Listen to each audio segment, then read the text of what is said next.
The operating costs for that are just estimated to be a little bit shy of $1 million. So that's kind of a rundown of lots of different pieces. Happy to answer questions or talk more about any of those that board members would like to talk about, or Scott, if you have any input. Guy, this is Chad. So as I understood it from the legislature, there was really no property tax relief legislation passed. Is that correct? That's my understanding, yes.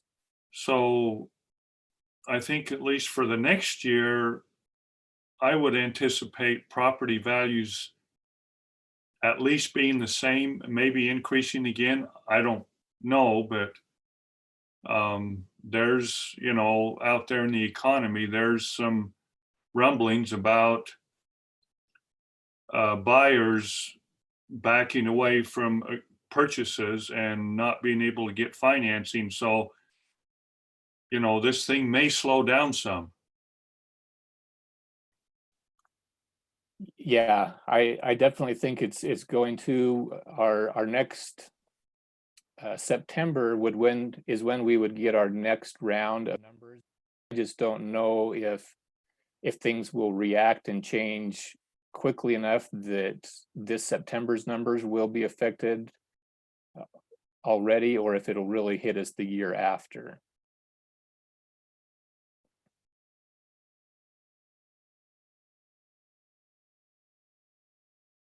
And typically, don't we get at least a rough sense of where the county valuation is in June, even though it's just an estimate?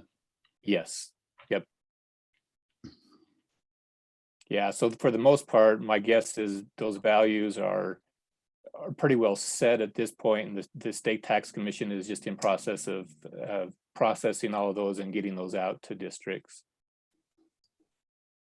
So we talked about the possibility of not having to renew the emergency levy, but what's the thought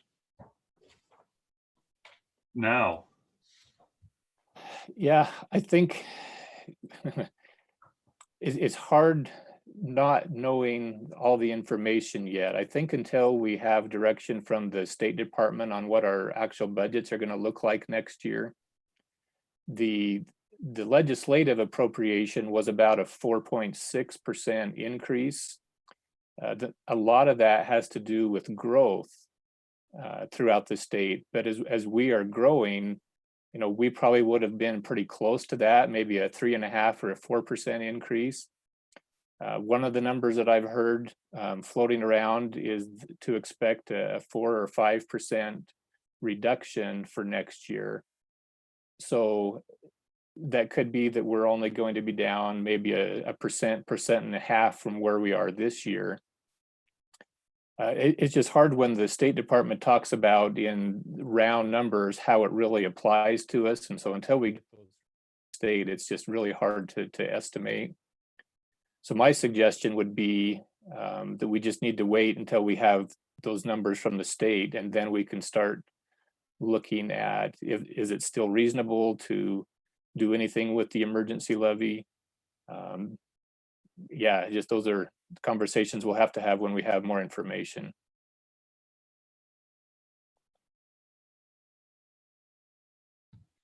And timing wise, the big impact items that we kind of need that additional information on, would you, and I know you probably can't say for sure, but would you guess that we're going to get some indication of where we're at on some of those bigger items within the next, call it 6 weeks or something, like before our budget needs to be set? Yeah, I would expect within a couple of weeks that we would have some more information from the state. There was a state webinar today, but they were having some issues with their audio, so we only got through just a little bit of that. They're supposed to be sending out in email form their update. I haven't seen that come through yet. So there could have been something today had the webinar worked right. I haven't heard any talk at this point of the state changing when our budgets are due. So They know that we're all waiting for them, so I would anticipate that we'll get that just as soon as we're able to, and I would guess within 2 weeks. If I'll just jump in. I got the stream working for the web page. Uh, so with that, and I probably really can't share a whole lot, but I am part of that governor's advisory council that I've referred to before. So that includes um, two people from the governor's office as well as state board members, and so they've discussed the fact that there will be a holdback next year for schools, but they're not yet ready to go public with how much that is. And the complication is that there was somewhere around a 3%, 3 to 4% increase. It was planned in the budget, but a lot of that is tied to very specific statutory line items, such as the third tier of the career ladder that was proposed funding. So they're really in a challenging situation because um, they don't know how much of what those statutory um, increases, what they have flexibility to withhold or to not send out, and what they do. So it's just a mess at the state level. Like they're trying to give districts as much flexibility as they can. So let's just, for example, say that they cannot withhold that third tier of the career ladder or any of the statutory minimum raises for teachers. That really puts us in a really interesting situation because now we have to find somewhere else to try to hold 5% back when we know that, I mean, teacher salaries are somewhere around 40 to 45% of our budget, classifieds another 40 to 45%, and then we're at 90% that's those things. Other things like the current statute on the minimum number of or percentage of teachers that we have to hire.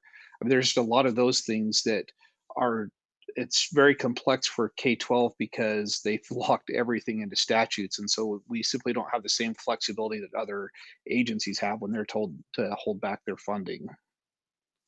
So all that's a long way of saying I don't think we're going to have anything from the State Department for, I would think, maybe 3 to 4 weeks because there's so much legal entanglements they have to work through. I'd imagine they're talking to the Attorney General to see what the extent of the governor's authority is in an emergency declaration and where it ends. When we went through, well, there have been times in the past where they convened a special session of the legislature just to address these kinds of changes. So there's just it's just a mess. And am I remembering right that it's kind of roughly May 15th, May 20th, somewhere in there where we have to publish our budget and Yes. have a pretty good sense. Now, like you said, Guy, maybe they'll extend that or do something different to delay it. But okay, so yeah, if we possibly get some good information the next 3 weeks or whatever, then that might give us a couple weeks to work together to have something by mid-May or whatever. Mhm. Okay, thanks.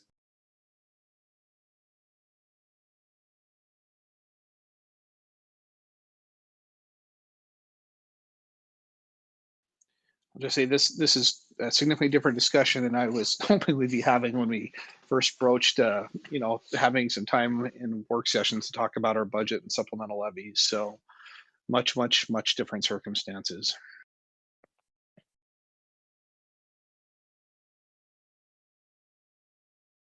So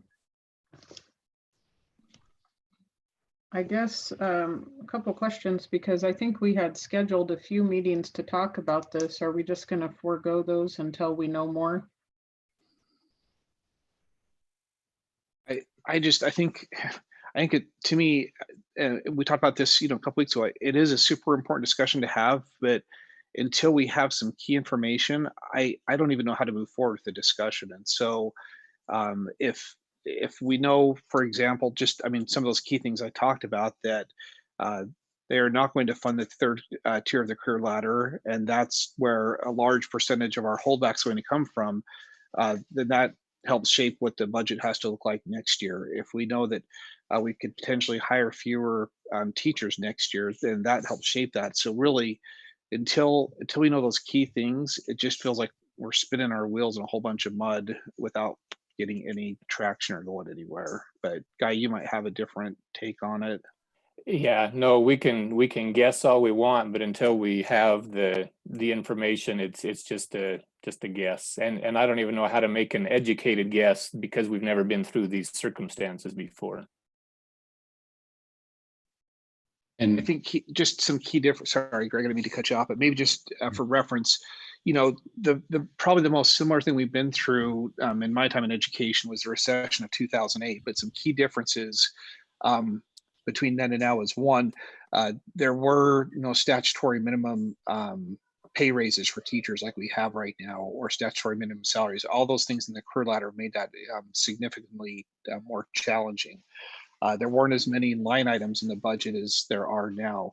And so those are all the things that somebody's got to make a decision on at the state level. So we know how we can even plan to hold back whatever we have to hold back next year. yeah. Yeah, and that in 2008, it all kind of hit the fan in the fall. And so by the time the legislature met in January, timing there was quite a bit different too.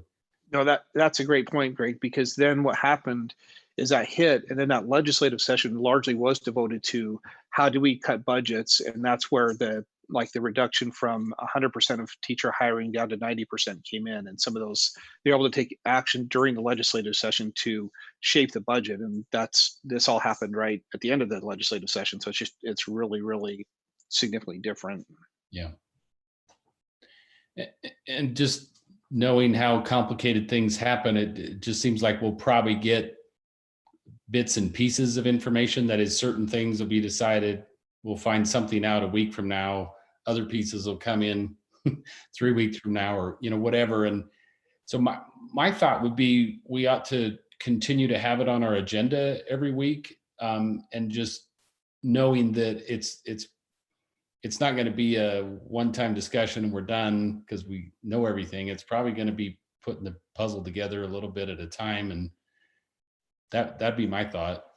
Yeah, and I do think, again, this advisory council I'm on, we're meeting anywhere between 3 and 5 times a week, and so that's involving superintendents all over the state, and so we're giving very direct feedback to the governor's office on here are the things we need you to look at, and so they've shared back with us the things that they I guess are willing to take a look at, and the things that they're not. For example, literacy, they essentially took literacy intervention funds off the table as not being something that they would give us flexibility with.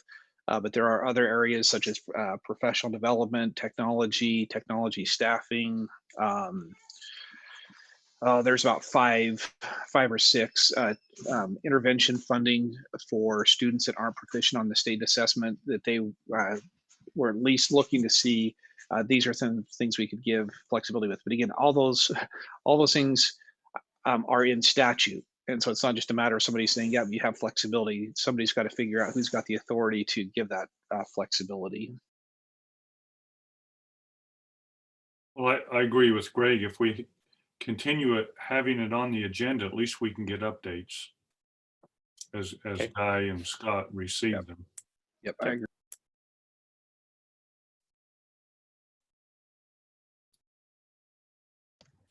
Well, if that's the consensus from the board, we'll just go ahead and, Mary, if that's okay, we'll leave that on our weekly meetings just to be updated on what's going on. And I'll make a note of that. thanks, Mary. And I know Guy mentioned this, but just maybe to say it out loud so it gets cemented in my brain a little better. We've got those expiring supplemental and plant facility levies that are a little over a year from now when those expire. And I know we've got to sort that out with everything else, but those are pretty key pieces, as I know everybody knows. So anyway, that's all. So with that, Greg, I think that's part of the discussion we wanted to have is operational funding is one thing. The other thing is our long-term balance between the plant facility budget and bond budgets. And we had talked, I think probably a month ago now, about trying to convene a committee. We have not yet done that. I guess it'd be worth having a discussion about how do we want to move forward on those two particular separate budgets.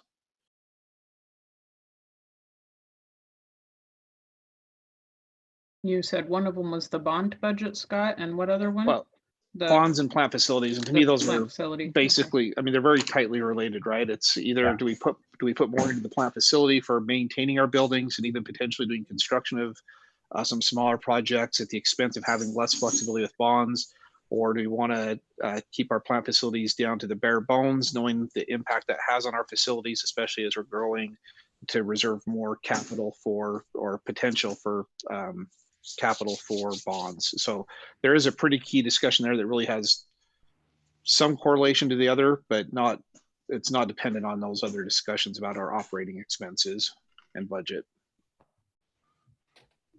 Yeah, it would make sense to me that we ought to kind of continue down that path that we were thinking before everything hit the fan.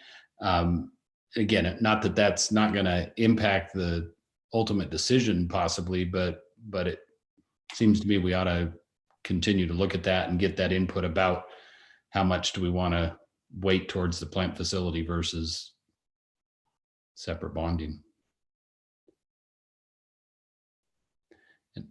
And Scott, did you say I think I remember this too, but I think you said we were talking about like some kind of committee that would have board members and community members and administration on it or something like that.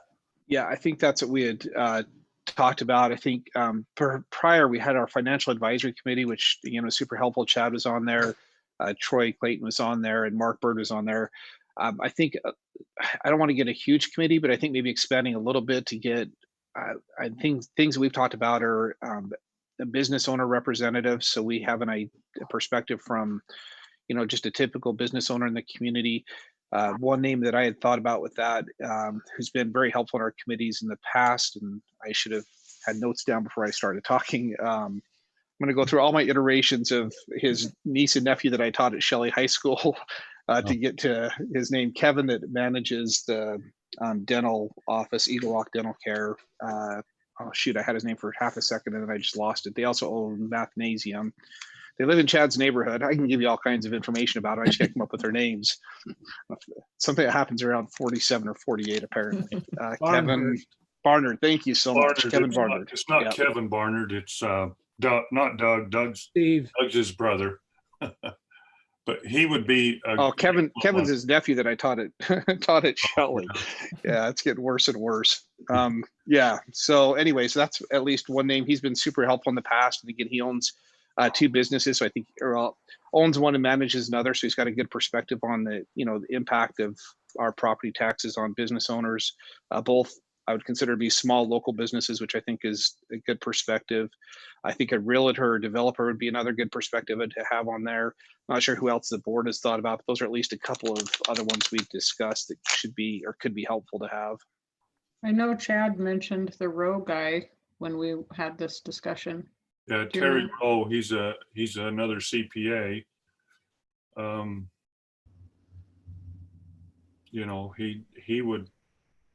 He would fit well.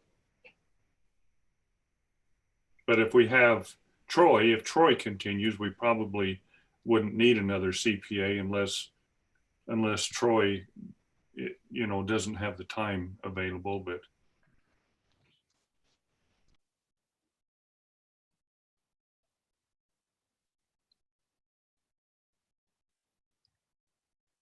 so are we still looking for more names, Scott? Is that what you're asking? I wouldn't necessarily say more names, but I'm more interested in are there other demographics, or do we need to consider, I guess, I'd really look at it from who are the important, I don't know if I want to say opinion leaders, but just, I guess, opinion leaders, but people that represent key constituencies that would be helpful to have their input.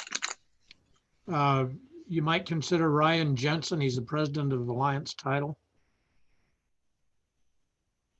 And very well respected. I know Ryan. Great guy. Yeah. Scott, I'll throw out a name of a realtor that lives in our district, Chad Murdoch. He's partners in Murdoch Manwaring Real Estate. It's a Keller Williams branch. So, yeah, Chad would be good. That quote I sent you earlier, or texted you, Scott, was from Chad.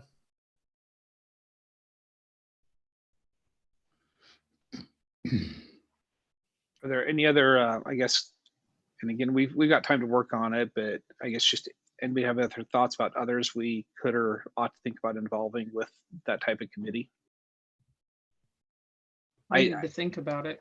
I think about the sweet lady that came and testified at our public input meeting, and I think even reaching out to her is just that, the retiree single income or fixed income demographic and get their help and perspective on things could be super helpful. Yeah. That little elderly lady, is that who you were talking about? Yeah, the one that stuck out for the whole board meeting to share our thoughts with us. So I think it was back in October. So Mary. Yeah. Sharon Harris is her name. Okay.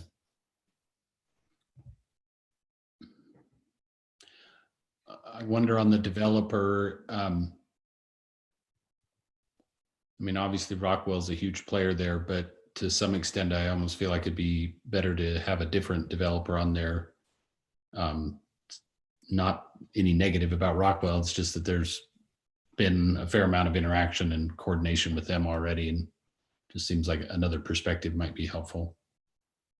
One name that comes to mind is Hal Wright. Now, Yeah. Hal is a developer and he's also a small business owner. So he fits a couple of those categories. Yeah, Hal would be good.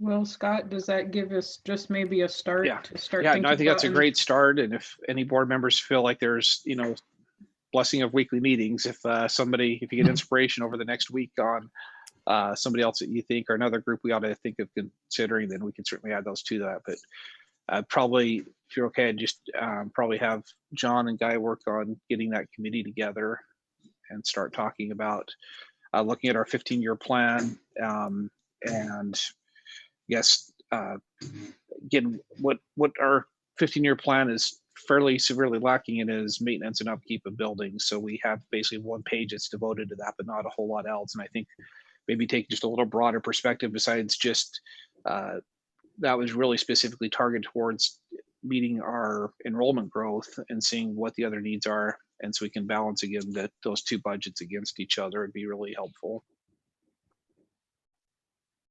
I know this is probably a question that's way too early to ask, but I'll ask it anyway, and you can give as short an answer as you want and then defer the rest of it. But as we, under these far from ideal circumstances, are experimenting with remote learning and things of that nature, are we learning anything that would suggest there are some different ways we could do things in the future that might have an impact on plant and facilities issues? Well, like you said, it's really early to tell. I think my initial impression is people are going to be damn grateful to have classrooms to send kids back to as soon as they can. So it'll be really interesting to see because again, Chuck, bless his heart, he was always pushing for the next big thing, and because of that, we've got our online schools, and so there will certainly be the opportunity for people to enroll in our online schools if they feel like that is the better option for them. So it'll be interesting to me to see in the fall if families having gone through this, if we see a significant increase in that, or if it just goes back to normal. But there's certainly been benefits in my house. It's been fun to work from home a little bit for my kids, but I think we'll all be ready to have a little bit of physical, more social interaction and separation from each other when we can. So anyway, so it'll be interesting to tell. But I will say I know it's putting a pretty significant stress on families, and we'll talk a little bit about that. Did get an interesting ask the superintendent yesterday from a patron asking when his wife is going to get her paycheck for being his kid's teacher now, since our teachers weren't quote unquote doing anything. But I just, like I said, I really think we've got a great platform available for families that feel like this is the right thing. I just don't think many are going to think that this is the best way to teach kids.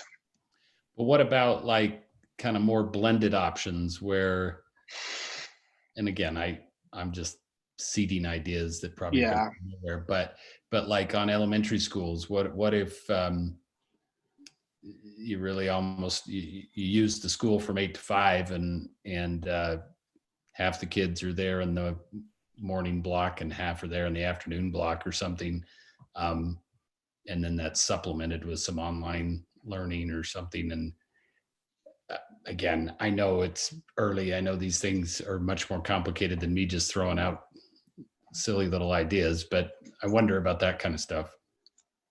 Yeah.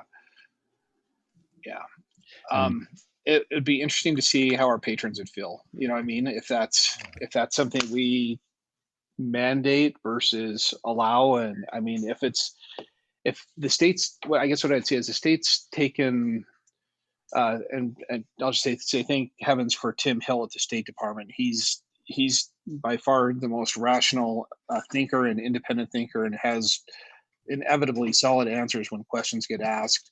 That he took a very helpful approach to interpreting our attendance manual. I'd say it's significantly different than guidance we've been given in the past on how we can report students in attendance. So if the State Department maintains that flexibility in the interpretation of what counts as a day of attendance, then I certainly think it could open it up that we may not have to have kids in classrooms to the extent that we have before if parents wanted to have more of a blended approach. But that's really been very dependent on the State Department's helpful interpretation of those rules. yeah. And I know there'd be issues with transportation and daycare and some of those things, but my guess is, if you assume a parent's working 8 to 5, generally speaking, they've got a transportation issue either on the front end or the back end already. Yeah. I don't know. Anyway, I'll shut up for now. It sounds a little bit like split sessions. Yeah, no, it does. And again, it would just allow us to double something close to double the enrollment in a single school if you could figure out how to do it. But yeah, that's exactly what it would be. But you wouldn't be going into the evenings or going into quote unquote family time. You'd figure out a way to start no earlier than 8 and end no later than 5, for example. Anyway, I know that's a sidetrack. I'll leave that for another day. You might not have any of the moms in your ward wanting to speak to you after that comment, Greg. What would be different than now, Amy? Well, I mean, if it was mandated and they had to have their kids home. No, I mean, nobody wants to talk to me already. Oh, okay, I got you. That's sad, Greg. It's the life of a lawyer, Amy. We all have our burdens to bear. I disagree. I talked to That's true. I got a good friend in Sam. That's right. All right, enough of a sidetrack. Sorry about that. Thank you.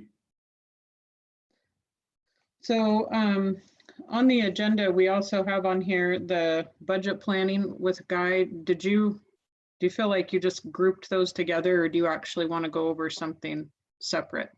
Yeah, no, I think they were all pretty well covered in what we've talked about, unless anybody has any specific questions. Anybody from the board have any specific questions about anything that Guy and Scott have talked about? Well, this is Chad. Guy, could you go back on that Medicaid reimbursement and just run through that again quickly? I kind of missed that. Sure. So not sure what level you're looking for, but basically because of the switch to online and remote learning, there's a piece of our special ed contracts that we will not be using for the rest of the year. So we went through today, that comes to about $200,000 of the contracts that we'll be able to do away with.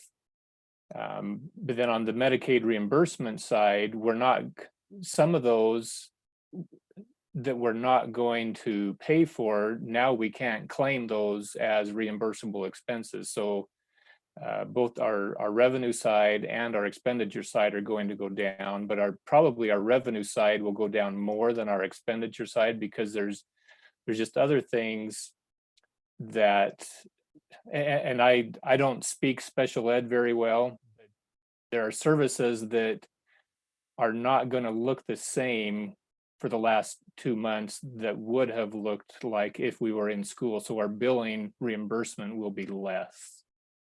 So our net is probably going to be a decrease. Probably just a little bit of a decrease. Okay. Yep. Okay, thank you.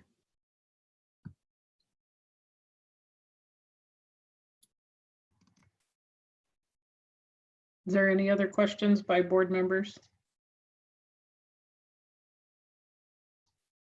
I don't have any. I'm good.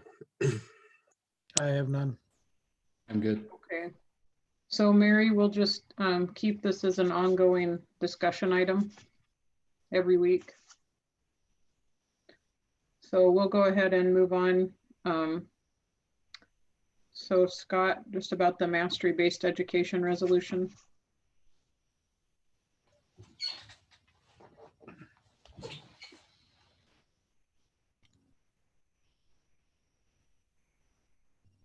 Scott, are you there? Did you disappear? I'm here. Just a sec. I was getting your American flag going, so let me flip back so I can unmute myself. All right, so it looks like I'm unmuted now. So I just was saying, appreciate. Well, apologize for the late notice on the resolution. We spent, like I said, almost the entire day yesterday working on it with our principals, starting with all of our principals in the morning, and then a follow-up meeting with our high school principals and middle school principals in the afternoon to try to make sure we were really coming to a consensus and hearing all the questions and concerns about it. So, so you have it. I've tried to articulate in the emails about it, and I've got a little slideshow put together primarily for the public tonight, but I'll share that with the board as well. I guess we can start with questions and answers, or do you want me to do more of a lead-in introduction into what we're doing and why we're doing it? Let me do that. Let me just start with what we're doing and why I think it's the right approach. So, so mastery-based learning is, as you can see from the resolution, it is in Idaho code. It's somewhere around 5 or 6 years ago that was adopted. I don't remember the exact date on it. And they really did that to kind of start these pilot programs, such as the Summit Learning Program or Team Jaguar at Rocky Mountain Middle School. Hillcrest applied last year, and they were approved this year for their 9th grade students to participate in mastery-based learning. But I think what's in code really says it very well, and that. And maybe I'll start with this quote. It's in the PowerPoint. You'll remember this from Jamie Vollmer, but there's kind of this mantra that's been kicked around in education for at least 20 years. It says, if you hold time constant, then learning becomes the variable. If you can make time variable, then learning becomes the constant. So, of course, the whole idea with mastery-based learning is simply that you try to become much more flexible in the schedule or the time of instruction, and much more focused on what kids have actually learned. And Bob Marzano, leading researcher in education, I'd say probably the number one name in educational research, has spent the last few years really focused on a framework that he calls high reliability schools. And the top tier of that framework is, he calls it competency-based education, just another name for mastery-based learning. I'm sure Dr. Marzano has in his super smart brain what the difference between those two things are, but for us common folk, it's really the same idea. And it's kind of fascinating because he actually came right before they adopted this statute. He came and presented to the State Department and to superintendents, and I was fortunate enough to be there. I was at the Idaho Superintendents Network, where he talked about this idea of mastery-based education. And I'll never forget, he gave very specific guidance to all of us in the room. And he said, before you ever think about going to mastery-based learning, here's the 5 steps you need to get there. Make sure you've gone through steps 1 through 4, because if you start at step 5, it's not going to be successful. And then the State Department rolled out mastery-based learning within 2 weeks, and it ended up in state law. they really didn't listen to anything that he said. But those first few steps, steps 1 through 3, are the key things we've been focused on, as and even started to really make some progress on step 4, as our professional learning community. So the first one is really having a safe and supportive learning environment. That's why that's the foundation of our pyramid of student success. And I've got the slides right here, so I don't skip one, but and maybe I'll just pull this up and show you to you here since we're talking about it. So let me share my screen.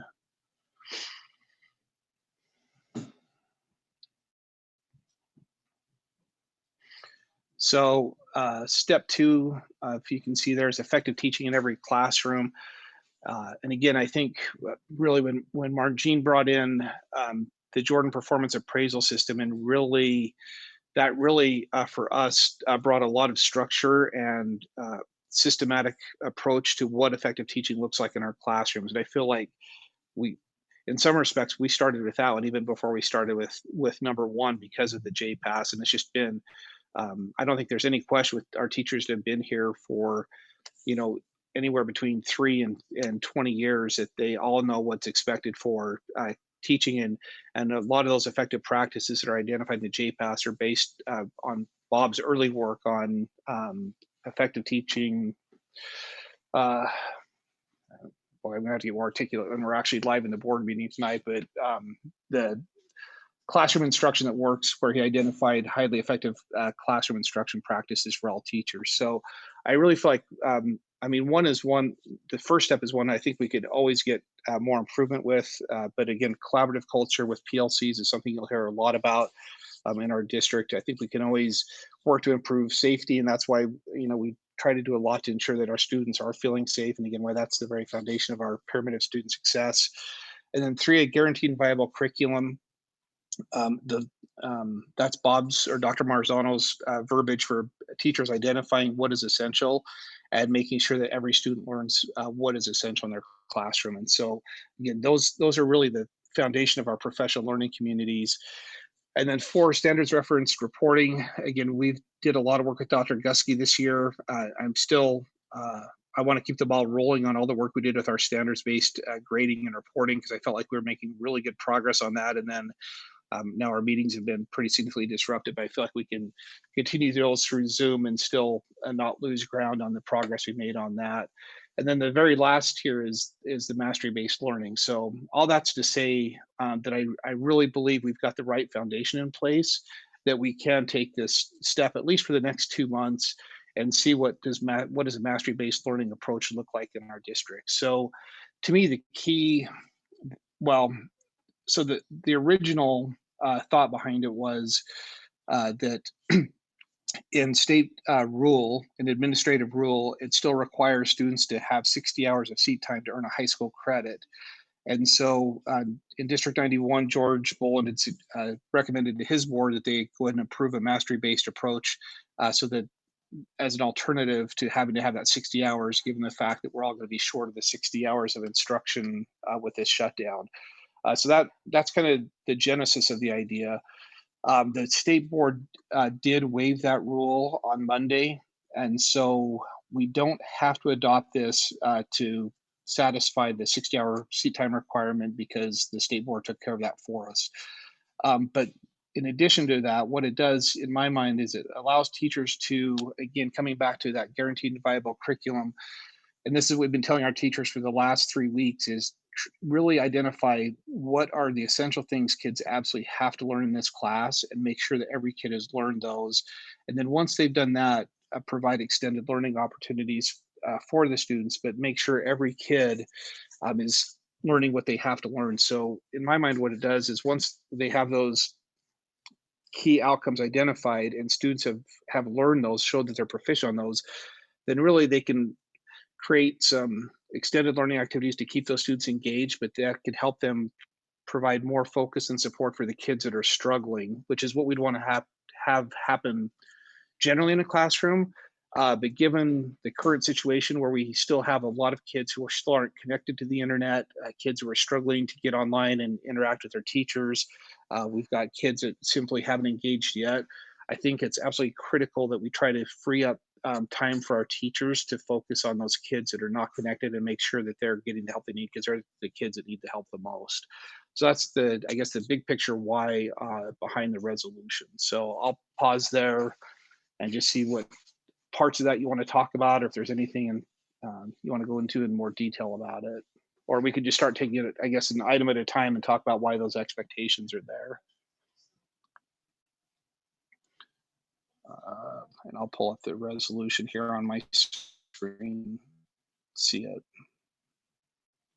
I'd appreciate it if we could walk through it, Scott. I haven't had a chance to read it, so. Yeah, okay. Yeah, that's great. So let me just go through it kind of an item at a time, and I think that'd be very helpful so that we all have a good understanding as we deliberate on it in our board meeting tonight. So I'll just read the first couple parts and then pause. So, resolution to establish mastery-based education.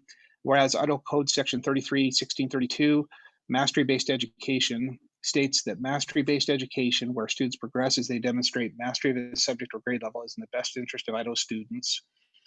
Whereas Idaho Administrative Code 108.02.03, Section 105.01b states that notwithstanding the credit definition of subsection 105.01a, a student may also achieve State Board of Education rules governing credits by demonstrating mastery of a subject content standard as defined and approved by local school district or LEA. So sorry for the awkward sentence. That's not mine. That's State Board rule. So welcome to the world of State Board rules. Whereas the prolonged closure of schools pursuant to directives issued by the State Board of Education will reduce the minimum instructional hours for students below the minimums required in state law and administrative code. The Bonneville Joint School District 93 Board of Trustees hereby directs the superintendent to develop and implement a mastery-based system toward credit and grade promotion based on students' attainment of essential outcomes for each course and grade level based on the following expectations. So that's really the heart of it, is saying that this resolution, through this resolution, the board would direct me to develop and implement a mastery-based system. And in that system, students would be awarded credit, or they would promote grades based on actually what they've learned and not necessarily just on seat time. And then I've got the key expectations. So any questions on that introductory stuff? I don't have any. I don't have any quite yet. Okay, so the first statement then, and again, so this is I'll just maybe for clarity, this is a draft resolution we're presenting to the board. In my mind, it's the board doesn't have to take it wholesale. The board, it's your resolution, and so you're welcome to change, adapt, delete, or add if there are things that as a board that you feel need to be changed in it. So, and again, I'd say I'm definitely the author of this, but we've had a lot of deliberation about it with our administrators. They've had lots of discussion with their teachers about it as well. So I feel like I wouldn't say we have unanimous agreement on it, but we certainly reach consensus about this being the right approach for us. So the first expectation. In grade level or content area teams, teachers are to collaboratively identify the most essential outcomes for each course. These should be limited to no more than 5 essential outcomes for each course. At the elementary level, essential outcomes should be limited to math and ELA standards. However, English language arts learning activities should include content from science and social studies as appropriate. Hey, Scott, prior Yes. to, the shutdown and the virus and everything going on, and maybe even right after, when teachers were kind of taking those essential outcomes, do you kind of know what they're narrowing down from how many to get the 5? Yeah, so 5 has always been the target number we've talked about. So as we've,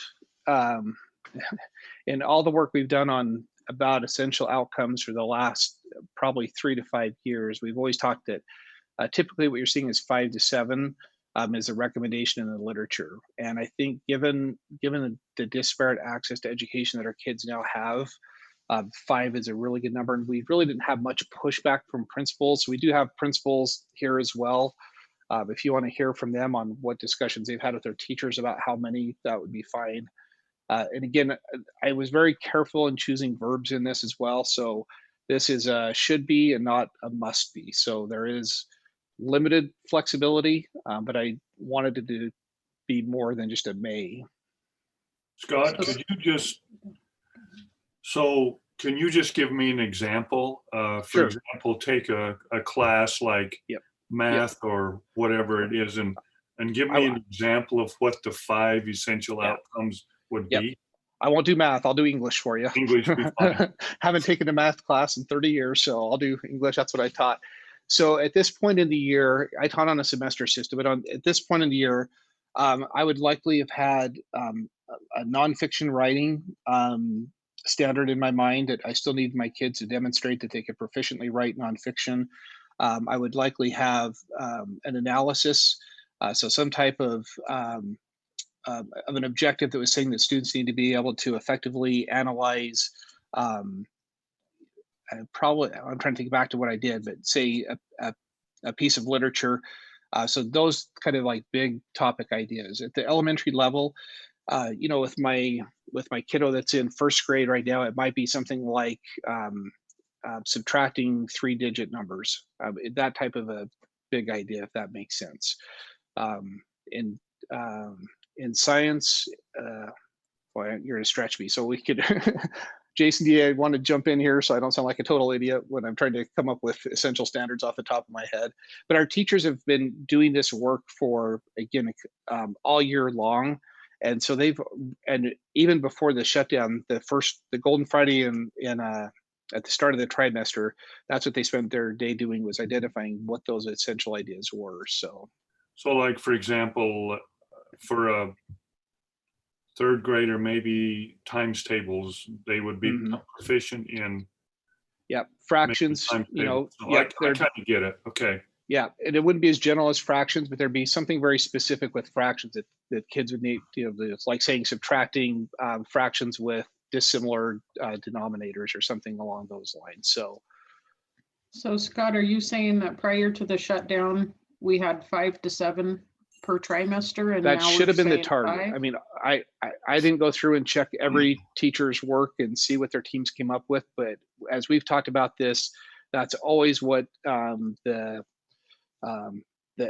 I guess the guidance that we're following, whether it's from professional learning communities or the teacher clarity workbook that we've been using, it's always that teachers really need to shrink down to really no more than 5 to 7 essential outcomes for a course. And so we've said, a course for us is like English 10A, English 10B. That's what we're looking at, or 5 to 7 big ideas that students would be learning is through that course. And when our Go ahead, Jason.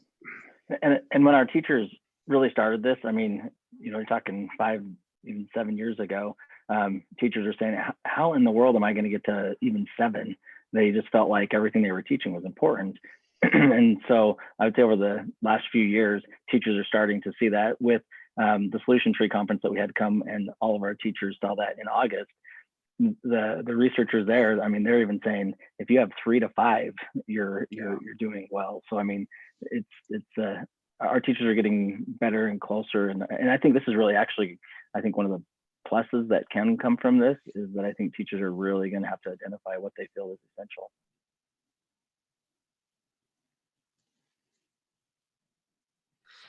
The only other thing I would add to that, Amy, is that those are identifying those 5 to 7 essential standards. A lot of our teachers are still adding in some enrichment and some extended learning opportunities that may not be that essential, and they may teach some of those things alongside of them. But these are the things that we're focusing on that every kid has to know when this class is over. That helps. Thanks, guys. So I would say that I don't think number 1 is, there's really no significant difference in number 1 from what we've already told teachers. Okay. Number 2, in grade level or content area teams, teachers are directed to develop common formative assessments for each essential standard. Again, something we've been saying for years. I think it gets a little bit stronger when there's a board resolution now behind it. And I guess I really like the idea that we're just focusing on the next basically 6 weeks, 7 weeks of instruction, and it's really like this, almost like I don't know how to describe it, but just an opportunity, this small window we have to just to try and see how things work, and if teachers can do it in a small window rather than think about that for the entire year, which sometimes gets to be overwhelming for teachers. So Well, and I think the work that teachers have been doing makes this less scary, because I think when they look at these 1.1 and 1.2, and even just number 2, I think they're going to look at it and go, well, aren't we? Isn't this what we're supposed to have been doing on Wednesdays and on Friday collaboration? yeah. Okay. Any questions about number Yeah. 2? Scott, yeah. So develop common formative assessments is defined. Is that just like tests or exams, or? Could be, and it's certainly not limited to that. And that's, again, another thing we've helped try to work with our teachers to understand. I go back to, as an English teacher, my very best assessments were students' actual writing. Giving a multiple choice assessment about how well kids can write is a very poor way of assessing their writing ability. So it's really content or subject specific. I think in some classes, if you're in a CTE class, like the classes at Technical Careers High School, then the students' actual work that they're doing on their cars or out in the ag shop, those are the key things that demonstrate that. So teachers have a lot of flexibility in determining what the right assessment is, but the key terms in there, common means that it's something that's developed by a team, not just by an individual teacher. So they need to be working together so that we're still not across the district, because still trying to get this work to be fully developed at each school. But right now in our schools, I would say that they have common assessments among all the English 10 teachers, or all the US history 10 teachers, all the algebra 1 teachers. They're really using the same, and these are typically unit assessments when we talk about common formative assessments. And then the word formative in there is a little bit of educational jargon. But what it means is that students have an opportunity to continue to show their learning if they haven't shown proficiency on that. So the kids need to be provided additional time, instruction, and opportunities to show that they can learn those standards if they don't get it the first time. Thank you. That's helpful. So number three, we had a lot of discussion about yesterday. You're seeing a very different sentence here than we had in it originally. And it's really, this is the heart of what a mastery-based approach is. But I'll just say, I'm not sure that all of our teachers are ready to have a flexible schedule for kiddos yet. So it says teachers may permit students to complete learning activities and assessments at their own pace to demonstrate proficiency of each essential standard. So I think we started off with a should there, but a lot of our teachers are doing great in this environment. We still have a good number that are struggling just with the whole shift. And I think it would really tip them over if now they all of a sudden have to have all their assignments and assessments planned out for the rest of the trimester for kids to take those when they can. So if teachers can do this, we certainly want to encourage them to do it. And like I said, let kids progress through those at their own pace so that they can move on to extended learning and teachers have more time to focus on the kids that are struggling. I just don't want it to be a have to that just totally tips our teachers over.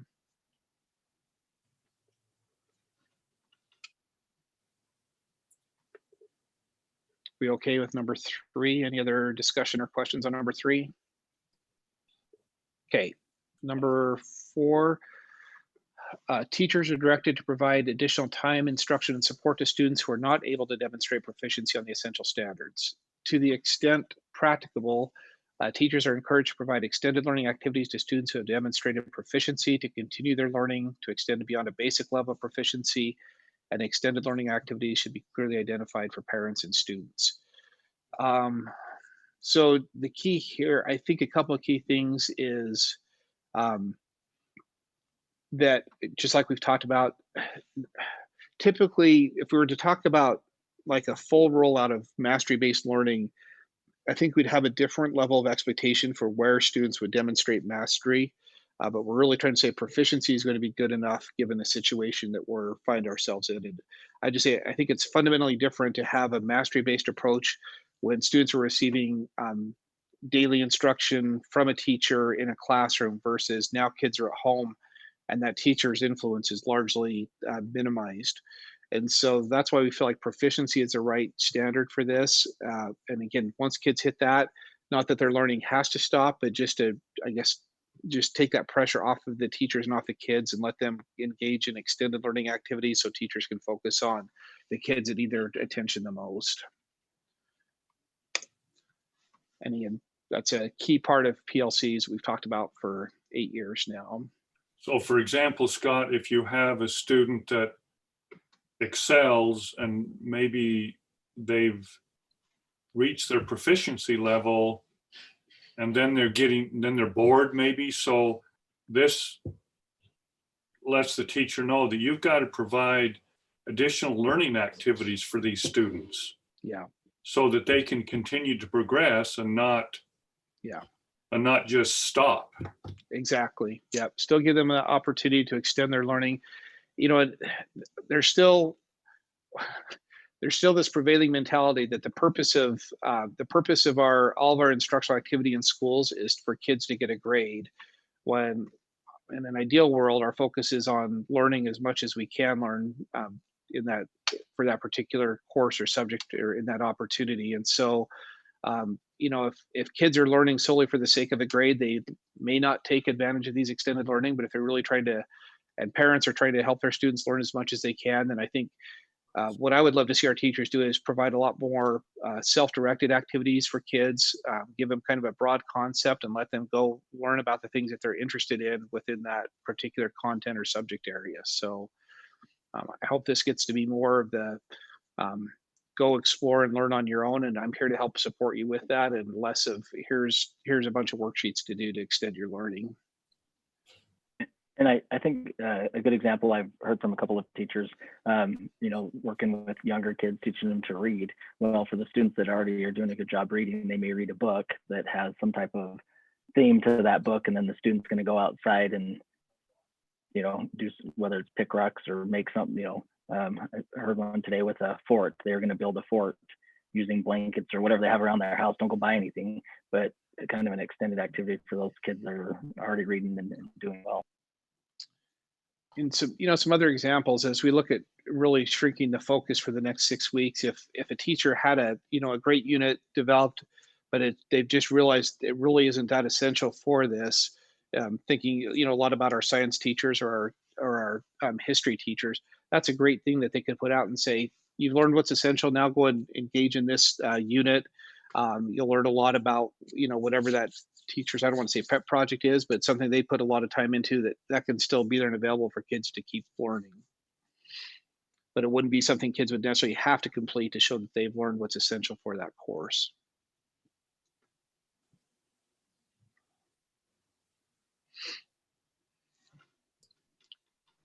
Thank you. Any other questions about number 4? All right.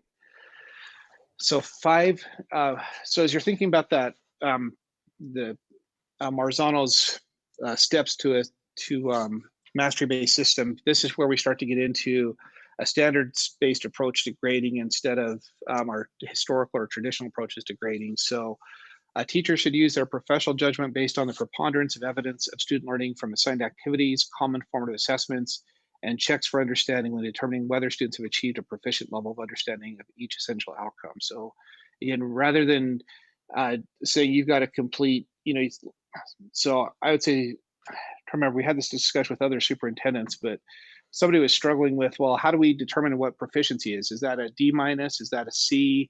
Is it a B? Where's proficient or pass? If we go to a pass-fail system, where are you determining that? And my argument is teachers shouldn't even really be thinking about those A, B, C's, D's, or grades right now. They should just be looking at the evidence and saying, through this assignment or through this activity, you've shown that you've learned this standard, and now you've got a passing grade for that particular activity. So really just focusing to, if you go back to, you know, the things that Gusky talked about, we've essentially shrunk the levels of teachers' judgment from 0 to 100 now to either yes, you've learned it, or no, you haven't learned it. And it's that simple for teachers to judge on students' proficiency. So Scott, a quick question. Since this was put out to the teachers that they could choose to still do a letter grade or do the new pass-fail, system, which I know that was already in our policy, but are we, I mean, is your thing right here still suggesting that they could still choose? We actually, I think we get down to number 7, and so we'll get there in just a second. Amy, we had kind of a bit of a change in direction on that with our principals yesterday. So, Okay. okay.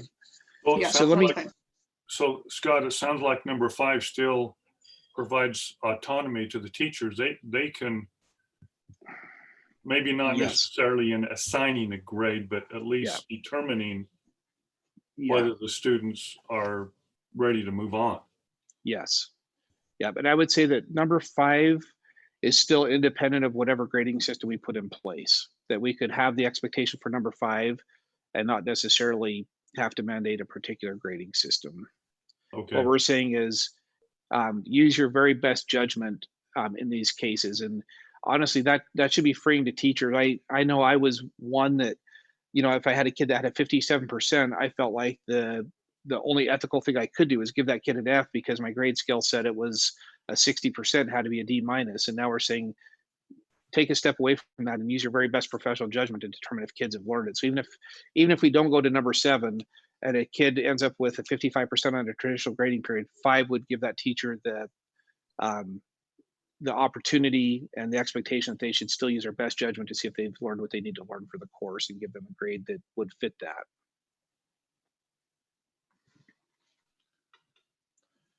Okay, number 6 was my last minute addition. So the one that you got the update on really late this afternoon. This was really came from, I don't know if you've seen what District 91 sent out as far as what they're doing with their grading policy. And I think it's somewhat tied to their mastery base, but I'm not quite sure where their mastery base fits in. But anyway, they basically set a deadline for their end of course assessments. We talked about that with our principals yesterday. I'll just tell you, I'm kind of happy that I think a lot of our schools have moved what I would consider to be past end of course assessments into shorter cycle assessments, which means they're giving them more frequently, rather than thinking that everything needs to be assessed at the end of the trimester. So 6 reads, teacher teams are encouraged to use shorter cycle unit assessments to evaluate students' achievement of proficiency of essential standards. So basically what we're saying is really use your unit assessment to determine students' level of proficiency. You don't have to wait till the end of the year to give an ECA. And again, I think a lot of our teams have moved past those ECAs already. If teacher teams elect to use end of course assessments as part of their summative evaluation of student proficiencies, the ECAs must be given no later than May 15th, 2020. Students who are not able to demonstrate proficiency on any essential standard on the ECA must be given additional time and support to learn and demonstrate proficiency on those essential standards and additional missed a word there. That's what happened on doing last minute revisions. So I think I just had to delete that last part out. I think I forgot that when I did my copy and paste. So the whole idea is simply, if you're going to give an ECA, it needs to be formative, by which we mean that kids still need time to relearn whatever they haven't learned and an opportunity to take that assessment again. That typically has not been our practice with ECAs, but I think it's absolutely the right approach if teachers are going to use end of course assessments now.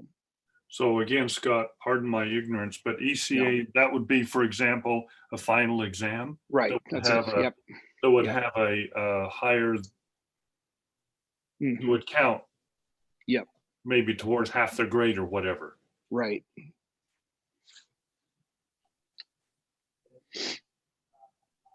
Okay. Questions or concerns with that? I think that was a good suggestion from District 91 on how they were handling it. I think they still expect all their teachers to give those. That's why they identified it. And again, I think some of our teachers still will, and I just want to make sure there's opportunity for kids to come back and retake those. Okay, where did the May 15th day come from? Just given 2 weeks. So that's the Friday. I hope I got the date right. I think that's Friday, and that still gives you basically 2 full weeks for kids to retake assessments before May 29th.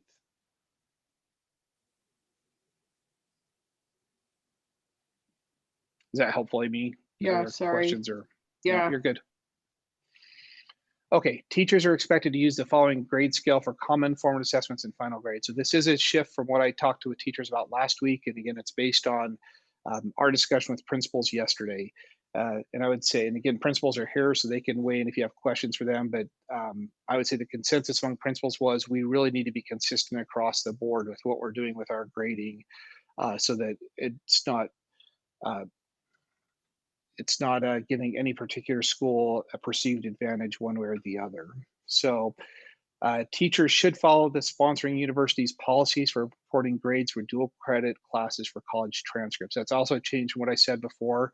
I think when I communicate with teachers, I said, I don't want to make you report two different sets of grades, but based on the expectation that we would use a pass or an insufficient grade across the board for high school grades, then they would still need to provide a letter grade to the universities if that's what the universities are asking. And Corey Telford's on the phone, but in his conversations, it sounds like that's still the expectation from the universities here. Is a letter grade. Is a letter grade for the university transcript. Yeah. But we can differentiate between what we report on the high school transcript and the high school grades and what we report to the university.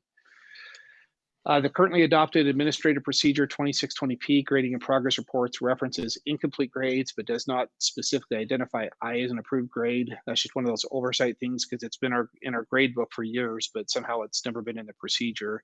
Adoption of this resolution will necessitate the approval of an amended version of the policy to allow I as an approved grade. And then we've got the descriptors for those. So again, a lot of discussion about this. You've seen the emails that have come in and my responses to those emails. We had really good discussion, and again, feel free to ask principals for their input. This wasn't an easy discussion with principals by any means. We explored a lot of teachers' feelings about it, and some teachers certainly feel that if a kid does an A level of work, they should still have the opportunity to earn an A. I'll just say I think across the board. It's just really hard to compare this trimester to a typical trimester is one issue. And so it's hard to say that we've got the same level of expectation for students to earn A's. And a lot of it has to do with the fact on how far we are shrinking those essential outcomes compared to what a typical course would be. So that's one part of it. I'll just say my biggest concern still is the inequity that we have created. And I potentially think that it could be a civil rights issue for us because we've forced kids, whether they wanted to or not, into remote learning, regardless of their ability or capacity or support to participate in that.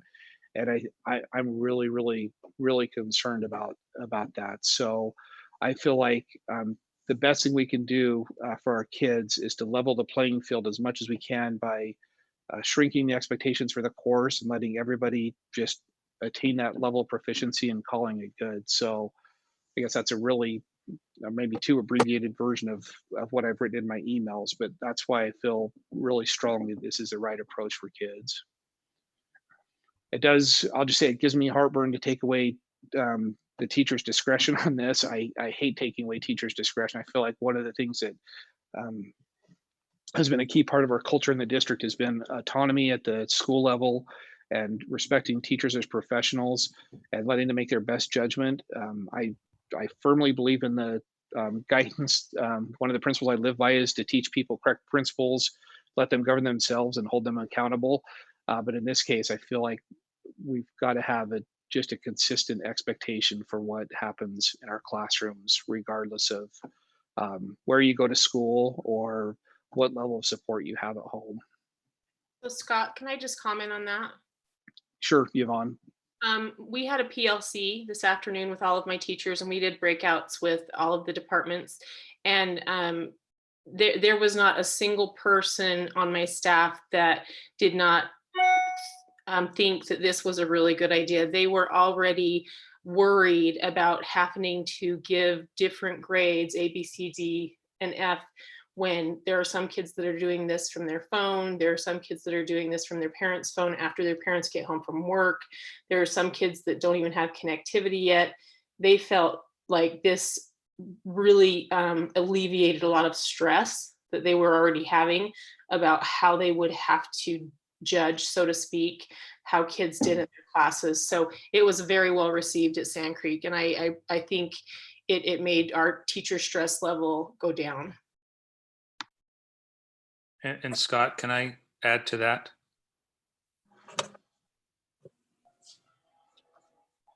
Just jump in. You're good. So, Okay.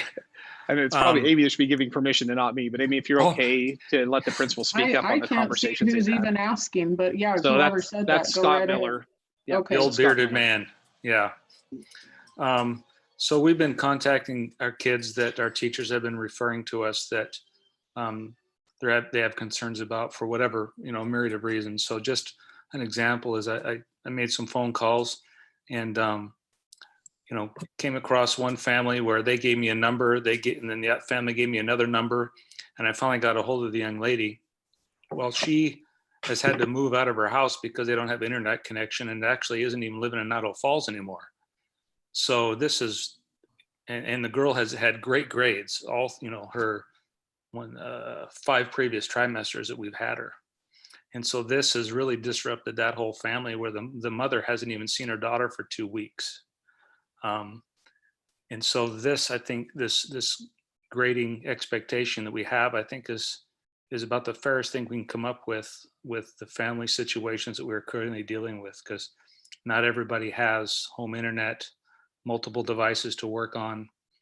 We have a lot of families, more than I could imagine, that are dealing with some really tragic things right now. So this is about as fair as we can get, I believe. So can I ask a quick question? So Scott, and all of your communications and stuff with people throughout the state, do you happen to know, and I know I asked the same question last week, but it's been a week, and wondering if you've reached out to Boise, West Ada, Nampa, if you know, are they going to do something similar to this? Or are they still going to issue letter grades? So I don't know what they're doing yet. I don't know if you followed the state board meeting on Monday, but it has come up in that governor's advisory council that I've been on. I think everybody's struggling with it. The truth is, Amy, we're just ahead of the curve. And I know sometimes that means you're on the bleeding edge of things, and sometimes we take the hits for other people. I know I've talked about it a lot with our regional superintendents here. I think they're all waiting to see what we do. The exception is District 91. I don't think they led with this, but they adopted it quicker than we did, and that was in their email that they sent out. So I think everybody's struggling with this, and I think we'll see more districts adopt this approach just because it's such a struggle. But I'll just take West Ada. West Ada was determined not to even go into online instruction, and so they're at least 2 to 3 weeks behind where we are, and that means our focus is in a different place, right? And so I think because we really anticipated the online learning, we had developed a plan to allow some of our kids to go online very early. That just put us literally days, if not weeks, ahead of other districts in our thought process and what we knew what we were dealing with. So I don't know yet what others are, but again, it's come up again at the state board level. The State Department today in their webinar said that they're trying to develop some guidance around this issue. I think what you'll see is this across the state or across the country, people have realized that this is really the only equitable way to provide grades right now. Well, I know in the state of Washington, their governor actually came out and said something to the effect about they are issuing letter grades. Did you pick up on that today or see that? No, and I know some states just said whatever grade you had at the time. I think a lot of states that closed schools did that. We're in a fundamentally different position because we're on trimesters. And that is we had literally 9 days of instruction when we all closed. And so 9 days out of our trimesters are 45, is that right? No, they're 60. Sorry, they're just short of 60. They're around 55 days. So 9 days out of 55, that's a very small percentage to try to say you get a final grade based on that. If we would have been on a semester system and now we would have been, past the halfway mark, that's a little different conversation. Can you just award a kid credit based on the fact that you're 60% of the way done with the year? This is Chad.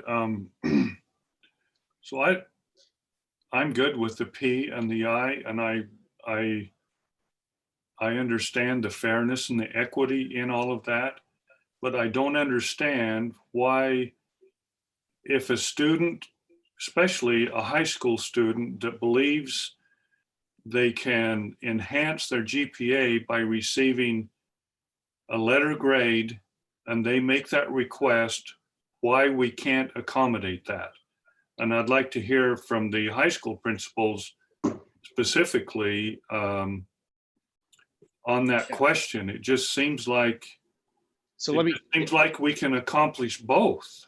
Yeah, so let me jump in with I guess one key example, and I'll just go with that one that Scott just shared. So that student that he just referred to, her chance of getting an A, I think, is significantly diminished and impacted by this, and chances are she won't be able to get an A. But Scott said she's also been able to maintain great grades up to this point. So let's just assume that she had a 4.0 GPA and even a higher than a 4.0 because she's been taking dual credit or college level classes. Now, if she takes a P, her GPA is going to be fine. But as a kid in my house, like my daughter Sydney, that's got two parents here working with her, supporting her, she's got a device, she's got internet access, and she can get the A. Now she can enhance her GPA, and that's going to give her an unfair advantage over the kids that can't. So I'll lead with that, and then I'll shut up. I don't understand why that would be unfair. It's just a circumstance. And I know that there's a lot of kids that don't have the same privilege that others do, but why do you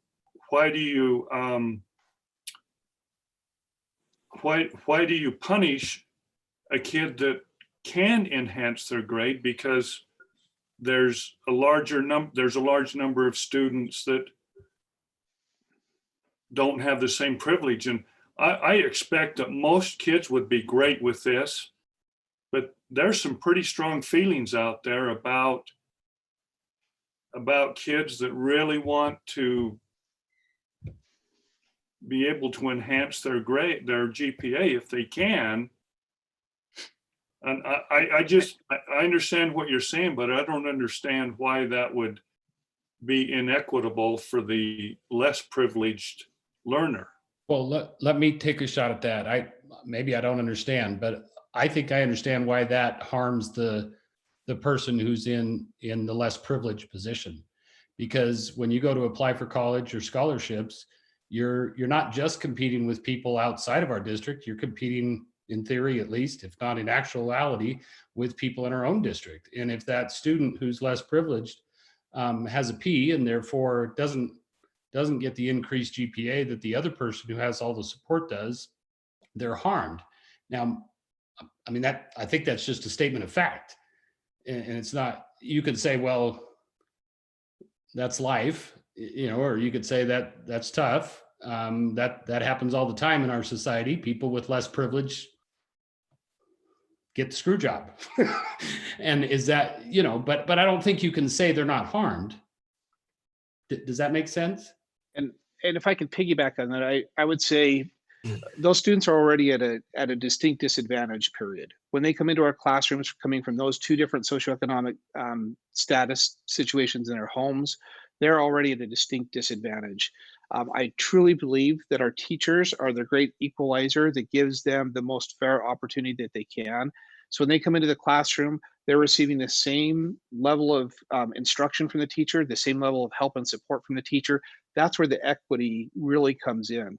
At the point that we've now really removed the teacher from that equation, because now the kid may not have access to that teacher, right? If that student that Scott just talked about, there's no internet connectivity at her house, she's lost that access to her teacher, and she does not have an equal opportunity for education that another student does. And that's where I really feel strongly about it, is our kids have lost equal access to their educational opportunities right now. Now, if we could have stood this up over 6 months and ensured that every kid had connectivity to the internet, every kid had a device, I'd be having a totally different conversation. But that's not the situation that our kids are in. And we've had kids that have,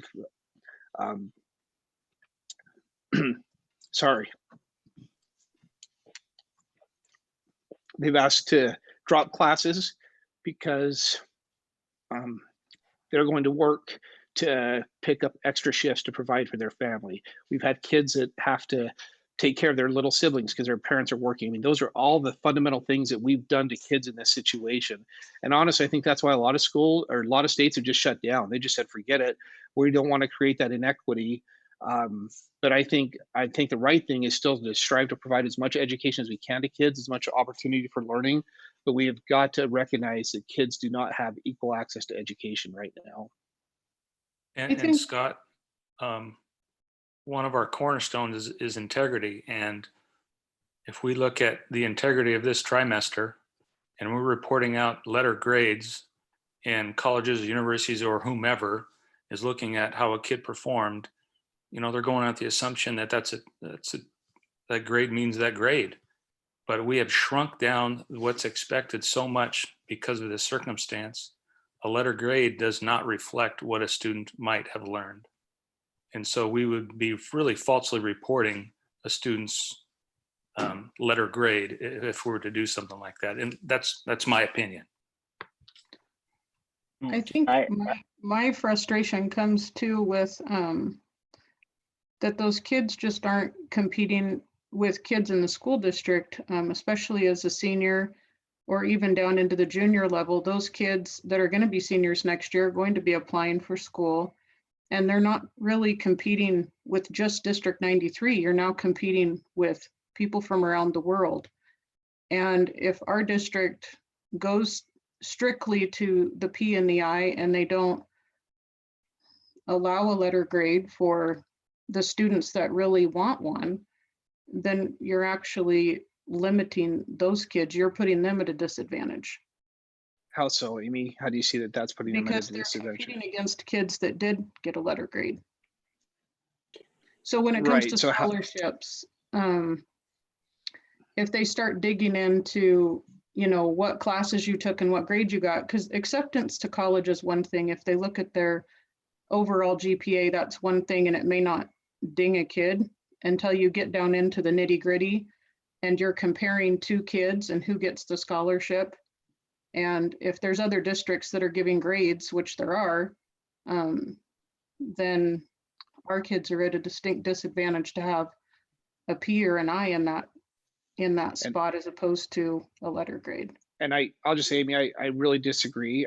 In a typical year, I would agree with you. On a typical year, if they saw that on a transcript, I would 100% agree with that statement. I think everybody who sees that this is third trimester of 2020 is going to recognize, oh, they didn't give, and across the board, every class there's a P. Oh, that district didn't allow letter grades, just like another 1,000 districts in the country, if not more, did the same thing. So again, typical year, 100%. I think that's the right statement. I just don't believe that's how they're going to handle this. I just don't know how they won't, though, I guess. Well, because they'll look at it and they'll say, this district gave P's and this district gave letter grades, and we're just gonna look at the total GPA, or when we count that P, we're gonna exclude it from the GPA calculation and base it on, just like the admittance officers have told us to. I can pretty much guarantee you there's nobody that's going to discriminate against kids based on having a P on their transcript, because across the country, that's what schools and universities are doing. And I think that's something we can have on our transcript also, a statement that mentions that. Well, and every school district is having the same conversation, but every college is having this conversation as well. I had a conversation with the NCAA with a question that one of the region superintendents had, and so I called him, and it was funny. The comment that he made was very similar to the conversation that we're having. Well, we're changing things. We're looking at all these things. We're not going to hurt a student based on academic eligibility from this trimester, this semester of what's happening right now.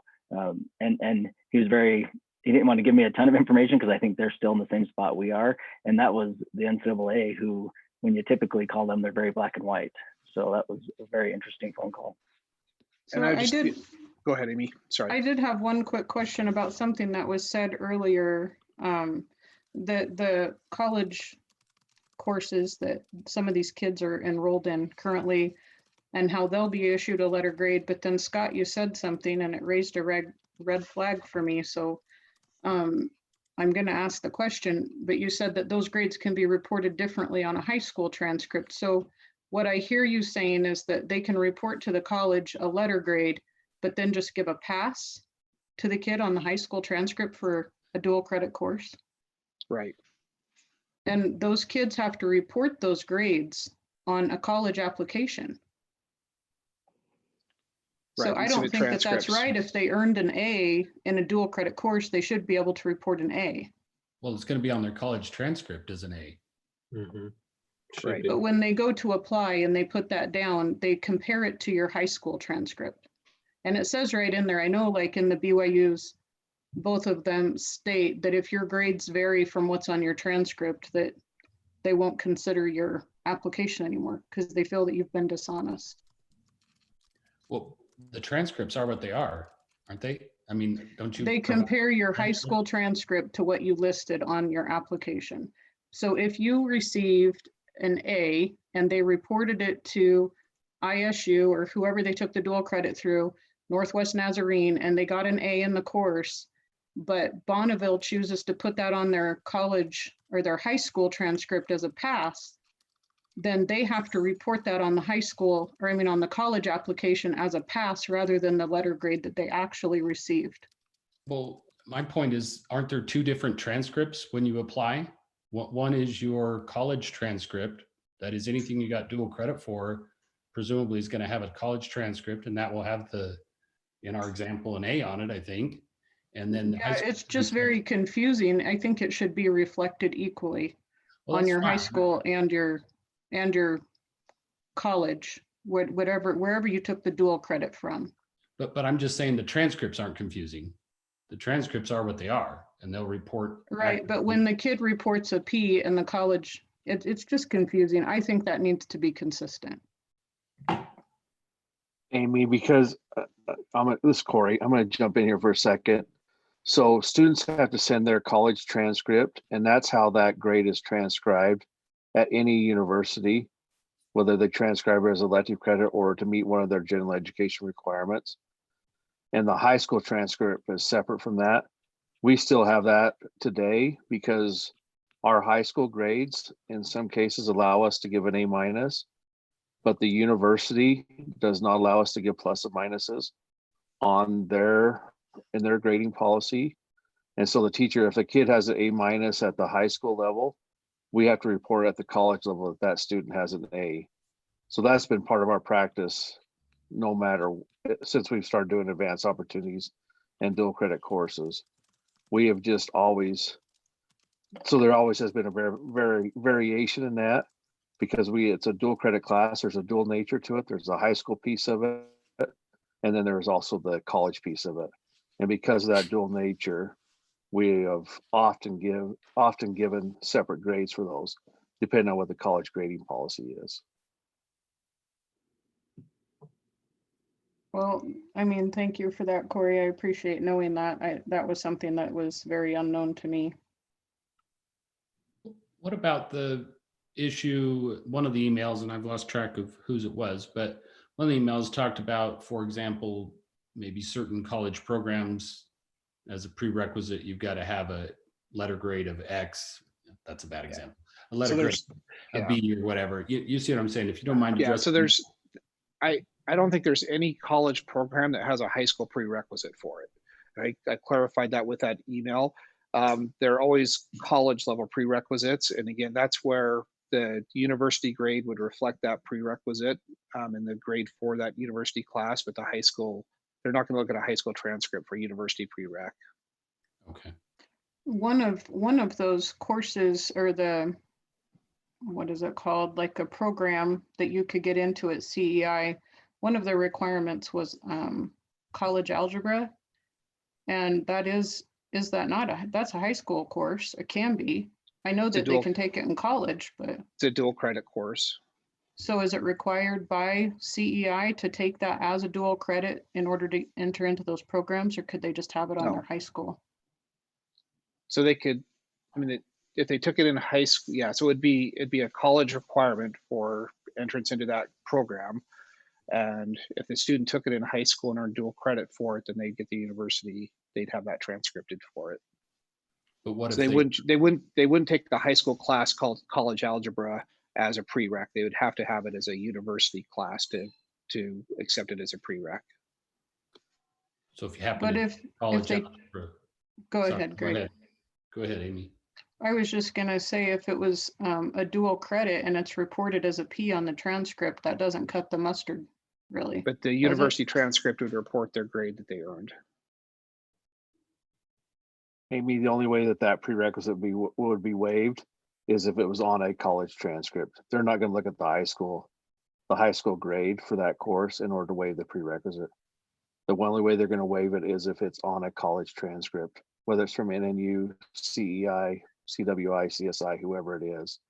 That's the only way they'll waive that prerequisite if it's So on a all college of, transcript. so all of those requirements to enter into any of those programs require, all of those requirements are college requirements, as opposed to something that they could have done in a high school, even if it was, Yeah, That's I think I the mean, only, like for the nursing program, you know, we've got all of our nursing type classes and stuff that we offer. So none of that could apply over or be used. No, they'd Only have if to have it's- their, they'd have to have their CNA license and they would have to have the college transcribed credits in order to do that. I think the only requirements that ever get waived based on high school is based on your ACT scores or SAT scores, but never based on courses you've completed in high school. They don't trust us enough to do that unless Correct. it's transcripted at the university level. So as an example, maybe if I scored high enough on my SAT in math, I might not have to take math 110 at my first year of college or something. I never had to take a math class in college. I squeaked by with my ACT score. Yeah. Okay. Yeah. For example, if you get a 26 on the English portion of the ACT, they waive English 1101. If you get a 30, they waive English 1101 and 1102. Okay. So we have about 10 minutes before. Yeah. So so there is one other item down there. It's strongly related to this, but it is a separate one. So just basically the idea is regardless of number 7, number 8 we put as a separate item, and that is that we would not include any GPA calculations from this trimester. Again, really for all the same reasons we just talked about: the inequity of access, the recognition that the rigor expected and how much students are expected to learn this trimester is significantly different from other trimesters. We feel like that is the most equitable approach. So here's what I would say is we're heading into the other meeting is maybe just a quick, is there any concern with just not individual items in the proposal, but just the idea of a resolution to approve mastery-based learning? Is anybody significantly opposed to that? For just the mastery based? Yeah, just the broad concept of a proposal addressing mastery-based learning for the next 2 months. Okay, Well, if not, I had a couple more questions, but I can ask you during the Okay. other meeting. So if not, I guess what I would say is probably the right way to approach this then is to really go, and if a board member has a concern about any particular item in here, and that's why I numbered them instead of bulleting them, then I think it would be probably the most effective thing to do would be to simply ask for or to express or to have a motion to change or to eliminate or approve any one of those bullet items in it if there's a concern about a specific item. And then that way we can hopefully come to a approval of a resolution that the board has approved tonight. If we can't get there tonight, then I think we could go next Wednesday and we'll be fine. I know some teachers have communicated about the pass and incomplete. But at the same time, I want to make sure that the board's comfortable or at least has come to a decision on this and you're not forced into it either. So is there, I guess, questions or concerns about that process for it? I just have one comment real quick. I didn't see anywhere in the proposed resolution where it's limited to just this third try. I think that's no. Yeah, I do think it's this intent. I think the things that are limited to the trimester are number 8. And I agree, Greg. I think on number 7, we definitely should have put in a time frame on number 7, likely on number 6 as well. So a lot of this are things that are expectations anyway, but there are some that I definitely think need to have a sunset period on those if they're approved. Well, thank you. Then the only other comment I have is I don't know for sure because not everybody's spoken up, and I know we've kind of run out of time, but my sense is that the only concern is the lack of an option for students to request a letter grade. Am I oversimplifying that for anybody on the board who has concerns about what you've seen? No.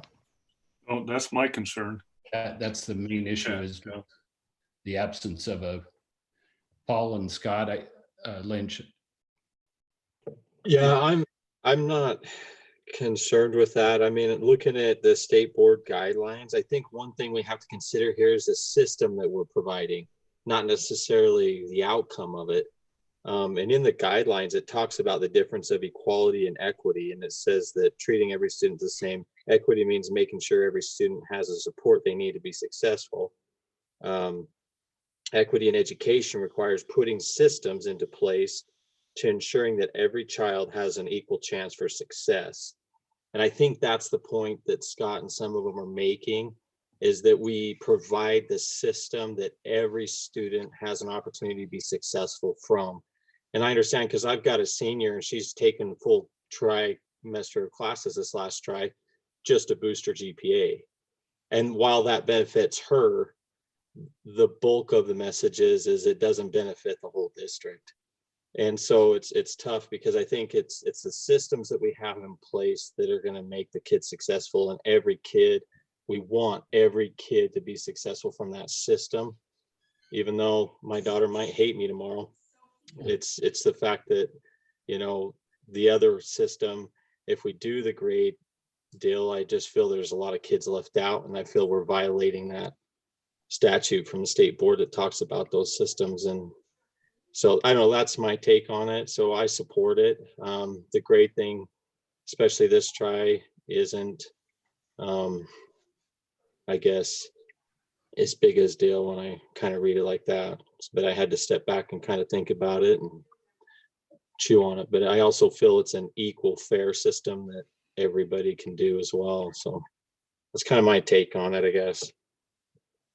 So Thanks for the flag, Scott. I just saw your flag up. You betcha. So if you're okay, Amy, it might be good if we could give people a 3-minute break to do whatever they need to do before we hit at 7 o'clock. Yeah. I need that. Thank you. So we just need a motion to adjourn. If we could, I'd be interested in hearing if Paul has anything to say. Yeah. Obviously, he can talk in the full meeting too, but I know you were starting to talk. So if it's okay, I'd like to at least hear his thoughts. It's your time ticking, guys, not mine. I'm good. Paul, you're muted. We can't hear you. Okay. Can you hear me now? Can you hear me now? Yeah. Yes. I concur with what the district leadership team has come up with here. I feel very strongly about the inequity. And so my support is for that. Guess that answers it in a nutshell, doesn't it? Yeah. Yeah. Okay. Sorry. I move that we, what's the right word? Adjourn or adjourn? suspend? Yeah. Adjourn. Okay. I second it. Was that Chad? Yes. Okay, so it's been moved by Mr. Calder, seconded by Mr. Dance. All in favor? Aye. Aye. Was that Chad? Yes. Okay, all right, the motion carries. We are adjourned until 7, so like 2 minutes. Thanks, everybody. 5 minutes, whatever. Nice.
Do we have all 5 of our board members on?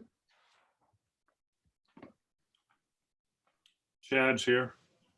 I see Greg, I see Chad, I'm here.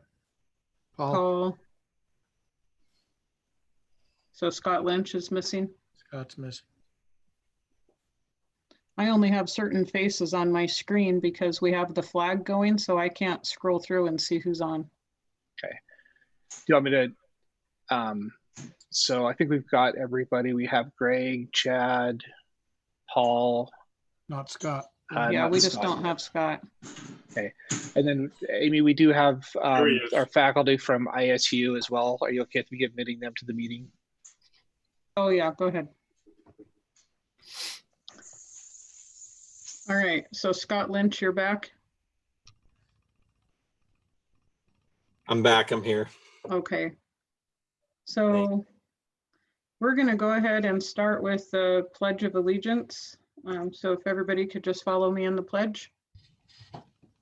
I pledge allegiance to the flag of the United States of America and to the republic and one nation under God, indivisible, with liberty and justice for all. And then we're going to go ahead and have our prayer by Greg Calder. Our dear Heavenly Father, we thank thee for this opportunity to gather together as a school board under these unusual and difficult circumstances. We pray thy blessings to be with our community, to be with our leaders, both local and national, and these difficult times, that they may be blessed in their decision-making, that they'll be blessed with prudence and wisdom. Please help each of us as we deliberate tonight, that we can do so with the best interests of our students and community in mind. We thank thee for all that thou hast given us and pray for these things in the name of Jesus Christ. Amen. Amen. Amen. Thank you, Greg. All right, we'll go ahead and call the meeting to order and do a roll call. Chad Dance, Here. Greg Calder, Here. Paul Jenkins, Here. Scott Lynch, Here. and I, Amy Landers, am here. We would like to welcome all of our visitors and our delegates to our meeting tonight. We want to inform patrons that access to public input is found on the district's home webpage at www.d93schools.org under the School Board tab. Patrons can submit written comments or speak directly to the board through the Zoom meeting link that's provided on the webpage. Due to their sensitive nature, complaints about personnel or individual students must be submitted in accordance to Board Policy 4112, Uniform Grievance. Grievance forms 4112F1 are found on the district home webpage at www.d93schools.org under the School Board tab and then under Board Policies. We would need a motion to go ahead and approve the agenda, or do we still need to amend this agenda to include that same item that we had included in our work session with regards to the mastery-based grading? No, Amy, it's already on this agenda. Okay, so we don't need to amend that one. Okay, so we would just need a motion to approve the agenda. I would move to approve the agenda. And I'll second. Okay, been moved by Mr. Jenkins, seconded by Mr. Calder. All in favor? Aye. Aye. Motion carries. Okay. Is there any board member that would like to remove anything from the consent calendar and move it on to the regular agenda? I'm seeing Greg shake his head no. And Chad, but I can't see No. my other 2 board members. No. I have. Okay. So then we would need to go ahead and ask for a motion to approve the consent calendar. I move that we approve the consent calendar. Okay, do we have a second? I second. So it's been moved by Mr. Dance, seconded by Mr. Lynch. All in favor? Aye. Aye. Aye. Motion carries. And then we will move to the public input session or section of our meeting. The public input can only be held to maximum of 1 hour and will provide an opportunity for any board member, administrator, staff member, student, or patron to raise issues of interest. The board will receive such input without comment except to ask germane questions of those speaking. Comments should be limited to 3 minutes. The board will take no action relative to any items during the meeting, but may direct the superintendent to consider such an item at a subsequent meeting.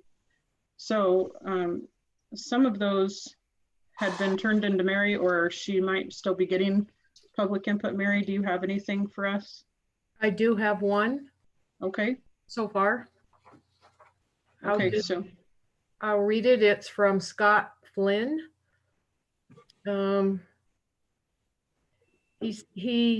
It reads, Dr. Woostenhume directed me to contact you regarding my concerns over the grading policy and having those concerns read and addressed at the upcoming board meeting. I believe email correspondence between myself and the superintendent have been shared with the board committee members. These emails address my concerns more thoroughly. However, my concerns on this email relate to the possible long-term impact of not having the option of selecting a letter grade or the P/I option. Specific concerns include dual credit courses should be designated in the traditional grading procedures such as letter grades, A, B, C, etc. A P is often viewed at the collegiate level as the equivalent of earning a C in the course. Is there a conflict with the P grade since 2 grades are awarded for dual credit courses, one by the college and one by the high school? 2, if we don't know how the dual credit courses will be handled, especially for students who plan to attend college out of state, or for those that wish to apply to competitive universities, there is too much that is unknown. I feel a self-select option should be offered to all high school students, not elementary or middle school, to prevent any future repercussions. 3, what is the need for the P+ option? 4, if class rankings are the only advantage to be gained from unequal circumstances related to the current homeschooling situation, allow self-select and do not count this trimester's letter grades in the final overall GPA rankings. This will nullify any advantage from the circumstances and still prevent any possible future repercussions. He just ends saying he looks forward to listening to the meeting and the discussion tonight. Thank you for your time. all right, Mary, do you have anything else? Let me look in my email.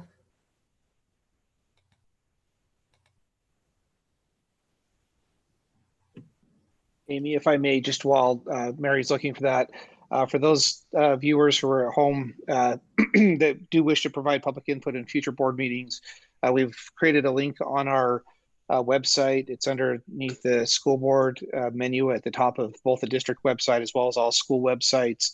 If they will simply submit that form to us, they have the option to either have Mary read their comments or to join our Zoom meeting and share that directly with the board. Amy, I do not find anything else in my email.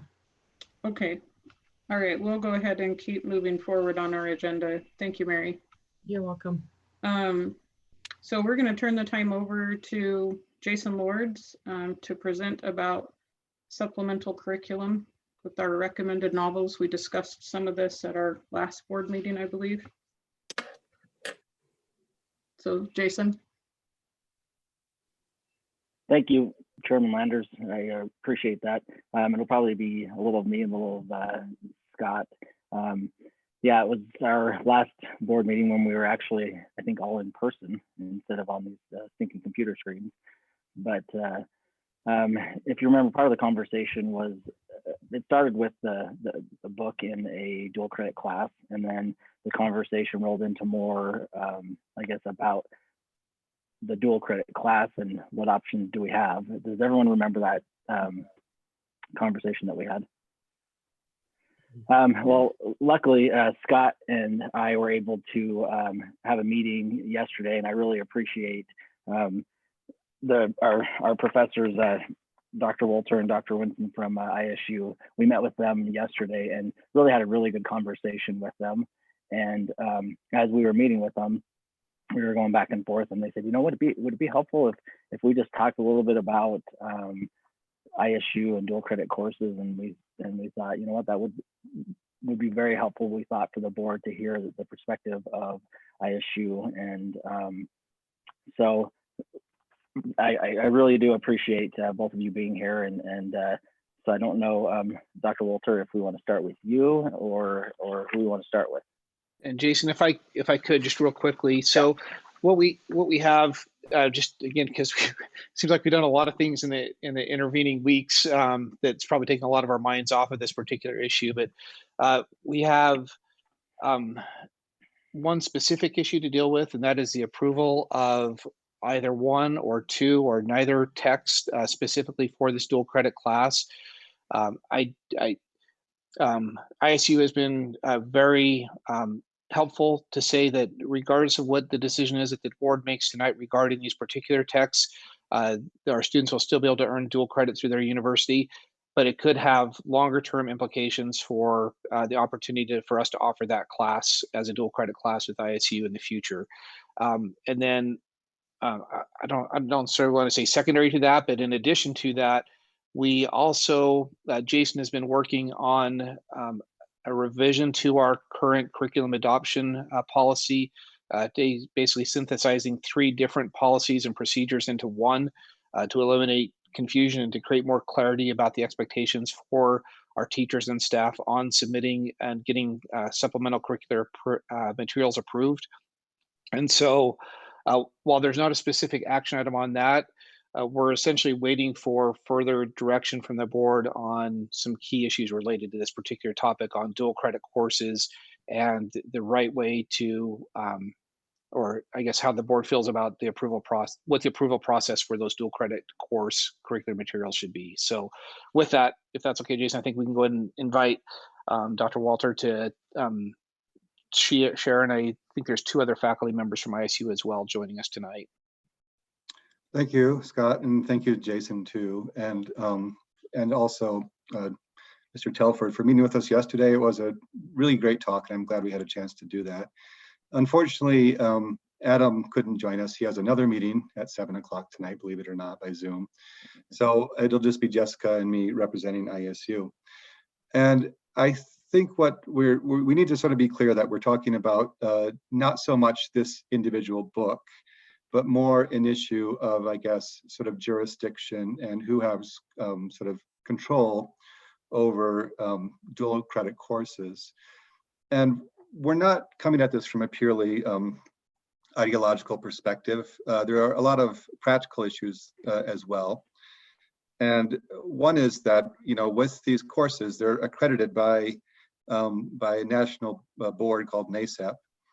And they endeavor to make sure that those courses are as equivalent to on-campus courses as possible. And one of the things that's included in that is the idea of academic freedom. And we actually have to submit to NACEP every year a report that sort of explains how we're protecting academic freedom. And if we don't do that, then we can lose our accreditation. So this individual book is what sort of started this conversation. But it then is, for us, is becoming a much larger issue in terms of just, are these actually controlled by the university, or are they actually controlled by the school districts? And I do understand these are dual enrollment courses. And so, I mean, they are earning that other credit at the same time.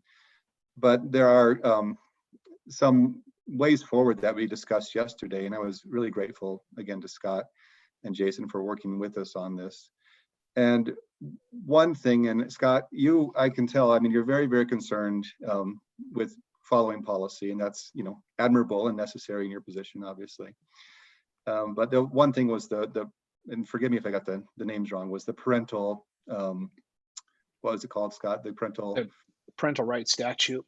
Parental rights statute, right. And this is the idea, of course, if you don't know, you probably do, but that if a teacher, or I'm sorry, if a parent objects to assignment, then the teacher is obliged to find an alternate assignment for that student.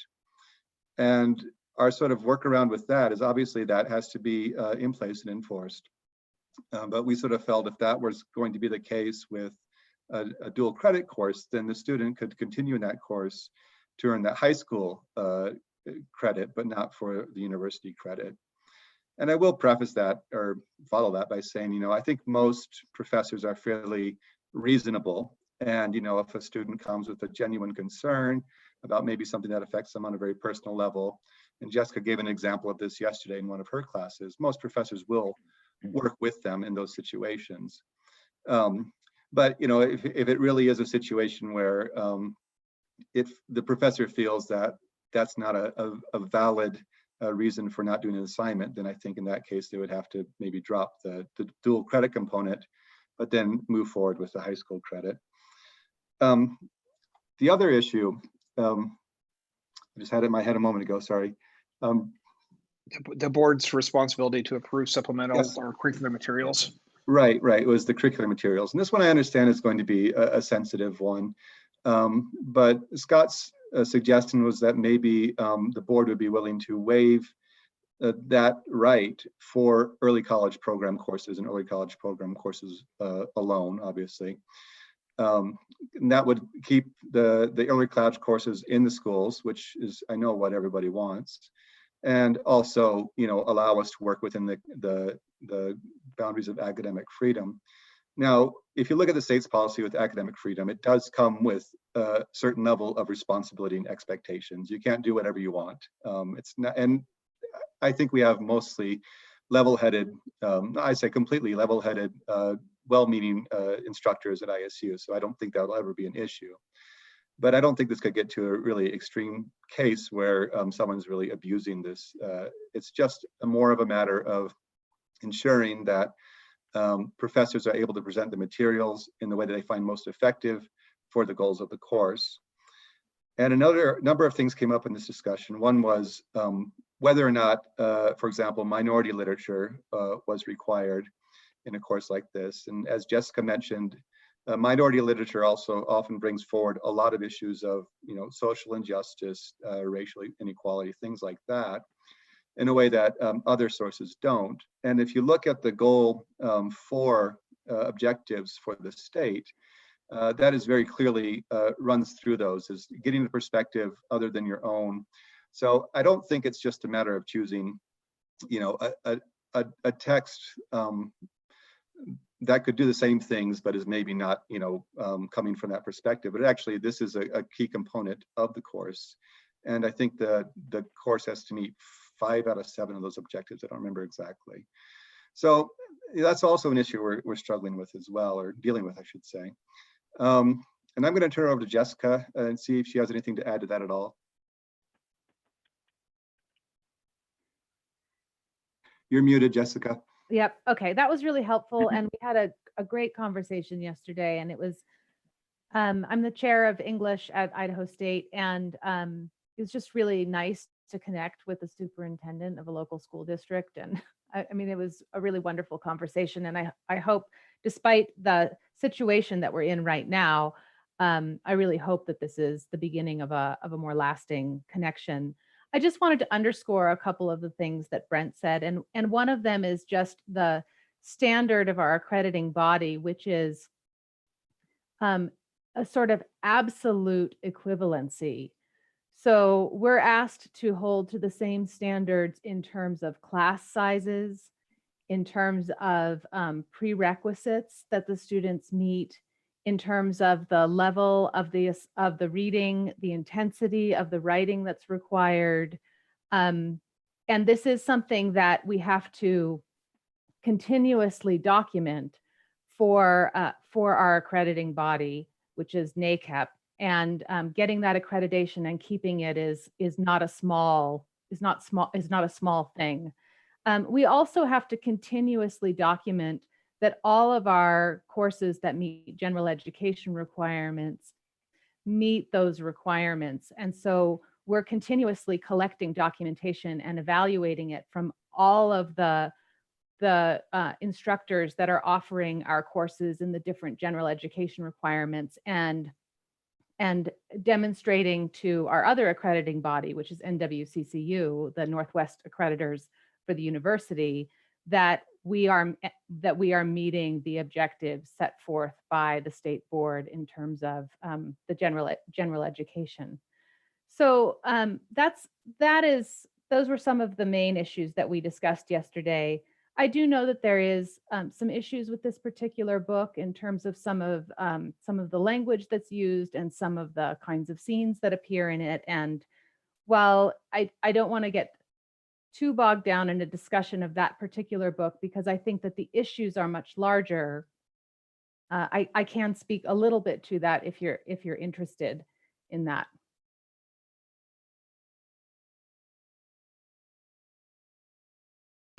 So do the board members have any desire, I guess, to delve more into the content of the book right now, or what do the board members want to do? Yes, I'd be interested in those comments. Okay. I guess I would be interested in, just to make sure that if we have a student that objects to a particular assignment or the material contained in a book, that they actually do have the option to receive another assignment. And my understanding with this particular book was the student was not given that option. So Chad, if I could just jump in on that, I think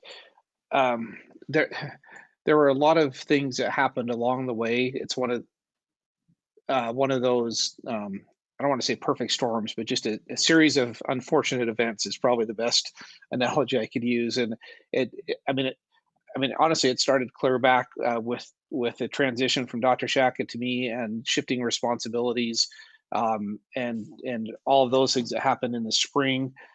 It started with the fact that we were starting a brand new high school, and with this high school starting, that we provided budget allocations to Thunder Ridge to purchase curricular materials.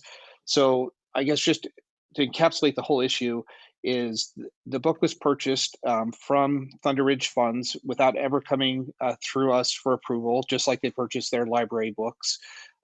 We've had, I'll just be candid, I think we've had two lacks of an approach on this particular policy, with ensuring that we were approving supplemental curricular materials. And I shared this before, but it was the very first memo I sent out to our principals last spring.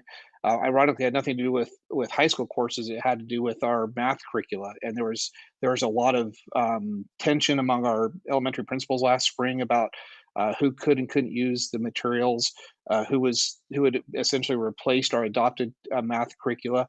And so I was very strong on the point that we need to make sure that we're following this policy. And it wasn't that people couldn't use additional curricular materials, but there was the right way to get those curricular materials approved and to use those in the classrooms. And so the nuts and bolts is this book essentially slipped through the cracks, didn't go through the process. We have since established the process for that.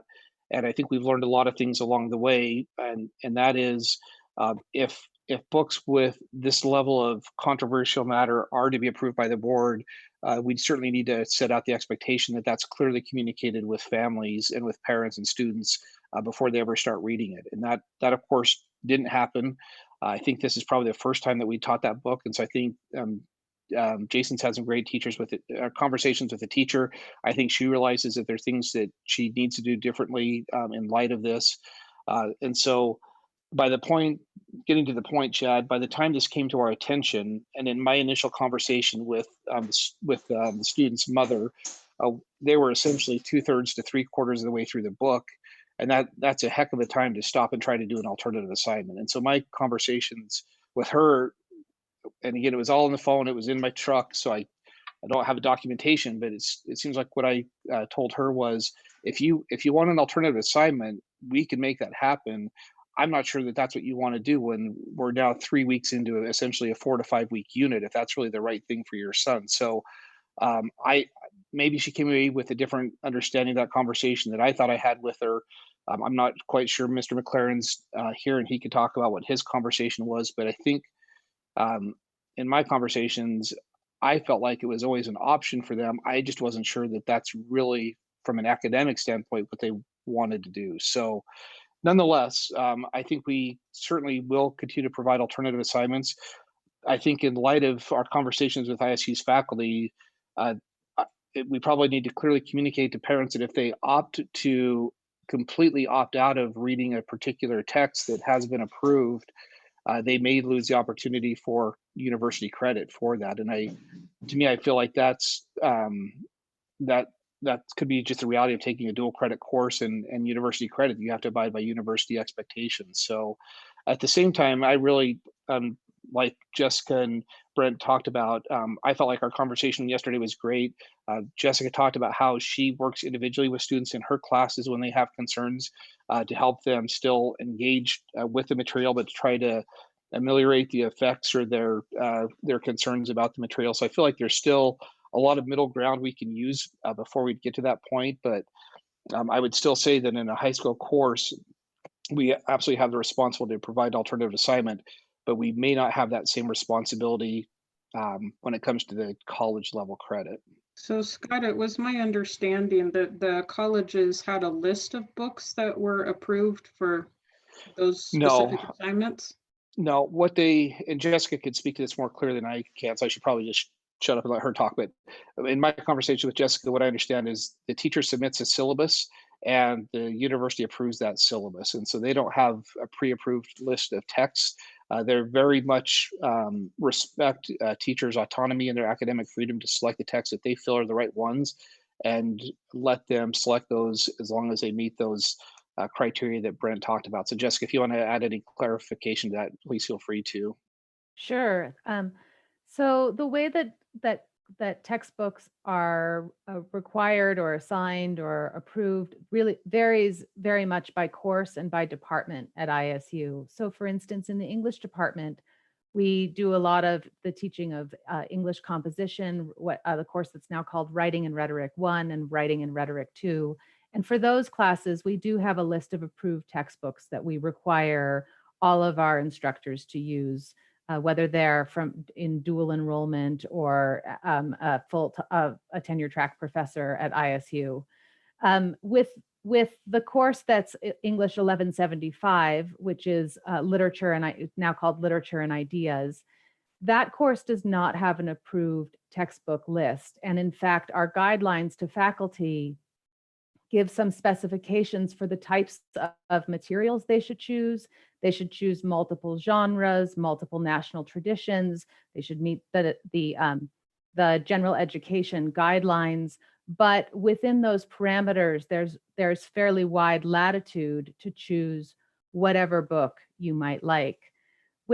I will say with this particular book, it's not an unreasonable choice in the sense that Louise Erdrich is a decorated writer, and that particular book won the National Book Award in 2012, as well as a separate award called the Alex Award, which is for a book written for adults that has special appeal to young adults. So it is a book that, just in terms of a kind of pedigree, would be an obvious sort of pick for a kind of contemporary novel that would appeal.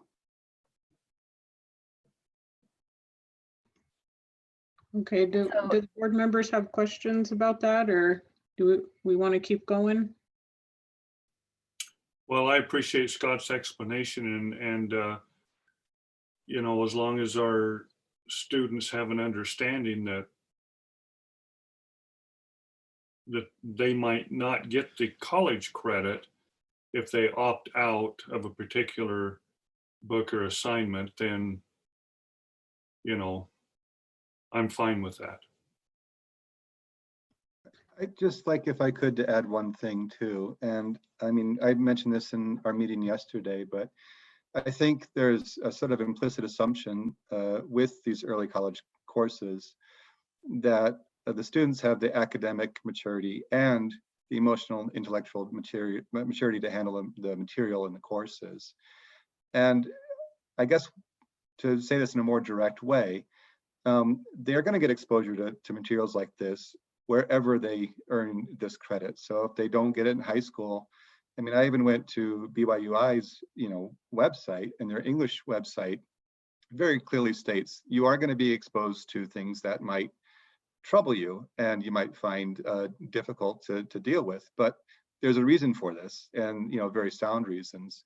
So I guess one question is, like, if you feel that the students are ready for college level courses, I think you have to sort of also give them credit for having the emotional and intellectual maturity along with the academic abilities to handle that sort of text. And again, like I said, it'll be now or later, but you can't really sort of work around exposure to these types of text. And there are, again, sound pedagogical reasons for why literature people would recommend a text like this. Well, I appreciate that, but that doesn't take away the fact that there are students who will object to it, and they have those rights to do so, and they should be allowed to object if their moral standards are different than what is being taught in the textbook or in the novel.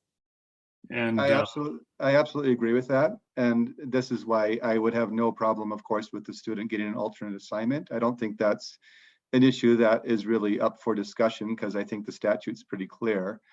But of course, like you said a moment ago, they would have to know that that might mean they're no longer going to earn that college credit. So I would never force a student to do an assignment that they're deeply uncomfortable with. But I think that also you have to understand that might have some consequences for them too.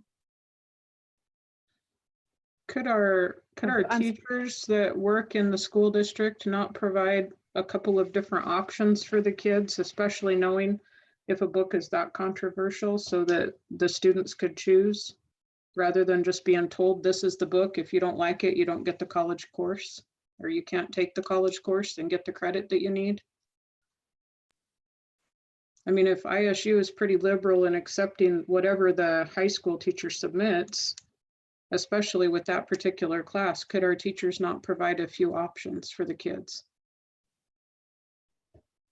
I don't know who's going to answer that, but my assumption would be that universities would say, sure, teachers who are accredited to teach dual credit classes can, if they think it's appropriate in their professional judgment, offer alternatives. But I think what they would say is that we can't tell them that they have to provide alternatives if there's college credit involved. Am I understanding correctly what the? Yeah, but if I guess as a school district, we're choosing the teacher that gets to teach this. Is that right, Scott? Not necessarily. So teachers have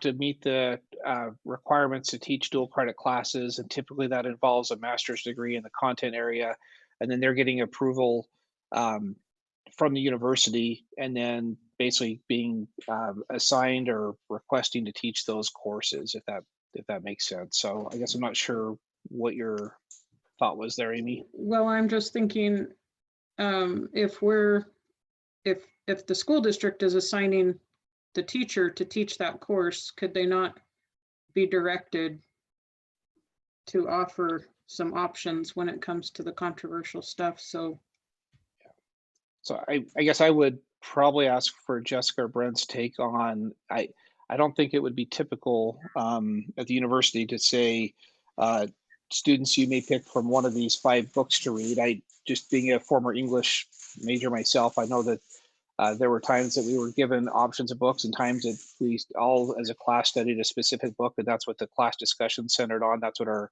analysis centered on. And I think I would just say at the heart of the matter is really the more control that we exert as a local school board over these curricula, then the more it threatens the academic freedom of the teacher and ISU's accreditation. So that's the kind of balance we're trying to find with this. I would add to that, and sorry, Jessica, I'll be brief. that the dual enrollment teachers are considered adjunct faculty. They are ISU faculty members. And the students in those courses are students at ISU. I mean, they have all the access that ISU students have, the library resources, they have a bingo number. So again, this is sort of like underscoring the complexity of this type of arrangement, but they are really working for two employers, the school district and also for ISU.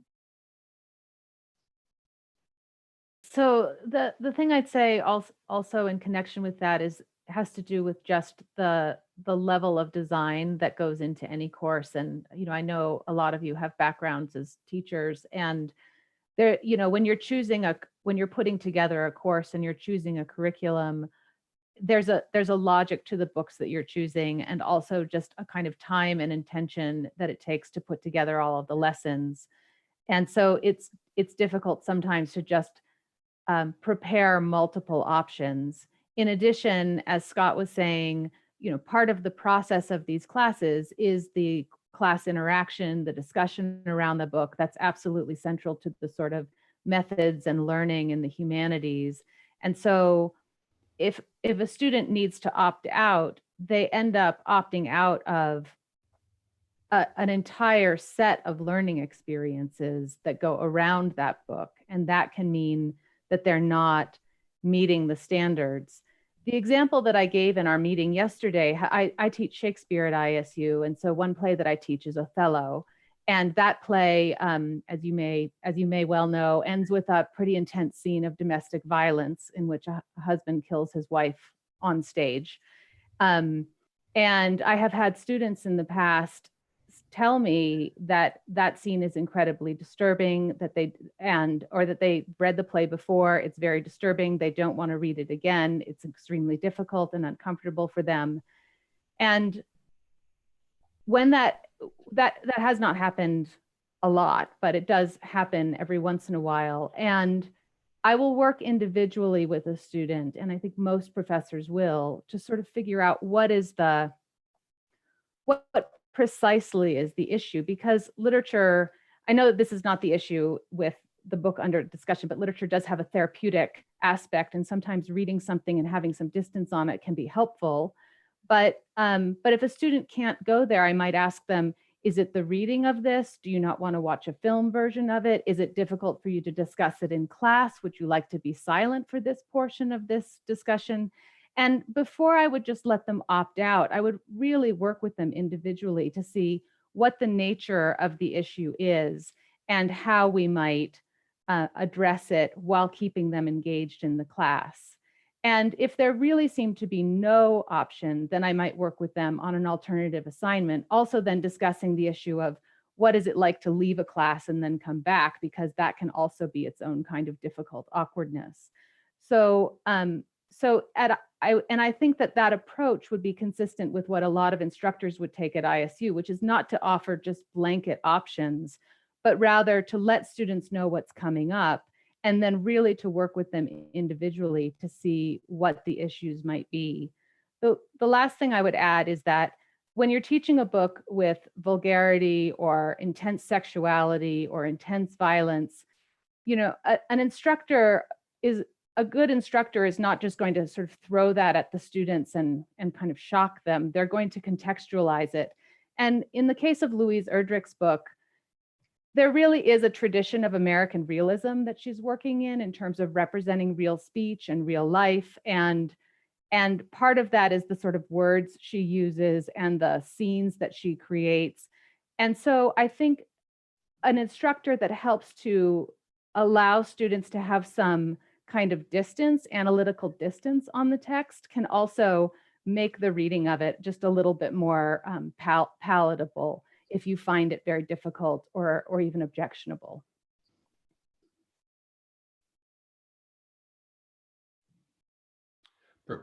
Professor Winston, were you, maybe you've already done what you offered to do earlier, which was to comment a little bit more on the specific novel. I'm not asking you to do more than you've done, but if you had in mind to do more than you've done, what you've said so far has been helpful to me, but I didn't know if there was more you had in mind. I can just say one or two other things. I guess I'd say for the parent who felt like this book was a difficult book and objectionable, it's not an unreasonable reaction.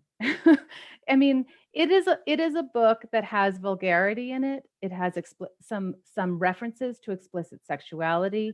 It has offstage but referred to a scene of sexual violence. It's not sweetness and light.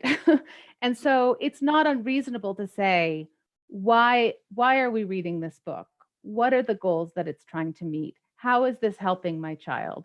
And so I don't think that those are unreasonable questions to ask about that book, or about, why we have to read a Shakespeare play, which my students ask me every once in a while and really want an answer to.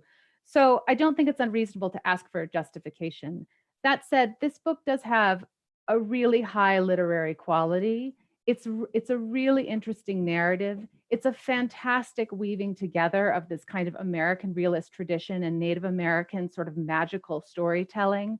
It's a really engaging story. And so I would, that's all just to say that it definitely is, it's got its edgy parts, but it's also well within the boundaries of what we would do in a freshman level, what the kind of book that would be part of the range of books assigned in a college level, freshman level literature class.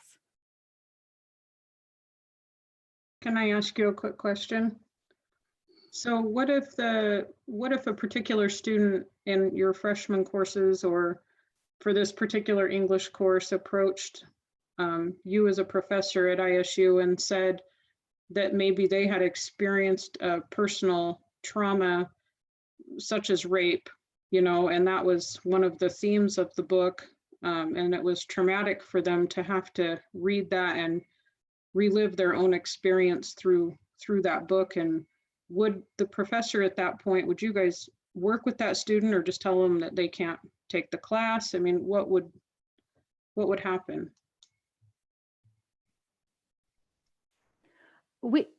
I would work with the student, and I think most faculty would, but the nature of working with the student might not involve not reading the book. It would really depend on talking through. So for instance, if a student might come and say, this has happened to me, I don't want to read about this. And I'd say, it's not explicitly represented in the book. It's clearly referred to, there's no elaborate detail, but we know a sexual assault occurred. That's just said absolutely sort of concretely. And so I might ask again, what is the nature of the concern? And also recognizing that sometimes it is therapeutic to read about someone's experiencing something that you experience too. And it can allow a different perspective or a different kind of, mode of thinking about it. So, I mean, if the student just said, absolutely, no Ovid, no Louise Erdrich, the Roundhouse, it's got too much sexual violence in it. So this is an issue that comes up in the teaching of Ovid in the classics also. So I would say, okay, well, let's come up with an alternative. But once again, it would not just be, I object to this, or I've had this experience and therefore this is what I think I need. Because of course I know the book, and I have, I will have taught it before, I'll have some sense. And so it's just really walking through in a kind of individual way what the student might need. Do you want me to tell you when this moment is coming up, and so you can skip these 2 pages, or something like that? Do board members have other questions? Well, I appreciate the discussion. I guess in the future, if we just do our best to follow that policy, Dr. Wilson-Hume, we should be able to move forward in a positive way and make it as good of experience as we can. I I guess maybe I would just respectfully disagree a little bit with Dr. Walter in that not all 16 and 17-year-olds are emotionally prepared for that kind of content in a book. And certainly if their standards are in their homes are such that they may not be prepared. And I do agree. And I don't think that the intellectual maturity always matches the emotional maturity. And I think this kind of puts the teachers and frankly the students in a difficult situation because it's asking, I agree, it's asking a lot of a 16 or 17-year-old to be able to take that on. So I guess I maybe sort of misspoke then, because I think when I talked to in the meeting yesterday, I said it's kind of, it's not really a fair assumption to sort of say you're ready for this in all way, shape, and form, and you could be very intellectually advanced, but just it is asking an awful lot of a student at that age. And I think this is where a teacher, and I know at least one of the teachers in the district there, the English teacher, I worked with her. She's a fantastic teacher, very dedicated. And I think a skilled teacher can find a way to work through that stuff and maybe show the relevance. But I do agree that is asking an awful lot of students at that age. And one of the things that we've talked about and is making sure that the student not only knows these things are happening, but the other part that we have as it being a dual credit class is also the parents are aware of, hey, in this dual credit class, here's what's going to be taught. And I know many of our teachers do that already in syllabuses, and until it's a problem, it's not a problem. And so, you know, that happens quite a bit. But if we can focus on making sure that we know, that the students know, and also the parents know of what's being taught and what's being discussed, and that, hey, this may be a tough conversation that we have. And I would just add to that too. I mean, I think Jessica and I would both agree, and we do this we deal with a lot of the same issues at the university too, where students are exposed to things that they find disturbing. And we could certainly strongly encourage teachers to add something in their syllabus that they go over the first day of class that just gives students a bit of a warning. And in our early conversation, in my early conversation with Scott, I think, Scott, you had said, you know, if the teacher had done that in this case, given some sort of disclaimer, probably none of this would be being discussed right now. Maybe not at this point, but I would certainly encourage, and I wouldn't have any issues personally. I don't want to speak for Jessica, but with the principals and the school boards to just strongly encourage the teachers to include something like that, because it's not a big impingement on academic freedom, and it's a very reasonable request. Well, and I appreciated Jessica today, and both your thoughts today, and Jessica sharing the thoughts that she had that I think are very good information for our dual credit teachers to have of, hey, we do have these options of meeting with a student and specifically having those conversations individually and making that determination. I thought that was very helpful. And I'll just echo too that, and I think our district has done a good job of this, but not every student should be strong-armed, if you will, into taking dual credit classes when they're not ready. And that's that. And I think I've been in meetings with Corey, and so I know you handle that very well. And it's great that we create pathways and options for people to do things, but I think we do a really good job of being careful about not like pressuring kids to do that before they're ready. And this idea of giving them some advance notice that either in the particular dual credit class through the syllabus, or as a general matter, saying dual credit classes require a level of maturity beyond just academic ability. And that kind of conversation, I think, is really helpful. And this is a good reminder. Again, I think we do it, but we could probably always do better. I think one thing that's helpful with that comment, Greg, is, and Corey can speak better to this, but to understand the place of this particular course in our dual credit program, and that is, it's a key course for students that are pursuing associate degrees, and I doubt that there's very many students, and Corey can speak to it better, that take this course unless they are pursuing associate degrees, and in some ways that underscores, I think, what Dr. Walter talked about, and that is essentially if students going to get 2 years of their college taken while they're in high school, there's probably some expectation they get exposed to college level content in those courses. So, and I mean by that, I mean not just the intellectual content, but the other things that come along with the college experience. Yeah. The point of dual credit shouldn't be to water down the experience or to reduce the rigor. Anyway, I think we all see that and are on the same page, but it does create that tension between those parental rights statutes and board approval statutes and academic freedom. And I fully appreciate that. And the conversation's been helpful. So thank you. Question for you, please.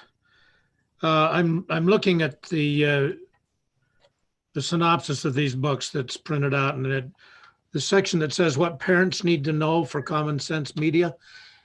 Is that available on all of the books? Not necessarily. Common Sense Media is a nonprofit organization. I use it quite a bit just to see what I feel like is appropriate for my own children. But as a nonprofit, it's certainly not an exhaustive or extensive review of every book that's been published or that could be potentially proposed in a dual credit class.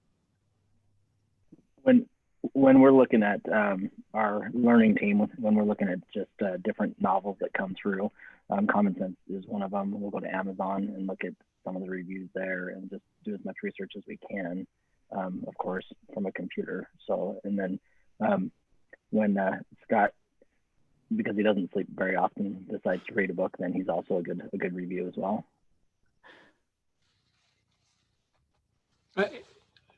Quite frankly, I think the little synopsis of what parents need to know, if that were published to those parents and the student before they get into the class, I think would be a really good way of explaining to them what they're getting into, so they don't walk into it blind. The other, I do think, is we're considering potentially approving these particular books. I think we also have to understand the broader context we're operating in, and that is we were the poster banner school district for some legislation that was proposed last year on banning sex education. That legislation resurfaced again this year, and I'll just say I really appreciate both Jessica and Brent's very intellectual approach to these books. I think they have a very solid grasp and understanding to a level that I certainly don't have of the literary merit of these books and why they're important. I can guarantee you there are people out there that don't see it that way, and all they're going to see is, and I'm not characterizing it this way, but they will characterize the language in those as smut and pornography, and that's all that'll get broadcast out there are, here's what they're having students in District 93 read. So I think we need to understand there's whatever decision we make tonight is going to have implications for us one way or the other. So I apologize for not bringing you easy decisions, but these super important ones. So Scott, on the agenda, when it says that we need to make motions on these two novels that are on here, are these with regards or in regards to the dual credit course specifically, or just for District 93, not the dual credit course? Well, that's certainly the board's discretion. And what I would say is if we approve these, they should only be approved for that specific course. I mean, but if we don't approve, is it not approving it for that course or just for District 93 for disapproving it? If we don't approve it, then it couldn't be taught in any class in District 93. And of course, we could approve it with a directive to the teacher that they need to ensure that they inform parents and students of the potentially controversial content and give them. I'll just say the nice thing with the Roundhouse is you could skip the most salient passages, the most controversial passages, and you're not going to miss anything from the book. There's other books that's absolutely not the case, that if you skipped over those, you would have no grasp of or understanding of the implications of the story. And I mean, I can think of two from my own personal reading experience that the graphic scenes that were included in those are very much relevant to the entire story. So we have a luxury here with this particular book. I don't think we necessarily have with other potentially controversial novels that could get proposed. But why, maybe I misunderstood something, but why are we being asked to approve a book that's only going to be used in a dual credit class? From what I heard, well, sorry. So no, it's because the board still needs to approve all supplemental curricular materials that are taught in our school district. And you're saying that requirement applies in dual credit classes as well? With our current policy and procedure, it does. I would say that that's the directive I'd ask from the board, is if the board wants to include in our policy and procedure to not include that, then that we'll make those revisions to our policy as we bring it to the board. But that flexibility is not in place right now. Okay. Meaning what we approve applies to the dual credit as well. Right, meaning that even though it's a dual credit class, we still have to, because it is a dual credit class and the students are still earning high school credit for it, that we need to approve the curricular resources that are used in that class. And to say it another way, if we don't approve it, then the dual credit class can't use it. Yeah, that's what that's understood. well implication. If the action is if the board takes a motion tonight and says this is not approved, then yes, they cannot use it. If the board takes no action, we're essentially leaving the teacher on the hook for like she has been second trimester with teaching a book that has neither been approved nor disapproved. Yeah.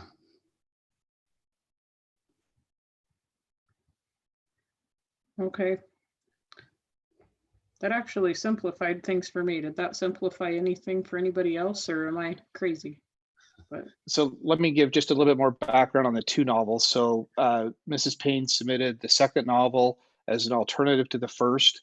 I honestly, maybe Jason knows whether that's what she's now geared her instruction towards, and she may only be planning to teach the second novel. The second novel is not without its own controversy. I would say it's significantly less than the first. To use a really, really broad characterization, I would characterize the first novel as rated R and the second novel as PG-13 with, it uses, I think, 3 to 4, the F word 3 to 4 times. It does use some sexually based profanity, but not in a sexual context, if that makes sense. So I do think that there's a difference, even though it's what's in the books. If we're going to prove it, you need to know, but it uses, for example, the word dick, but it doesn't use that as an anatomical reference. It just uses it as saying quit being a dick, as high school students or youth are likely to say. So so it uses that. It uses the word pussy as well. Again, not in an anatomical reference, but simply as a derogatory slang towards somebody else. So that's really the level of it. I didn't get to finish reading this one. I started it, and then we all got hit with COVID-19, and I found my other ways to spend my wee hours in the morning. So, but we did do just searches and kind of try to get the context of how those words were used in this particular novel. So, so I guess that's why I would characterize this one as PG-13 as opposed to the other one that also contains I wouldn't necessarily say it's sexually explicit, but the characters are certainly talking about sexual acts in that one. I would just add, it's my understanding that the teacher was asked to submit a revised syllabus that did not include the roundhouse, which she did. And Jessica, you might know more about this than I do. And the other syllabus was approved. So I don't think she's actually planning on teaching the roundhouse at this point. But again, for us, I just want to sort of reiterate that the key issue is not necessarily these two novels, but who has sort of jurisdiction over the books used in these courses, and whether or not that belongs with the high schools or the universities for dual enrollment courses. And Greg, I'd just like to applaud you for your comment about, these are courses that not everybody has to take. And I feel like there's been, and I had this with my own son, who was a student at Century and graduated a year ago. And he was being placed in classes that he wasn't ready for, frankly.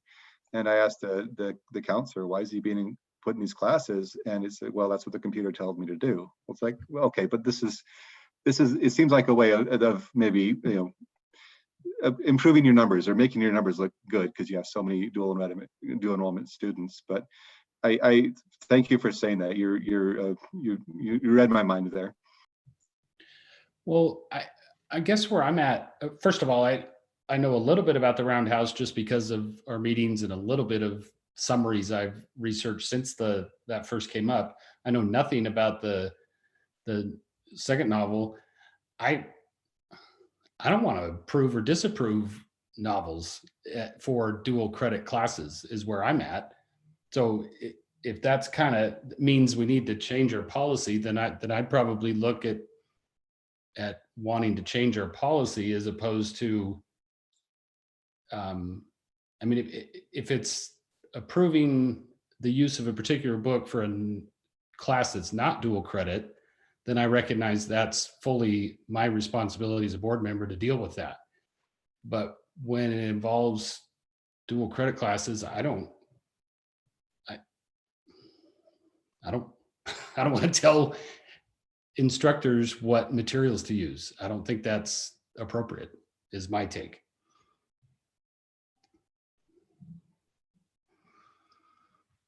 So, Chairman Landers, I'm not sure what we're being asked to do here or what the motion should be. So let me help with that, Chad, if that's all right. On that. Yeah, so let me help. So Jason met with the learning instruction team. They reviewed the Roundhouse. I was also part of that conversation, and our recommendation at that time was to not approve the Roundhouse for use in our classes. I'd be more than happy to revisit that discussion, but I don't think that's necessarily one we need to revisit at this time. We have not really had a chance to be together as a team on the second novel. But based on the timeliness of this issue, based on the fact that it is a dual credit class, and based on the fact that I feel like this fits in better context with the overall other policies or expectations we have for curriculum, including the types of videos that we permit to be showed in our classrooms, I'll just take the bullet on this one and say I'd ask the board to recommend that we approve the absolutely true story of a part-time Indian for use in this dual credit class. And so I'd ask for that motion for this part, and then following up, we do need directive from the board on how you'd like us to proceed on revising the curriculum adoption policy. Right, if we feel that's the way to go. I know Greg stated he felt that way. Right. So yeah. Does the board feel comfortable moving forward, either approving or disapproving the two novels that are in front of you on the agenda? I think Scott was saying we would do the Absolutely True Diary. I don't think he said we would do the Roundhouse. Is that correct? That's what I heard. Yeah, but I think Amy's asking if we're okay taking a vote on both of them, which is, right? Is that what you're saying, Well, Amy? and Scott, didn't you basically said that you guys are disapproving the first one, the Roundhouse? Well, their recommendation. Their recommendations. Yes. Yeah, so I would say I think it could be one vote on our recommendation, and our recommendation would be to not approve the Roundhouse, but to go ahead and approve the Absolute True Diary of a Part-Time Indian. And again, that's very specific to this course, this trimester, and I think we need to have a larger discussion that could include potentially the Roundhouse being approved for next year. But I really think we need to relook at our policy. So what I think we need to do is probably make motions for each of those novels separately, and then when we call for agenda items, that dual credit policy can be visited at another meeting. Is that okay?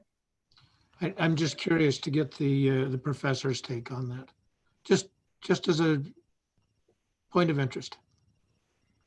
So ISU. Yes. Yeah, I can say a couple of things.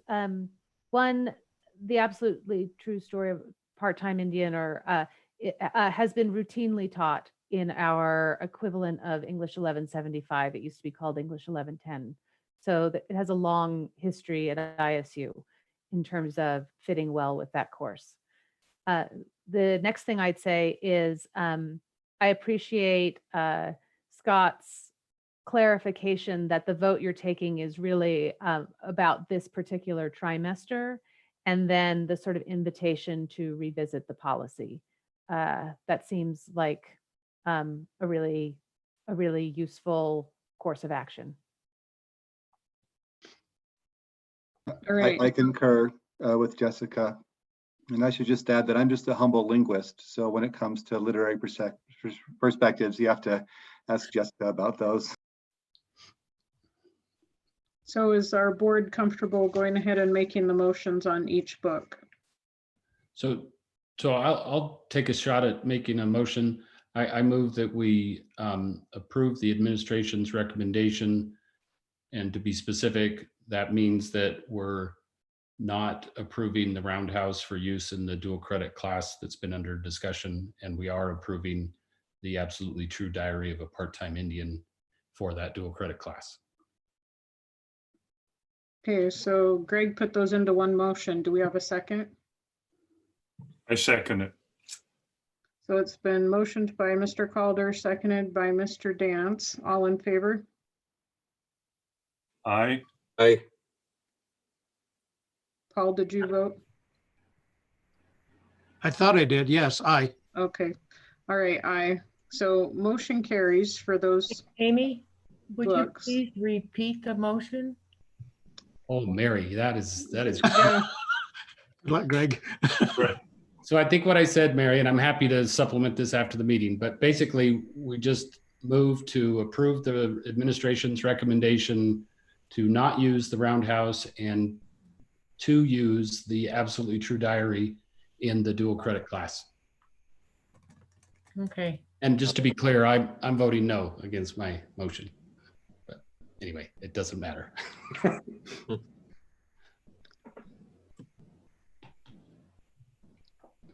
So what was the final vote? 4-1. 4-1? Okay. Thank 4-1. you. Okay, I didn't even catch that Greg said nay. Okay. All right, so motion carries. And we can address that at another future. The policy issue. Yeah. Yeah. All right. So we'll go ahead and move forward. Thank you, ISU, the representation for both of you to be here and take time out of your night. So we appreciate you guys. Thank you. We're really grateful as well. And it's I'm very happy and honored to have this very frank discussion about this. And I thank you. We appreciate it. Yeah, we appreciate you guys. Thank you. Thank you. We're going to go. Bye-bye. Goodbye. Thank you. All right. Recommendation on the asphalt sealant. That's much less John- controversial. Is John still here? And Greg, way to go on voting against your own motion. I think I that's know, the first yeah. time that's ever happened. Is that right? Put it down way in the to go, books, buddy. Barry. We received bids from 3 companies to do our asphalt sealant. The low bidder was Klingler Asphalt out of Blackfoot. They have done work for us before, and it would be my recommendation that the board accept the bid so that we can go forward and schedule that work. Where will that work be done, John? That is going to be done at Rocky Mountain, the district office, at 2 of our elementary schools. I think it's Cloverdale and Falls Valley. And I'm losing track of the That's last. fine. So there's quite a number of parking lots that will be serviced. There is. We do all the lots are done on a 4-year rotation. So basically, a quarter of the work gets done. One thing that is heading our way, earlier tonight we were talking about those budgets, is with the addition of all that asphalt out at Thunder Ridge, that every 4th year that is involved now becomes a huge increase to that budget as compared to what, how it's been apportioned in the past. So do any board members have any further questions for Mr. Pym? I don't have any. I move that we approve the recommendation to move forward with the asphalt ceiling and accept the bid that John recommended. Okay, Mr. Calder has made a motion. Do we have a second? I'll second. Okay, so it's been moved by Mr. Calder, seconded by Mr. Lynch. And is there any discussion from the board on this? None from me. None from me. Okay, I have none. okay. All in favor? Aye. Aye. Motion carries. Greg, was that an aye or a nay? It was an aye. Thank you. It's nice to vote for my motion. I'm just having to check. Okay. We're going to go ahead and move on for the proposed policies for 30-day review. Jason, you still with us? I'm still here. This will be should be much faster and less controversial. So what you have before you is the two different policies, the 3004 immunization requirements. And this one is, I guess, the action item on this one, if approved by the board, the first reading, but then these policies will be placed on the district's webpage for the 30-day review. And we would send these out to the schools and PTO presidents for them to be able to look through it. If you have any questions I think, about these two policies. didn't it state, Jason, in the board packet that those were basically just being updated from state things, or? Yeah, so yeah, both of them, the immunization and the parent involvement, both we came from the Title I audit. So some of the updates were coming from that. The parent involvement in Title I schools, our policy was a little different than I think what the schools were practicing. And some of that came through the audit of, no, here's really what we're doing. And so those were updated. And if you look in there, it has the parent involvement Title I schools has quite a bit of red, which is the new into it. And but really it's just following what the federal guidelines would be for those. Okay. Do we have any motion? Does anybody want to make a motion to accept the policies for 30-day review? I so move. I second. Been moved by Mr. Calder, seconded by Mr. Lynch. Is there any discussion? No. Hearing none. All in favor? Aye. Aye. Aye. Motion carries. And we'll move on to the policies for final adoption for the second reading. Keith, are you still with us? Yes, I'm here. Okay. So the second reading for policy 5430, insurance benefits for employees, has been on 30-day review, has not received any input at this point. Just in a nutshell, removing item number 3 in that policy, which went into effect in July 1st of 2017, changing the number of hours from 20 to 30 hours for an employee to receive the group health insurance benefits. And so just removing item number 3 since it's now in effect after that date. And then on number 2, changing that from 20 hours to 30 hours as discussed last month. Is there any questions for Mr. Jackson, or do we have a motion? Or we could make a motion and have discussion, however you guys want to do it. I would move that we accept Mr. Jackson's recommendation. Okay, do we have a second? I would second that. Okay, it's been moved by Mr. Dance, seconded by Mr. Jenkins. Is there any discussion on this from the board? I have none.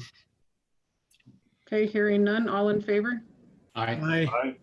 Aye. Motion carries. All right, Dr. Wilson-Hume, state of the district reports with regards to school closures and online learning. Amy? So, Did- go ahead. Amy? Oh, yeah, there's a child nutrition charges. Amy. We have one more final adoption policy. Oh, sorry. In my head, I thought they were both under the same thing. Sorry, Heath, I just ripped you off of your next 5 minutes here. So I'll take this one. Oh, So, okay. Actually, Guy, I see your name Yeah. on here now. yeah, so this policy is the same status as the one Heath just referred to. I have not received any questions or comments on the proposed policy changes. So would recommend that they are approved and moved forward at this point. I so move. Second it. Okay, it's been moved by Mr. Calder, seconded by Mr. Jenkins. Is there any discussion? I have none. Okay, all in favor? Aye. Aye. Aye. Motion carries. All right, Dr. Wilstonhume, we're back to you. Thank you, Chairman Landers.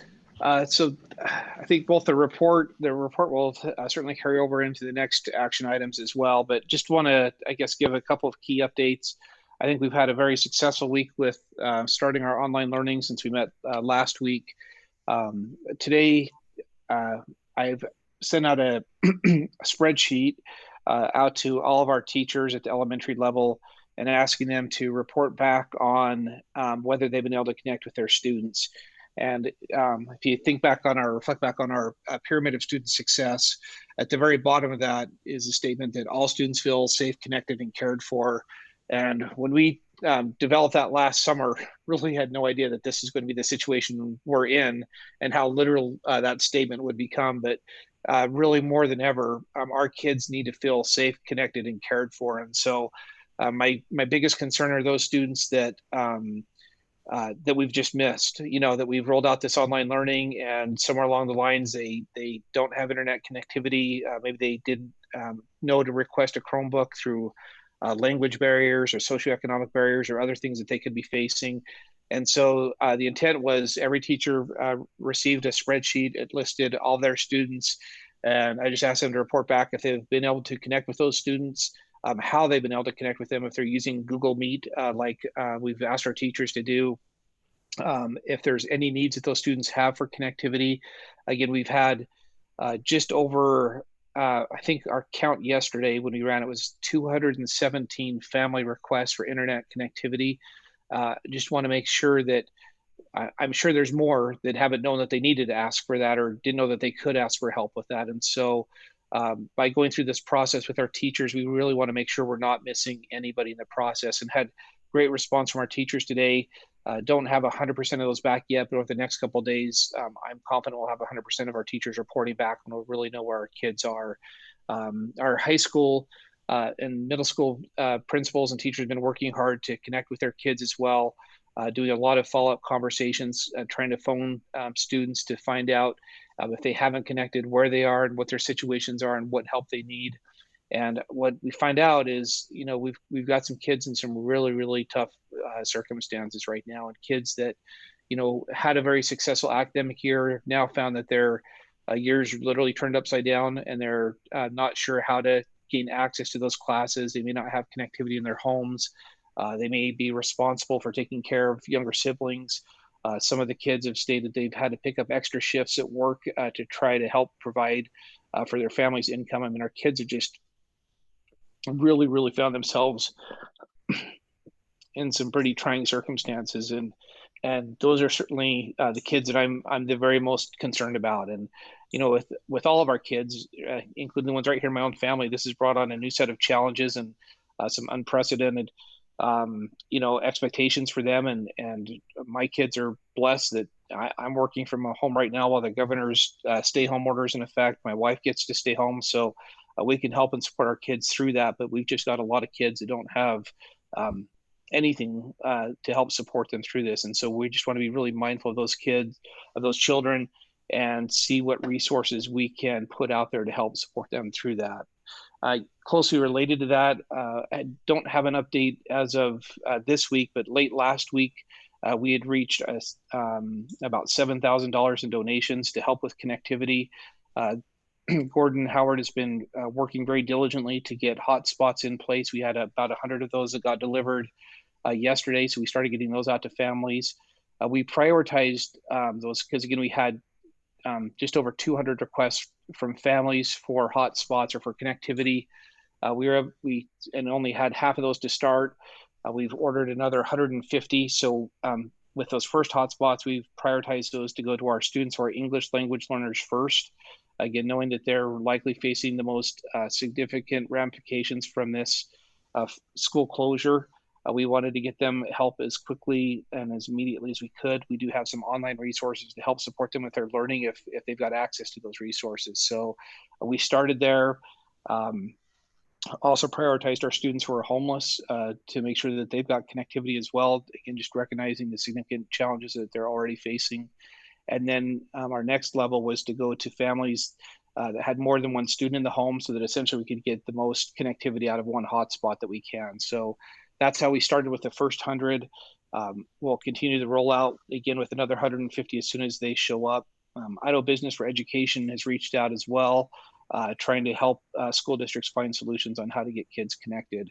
And right now it's really mostly a supply and demand issue on how we can do that. So I'll just, I guess, pause there in that brief report and see if there's any questions or comments from the board. Well, I would just say that's awesome. That's those that are helping out in those areas. I know my she's having some very good experiences and some difficult experiences because she's trying to teach children whose families are non-English speakers, and she's but doing a great job, I think. So along with this, Scott, where the state came out today, I guess, and all left it open to districts. And maybe this is a discussion for a different time, but could you comment on that? Yeah, so the state board on Monday, I wouldn't say yet that they've left it. Well, so the state board's action on Monday was to extend the soft closure through the end of the school year. I'll start with that. So what that means is right now, based on that state board directive, again, I still don't believe they've got the authority to do that unilaterally. I think that still takes our board action to act on that recommendation or direction. We didn't put that on the agenda tonight because I think there's going to be some further guidance coming out on Monday. And really we have until the 20th to take an action on what that means for our schools. They did leave open this caveat that they would work to establish criteria by which schools could reopen within that window based on guidance from the local health departments. I've got my own personal opinions on that, but I don't know if anybody's personal opinions are super helpful in the situation or not, because it's all conjecture and guesses as to what that could mean. But right now I would say that probably the most important part of that is that they effectively recommended we close schools for the rest of the school year, or continue this soft closure of schools through the end of the school year. Scott, can I ask you a question Please. about the hotspots and all of that? With regards to all of our students, do we have any idea what percentage have not been contacted at all? Well, not yet. I don't have a good percentage yet. That's why I asked the teachers to report that, but because I don't have 100% of teachers reporting yet, and again, I just sent that to them today. I don't. My feeling is it's going to be somewhere in the 5 to 10% range. On a lighter note, I'm super disappointed that you don't have Dwight Schrute or Michael Scott in your background. Like I do. I could switch that. There's nothing entertaining going on behind you, Scott.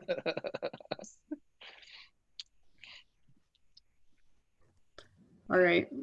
So is there any other questions about the school closure updates from Scott, or can we move on? Or Scott, is the online learning same? Yeah, so yeah, that's really blending both those into one. I think maybe the other important thing for the board, a couple of other important points with that decision. Today, the Idaho High School Activities Association met, and today they did not take any action on spring sports and activities. Their decision is to wait until after the board meets on Monday to see what the potential reopening criteria could be. So we still do not have a definitive answer on spring sports or activities.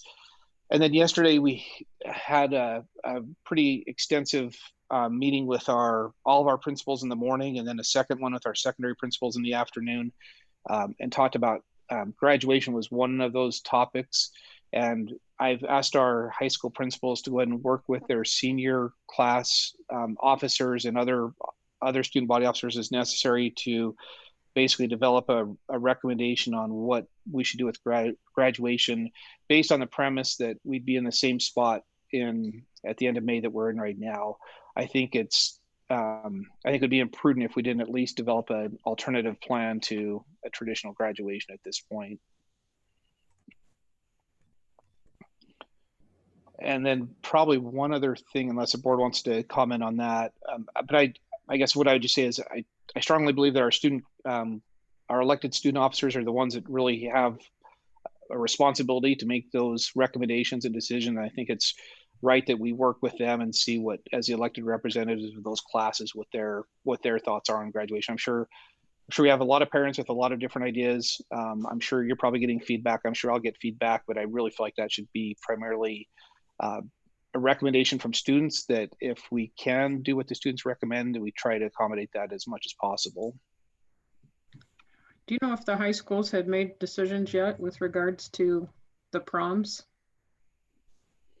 I mean, I know that we're pretty much shut down, so it would seem like a no duh, but it hasn't been communicated. So I was wondering what was going on with that. No, and I do know we've got high school principals on, so I'd defer to them on what I know we had established kind of this rolling 4-week window. I don't think proms are inside of that yet, but they've got to be really close to that. So if Doug or Scott or Levi want to talk. They're inside, it's inside the window for Thunder. Is it now? Ours is April 25th, the scheduled. So we're just under the assumption that we're under this stay-at-home guidance and the soft closure. So promise unlikely to happen. We're still waiting for some clear direction on where soft close by the end of the year, so we can make that decision, and then go from there, so we can lock it in. But right now, we're just under that assumption, I guess you'd say.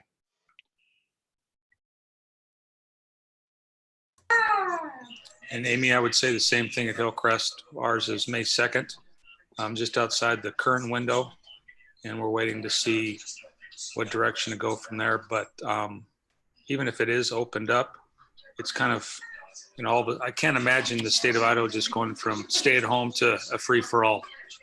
And then all of a sudden we're gathering with hundreds of people in one spot. So I would say 95, 98%, we're not going to have it. But we're just waiting to make that, I guess, confirmed and go from there. Regarding graduation, I met with our senior class president today, and we are working for Plan B is maybe do the drive-in at the Motor View. I think it's Motor View. Is that what it's called? They have 500 parking spots available. We have 244 students, so that would be 2 cars per family that we could possibly get in and do something at the drive-in theater. So there's a lot of logistics would have to be able to take place to pull that off. But after that's our day one discussion. And I would echo at Bonneville, we're in a similar position. Part of the challenge with prom is kids haven't had the opportunity to get together and plan or do the things they normally would to prepare for it. But I can't see a scenario at this point that's going to happen. And then I'm meeting with my student councils on Friday to start talking about graduation. Levi, what's your prom date? Not who is your prom date, but what is your prom date? I think we're the same date as Hillcrest. I'd have to look, but I mean, we're right on the edge of the window ourselves.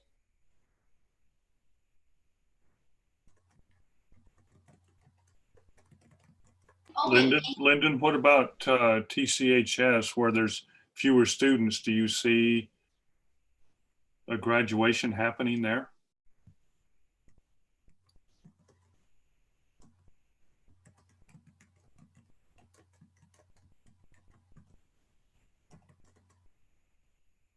Oh, now can you hear me? Yes. We're looking right now at a virtual graduation where the students, they see the student walk across the stage, get their diploma, and people will celebrate it online. But that's our idea right now. But no, we're gonna follow all the guidelines and not have people gather.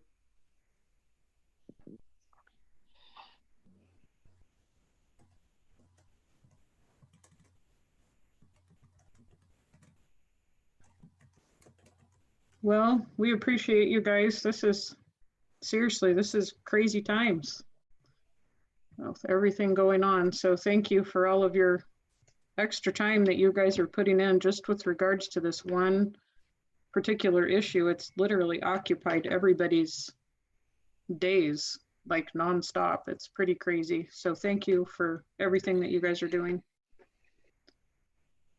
Does the board have any other further questions about online learning, school closures before we move into the next topic? Or are we okay to move on? I'm ready. Okay. We'll go ahead and turn the time over to Dr. Wilstonham for the mastery-based education resolution.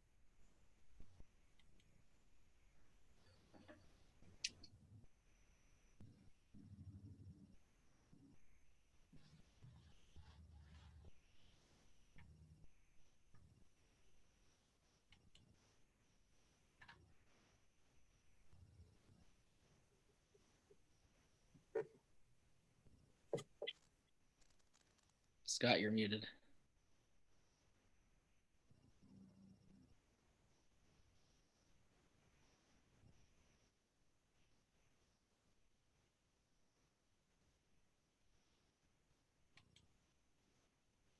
Can Scott even hear any of us, or did he disappear?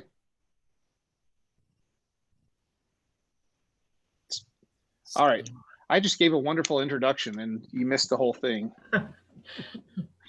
So I'm gonna switch over microphones just to make sure that you guys can hear me. So still hear me okay?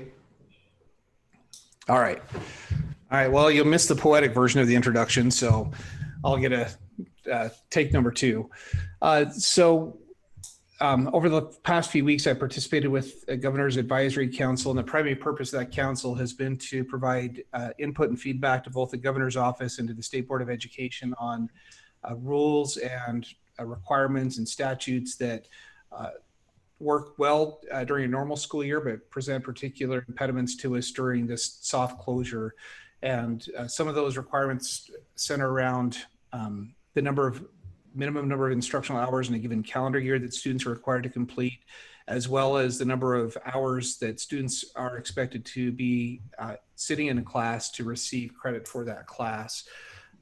That particular statute has a waiver to it, or an option to use mastery-based learning instead of the traditional 60 hours per credit, which goes clear back to like the 1920s with Dale Carnegie. So as we look at those closures that we just talked about, again, the state essentially has extended the soft closure until the end of the May. Maybe just for a little bit of context on the window that they're trying to create for some districts to resume school, is there are some fairly remote and isolated school districts that are in areas where there's still not an identified case of the coronavirus, and they're wondering why they can't go to school. And one of those, Salmon, is one of those school districts. You're on a conference call with regional superintendents today, and it's a bit of a challenge because they don't have an identified case, and yet they can't continue school as normal. So I think a lot of the latitude that the board is trying to create for school districts is centering on those school districts where there's no identified cases and certainly not community transmission, because we're now in an area that does have community transmission. I personally really don't see a way that we're going back to school this year in the traditional sense. And if that window does present itself, I'm fairly certain it won't happen until the latter part of May. So as we're looking at those timeline now with that soft closure being extended to the end of the school year, I think there's some key things we need to think about with the current reality that we're in. So again, before the state recommended the soft closure of our schools, we were trying to create a path forward that for students that where it made sense that the families wanted them to be at home, that we could provide online and remote instruction to those families, but still expected a good percentage of our students to be still taking classes in our schools. And that option closed quickly for us during spring break and actually right before spring break. And so now 100% of our students are learning at home, whether or not they have the means to effectively participate in that education. Like I talked about in my board report, some families are in a situation they simply cannot provide for their very essential needs right now. We've heard from some students whose parents have lost their jobs, and students are now working to help pick up extra income to provide for just their very basic needs. We still have a lot of families who can't provide adequate adult supervision during the day. Had one email from an elementary principal talking about that teachers were concerned because a second and third grader were home by them during the day trying to engage in online learning because both parents had to work to provide for their families. And they, like we talked about, we still have issues and likely will still have connectivity issues for at least the next 3 to 4 weeks before I feel like we'll be able to ensure that every family has connectivity to the internet. So those certainly aren't, it's not an exhaustive list of the challenges that our kids are finding themselves in, but it provides at least a pretty good insight into really the particular challenges that come when we forced all of our kids into remote learning. And then again, as we look across the country, I shared this map with the board last week, and you'll see that it's been updated again. And many states across the country have simply closed their schools for the rest of the school year. And then some are still working to try to keep schools open as long as they possibly can. So as we looked at mastery-based learning, this is a kind of a mantra or a saying that's been out there in education circles for quite a while. But it's simply the idea that if we hold time constant, which is our very traditional approach to education, that we start on a certain date and end on a certain date, and we expect all kids will be in attendance from that time. So when you hold time constant, then, and every kid is essentially given the exact same number of hours of instruction, then learning becomes the variable. But if we can vary the time that students participate in learning, then we can do a much more effective job at holding learning constant. And that's really the premise behind mastery-based learning for schools that have adopted a mastery-based learning approach. A few years ago, the Idaho legislature recognized the benefits of mastery-based education, and they created a pilot program for schools to participate in that. Our own Rocky Mountain Middle School was an early adopter of this. They were in the very first grant cycle of schools that approved that. And with Team Jaguar, they've been participating in master-based learning for, Jason can correct me, it seems like it's been 5 years now. Might be 1 year plus or minus on that, but somewhere around 5 years. So some of the key benefits that they've mentioned is, first of all, they stated in statute that they recognize that mastery-based education where students progress as they demonstrate mastery of a subject or grade level is in the best interest of Idaho students, that moving from a current time-based system to a mastery-based approach will allow for more personalized and differentiated learning, and that focusing on explicit, measurable, transferable learning objectives will empower students. So I think one of the, I would say the leading expert on mastery-based learning in the country is Dr. Robert Marzano. He's been an educational researcher for at least the last 30 years and has just had a significant impact on education in the country, starting with his early works that focused on effective classroom instruction and effective classroom management. He's also collaborated with Dr. Marzano on professional learning communities, and their work really paralleled and supported each other. And so somewhere around 7 or 8 years ago, he put out this model for high reliability schools, which is effectively a tiered approach on how school districts or schools become highly reliable in the education they deliver to students. And so those 5 steps begin with establishing or creating a safe and collaborative culture.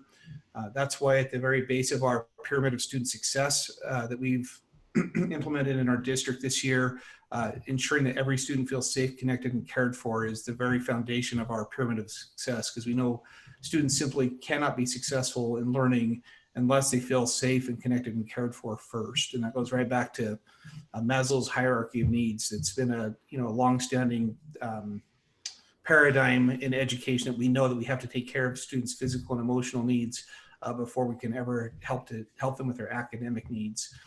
And then the second tier of that is effective teaching in every classroom. The third tier is creating a guaranteed and viable curriculum, which simply means that teachers have taken the broad curriculum documents that were given at the national and state levels and worked through those to identify the things that are the very most important outcomes for students to learn in a particular course. And they're ensuring that every student will learn those in the period of that course. And it's not that that's the only thing that gets taught during that course, but teachers know what the very most important things are and work very hard to ensure that every student is able and has access to learning those key outcomes.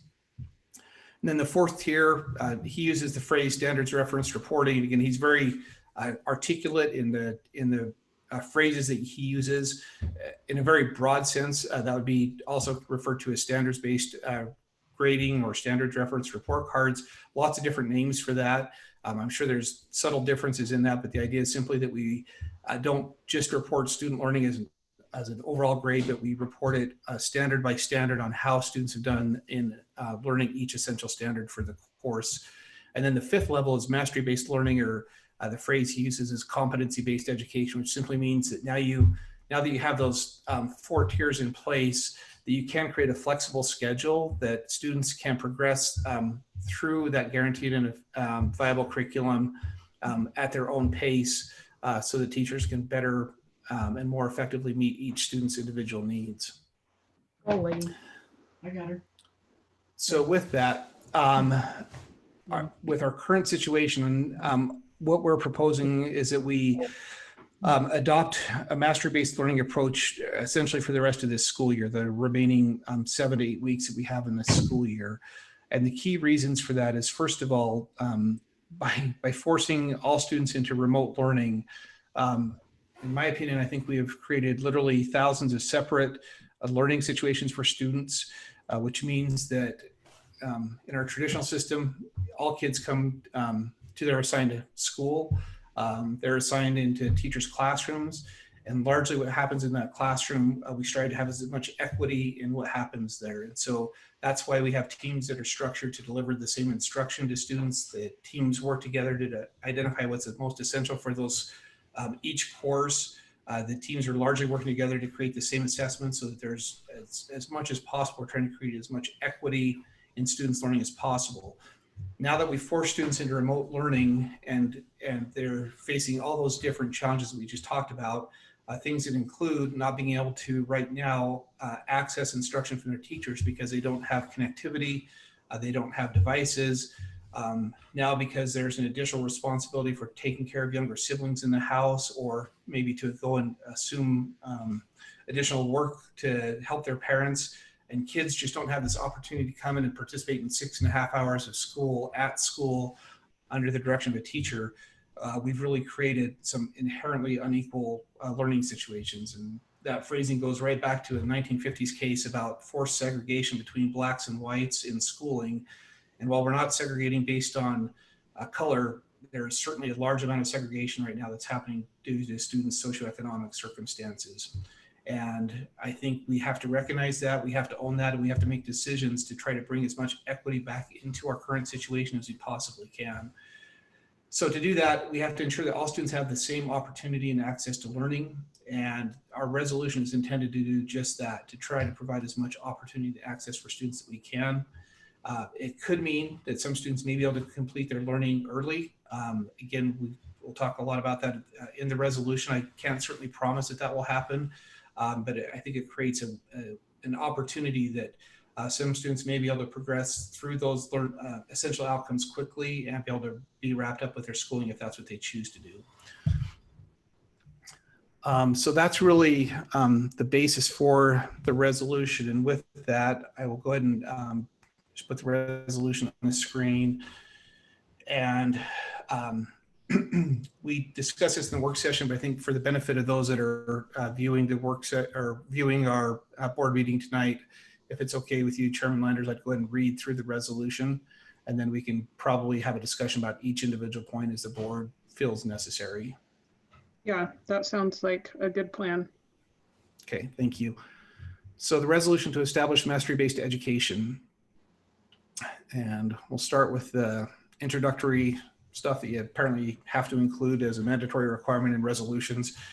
So it reads, whereas Idaho Code Section 33-1632, mastery-based education states that mastery-based education, where students progress as they demonstrate mastery of a subject or grade level, is in the best interest of Idaho students. Whereas Idaho Administrative Code 108.02.03, Section 105.01b states that notwithstanding the credit definition of subsection 105.101.a, a student may also achieve State Board of Education rules governing credits by demonstrating mastery of a subject's content standards as defined and approved by the local school district or LEA. So that's really the key on why we're bringing this to the board as a resolution is to meet that state board rule, then our board needs to define and approve mastery of a subject's content standards. And that's really what the rest of this document is intended to do. The Bonneville, whereas the prolonged closure of schools pursuant to directives issued by the State Board of Education will reduce the minimum instructional hours for students below the minimums required in state law and administrative code. The Bonneville Joint School District 93 Board of Trustees hereby directs the superintendent to develop and implement a mastery-based system to award credit and grade promotion based on students' attainment of essential outcomes for each course and grade level based on the following expectations. Number one, in grade level or content area teams, teachers are to collaboratively identify the most essential outcomes for each course. 1.1, these should be limited to no more than 5 essential outcomes for each course. 1.2, at the elementary level, essential outcomes should be limited to math and ELA standards. However, English language arts learning activities should include content from science and social studies as appropriate. Number 2, in grade level or content area teams, teachers are directed to develop common formative assessments for each essential standard. Number 3, teachers may permit students to complete learning activities and assessments at their own pace to demonstrate proficiency of each essential standard. Number 4, teachers are directed to provide additional time, instruction, and support to students who are not able to demonstrate proficiency on essential standards. To the extent practicable, teachers are encouraged to provide extended learning activities to students who have demonstrated proficiency to continue their learning to extend beyond a basic level of proficiency. Extended learning activities should be clearly identified for parents and students. 5, teachers should use their professional judgment based on the preponderance of evidence of student learning from assigned activities, common formative assessments, and checks for understanding when determining whether students have achieved a proficient level of understanding of each essential outcome. Number 6, teacher teams are encouraged to use shorter cycle assessments to evaluate students' achievement of proficiency of essential standards. If a teacher teams elect to use end of course assessments or ECAs as part of their summative evaluation of students' proficiencies, the ECAs must be given no later than May 15th, 2020. Students who are not able to demonstrate proficiency on any essential standard on the ECA must be given additional time and support to learn and demonstrate proficiency on those essential standards. Number 7, teachers are expected to use the following grading scale for common formative assessments and final grades. Teachers should follow the sponsoring university's policies for reporting grades for dual credits classes for college transcripts. The currently adopted administrative procedure 2620P, grading and progress reports, references incomplete grades but does not specifically identify I as an approved grade. Adoption of this resolution will necessitate the approval of the amended version of this policy to allow I as an approved grade. So the grade I would mean insufficient, and the explanation behind that is there is insufficient evidence that the student has attained at least a proficient level of understanding on the essential course outcomes. The student will need to be provided additional time and support to attain proficiency. And the grade P, proficient, which is currently in our policy, or passing, there is sufficient evidence that the student has attained at least a proficient level of understanding of essential course outcomes. what you'll notice, I'll just take a quick break from the read before I hit and rate, is there is not a P+ in here. Last week I discussed a P+ with the board. Based on our discussions with principals yesterday, they felt like a simple P or I would be the most appropriate way to proceed with grading for the rest of the trimester. Then number 8, due to the inequitable access to support and instruction created by the closure of schools and compulsory participation in remote learning, no grades from third trimester will be included in students' cumulative GPA calculations. Adoption of this resolution will necessitate the suspension of item 1 in board policy 2750 academic honors, which states grade points shall be determined by the average of grades earned during the 4 complete years of a student's high school career. So essentially, we'd be eliminating 1 trimester from GPA calculations. So with all of that, let me just, probably maybe the most helpful thing would be to talk about what's different and what's not different, just in terms of our teachers' current practice. And so number 1, in item 1, that is the expectation that our teachers have been working on for literally the last 7 years. I would say with a really much more sustained focus on that this year, with the Golden Fridays or the extra Friday collaboration days that we created, with the additional work we did over this summer. There's been a high level of focus on this. Probably the key, I don't know if it's a change, but probably the most specific directive to teachers in this that could be different from what they've done is 1.1, which is limiting the essential outcomes to no more than 5 for the rest of the trimester. And also 1.2 to some degree is just clearly stating to elementary teachers that their focus needs to be on math and ELA. So again, those are general conversations that we've had, but I think this creates a different level of expectation with this statement. Scott, can I ask a question on that one? Yeah, absolutely. So on the 1.1, where it says there should be a limit, should be limited to no more than 5 essential outcomes for each course. Is this particular number, I guess, only in effect through the end of the trimester, or are you hoping to keep this in effect forever?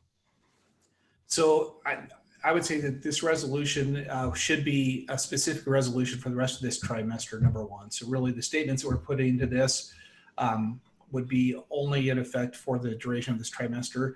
At the same time, that idea of 5 essential outcomes is an idea we've talked a lot about with our teachers, is we're trying to truly, when we talk about essential outcomes that every student will learn, then that's where we really feel like we've got to continue to shrink our focus. And I think that'll happen naturally over the next few years, but the short answer is for the rest of this trimester on that very specific expectation. Yeah, okay. If it's only through the rest of the trimester, I can see that. I'm just thinking, I guess in regular school year, that some teachers may have more than 5, right, essential outcomes, and yeah. I just don't think that they should be limited. I mean, I understand that we want to try and keep that down, and I understand why, but there may be a teacher, handful of teachers that do have more. Right. So. Yeah. One key thing as we look at that equity is, again, given the disparate circumstances that kids find themselves in, I feel like it's imperative that we really shrink what we expect all kids to learn right now. That doesn't mean that that's all that we do either. That there's certainly be a whole lot of supplemental instruction and activities and learning in addition to that. But as we're thinking in terms of earning credit for a class or being able to move into the next grade level, that's where we're saying based out on no more than 5 key outcomes for the course. Okay, so those are the key changes with number 1.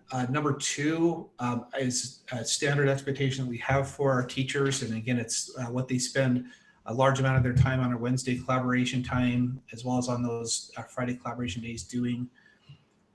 Number 3 is a new item. However, I don't think that this actually places an expectation on teachers. It's simply saying that teachers may permit students to do this. So it's basically giving them the freedom that if they can and have the means to basically create a flexible learning schedule for students, then they certainly are allowed to do that. Where before I think they would say, no matter what, I've got to make sure that I've got activities or anyway, the students have to be in school all the way to the end of the year. This would create some flexibility in that expectation. Number 3 is, again, that's a fundamental precept or concept in PLC, something we've talked about a lot. Probably the only key difference is simply as you know, one of the nice things right now is I get to experience this online learning as both a parent and from the superintendent's chair, and so I get to see the impact of decisions that I make and how well things are implemented in those things. But as my kids are getting quite a few assignments through Google Classroom, I think it's imperative that teachers clearly communicate to parents and students this is an extended learning activity, so that they can prioritize what actually has to be done right now and what could be potentially done later, so if at all. And again, some teachers think they're doing a great job with that. I think some, it's been a little less clear. Scott, what's the motivation to do those, other than I guess a student just wants to learn if they can only receive a P? Yeah, I'm such a naive optimist, Amy, that I just really, I hope that the goal of all of our activities is simply learning and not just for grades. And I think as soon as you put grades into things, it kind of creates this game-based mentality on what's the least I have to do to get a grade. So if all students are interested in is passing a class, then likely that could be the end of their learning for that class. I would hope that both students might be motivated and teachers might be engaging enough that they could invite students to continue their learning, understanding that really just doing the essentials might be enough to get you credit for this class, but it certainly may not be enough to prepare you for whatever's next, whether that's college or the next level of this course. And I would say, I think parents and students both are liking having something to do at home, having those activities. And so I know a lot of those students are just excited to, I get to do this today. Awesome. So I think that also plays into it. Especially while the stay in order is in effect, I think families are appreciative of keeping things to keep their kids engaged. So, although our floorboards still aren't clean, so I know that we got other activities we can keep them engaged in as well. Okay, on number 5, I think just the key thing with number 5, again, something we've talked about a lot with teachers, and I'd just say one of the drawbacks of using computerized grading systems that came into place about my probably first or second year of teaching is it made us all slaves to whatever the grading program told us the kids' grades were, and whatever percentage it calculated, then that was a kid's grade. And so I'm hoping teachers will see number 5 as an opportunity to simply use their very best professional judgment to determine whether students have met proficiency and not necessarily be locked into a certain percentage on in Power School. So Scott, I had another question about number 5. Yes. So I know there are teachers that don't consider a student proficient unless they're at that A level. So I guess some teachers could assign a P only if their students are receiving A's and get the I for any other grade. I mean, yeah, I would hope not. And I think those are conversations that our principals would need to definitely have with teachers about that. And I would just say there's a key word where we're using the word proficient here and not mastery. And so it's a little bit interesting because the overall thing is talking about mastery-based learning. And typically when we're talking about mastering a course, and Tom Gusky did a great job of actually debunking this idea. I would say that there's almost this prevalent myth that means you have to be at least 80% proficient, but he did a great job of explaining why arbitrary percentages don't always reflect mastery.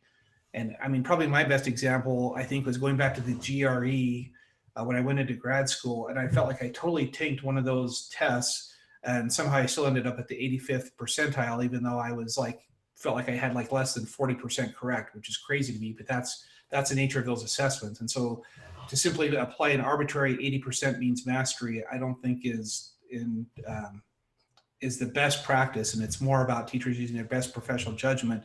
But to your point, our expectation is that teachers will be judging students' proficiency and not mastery. And that is a key difference between those expectations. Well, and I do think just because the content, and I guess what we're asking is to take everything down to a bare minimum. And since the teachers have done that, I do feel expectations are quite high from some of the teachers, you know, to be able to award that proficiency, because they feel like they've already pared down what they are giving their students. Yeah. Yeah, and So- the only other comment I would make is that although I think there's always some discretion when teachers do any kind of evaluation, I don't know that you could ever get away with that. At least this is a defined term as to what is proficient, and at least we've got it direction about that. Generally speaking, that should be 5 essential standards that are defined on the front end, and so at least it seems like this is a step towards standardization of how that discretion should be exercised, which seems helpful, especially under the circumstances. Scott, along those same lines, what happens to a student who gets an I? I mean, we've talked a lot about students who have extra challenges and even extraordinary challenges and circumstances where they may not be able to perform at a teacher's expectations. And so they're given an I when really they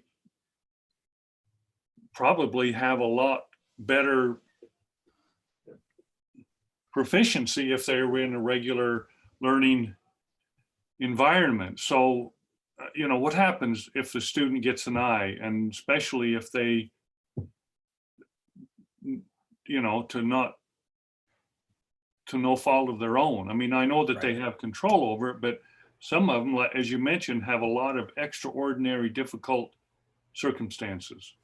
Yeah, Chad, I think that's a key point. Is I would say, I don't know what percentage yet, but there is a percentage of our students I truly believe do not have any control over their learning at this time, based on a lot of those circumstances that I talked about. So again, it might only be 1% to 2%, but I know that there are kids out there that's exactly the case. So I really appreciate you asking that question. In our current grading procedure, it says that if so again, it's kind of quirky that somehow we don't have an I actually identified in our grades, because it actually talks about incomplete grades in our current grading procedure, and says that students would have until the end of the subsequent grading term to do that. So basically what it means is kids will have all the way until the end of next trimester to fill in whatever gaps are there and still earn credit for that course if it's a high school or middle school class, or still make sure that they've got those fundamental concepts in place if they're in elementary school. I do think that we're going to have to build in, or to use our phrase from our mission statement, we're going to have to design opportunities for students to do that next year. This is the start of the conversation. It's certainly not the end of the conversation. And I think we're gonna have to look at doing some pretty fundamentally different things at the start of next year to make sure that we've come back and bridged the gaps for these kids. Thank you. What do you mean by that? You're going to have them. I know we spend quite a bit of time at the beginning of every school year after a normal summer doing that very thing. So what is this going to look like, do you think? Because that's a lot of time taken away from next year. Yep. So it really depends. I mean, it'll depend on it. And I think to me, it's another key benefit of using a P&I system is we'll know exactly how many kids have I's, and that'll help us shape, okay, is this, 10% of our kids? Is it 5? Is it 30? And once we know those numbers, it'll help us over the summer plan on exactly how much restructuring do we have to do next year to meet those students' needs.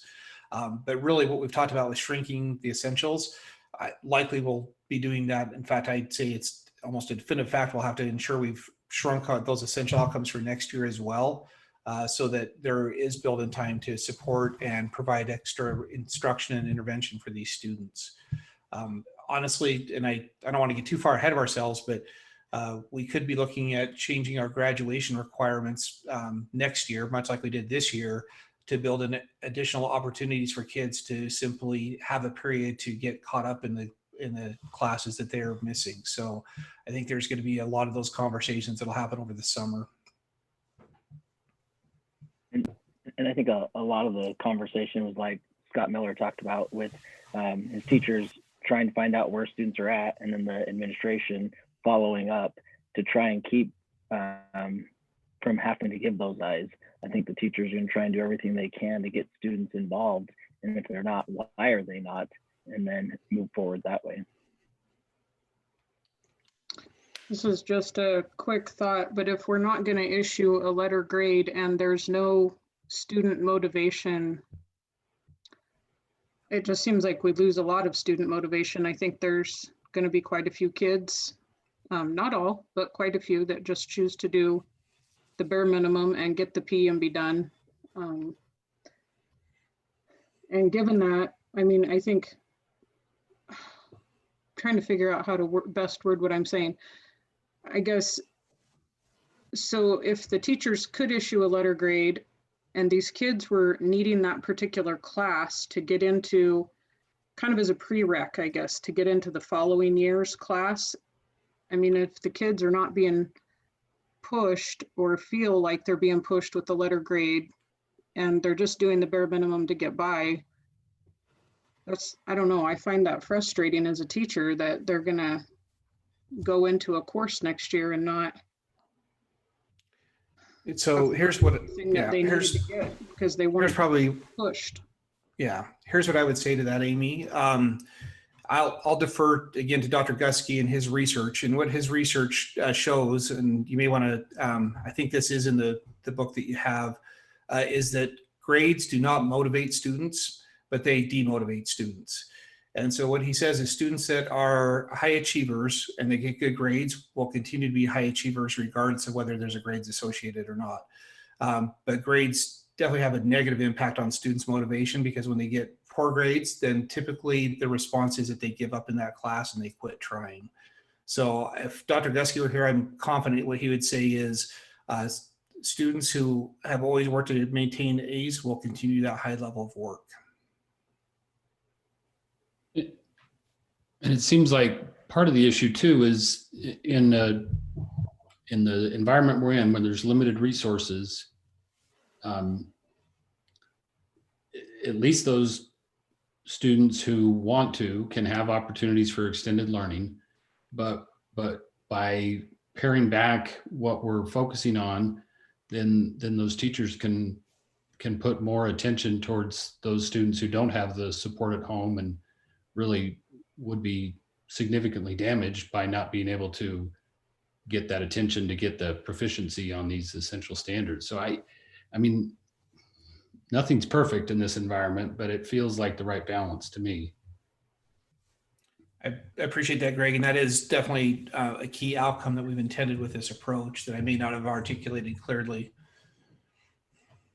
Maybe you're going to get to this, but we've talked about, I think it's in number 7, the dual credit idea. And maybe this is just my ignorance. Are AP classes always dual credit, or are some AP classes not dual credit?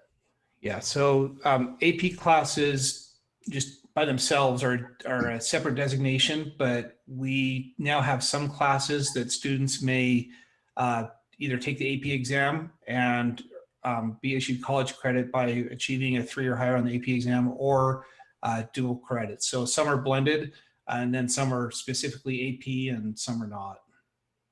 So how would this policy apply to AP classes that may not be dual credit?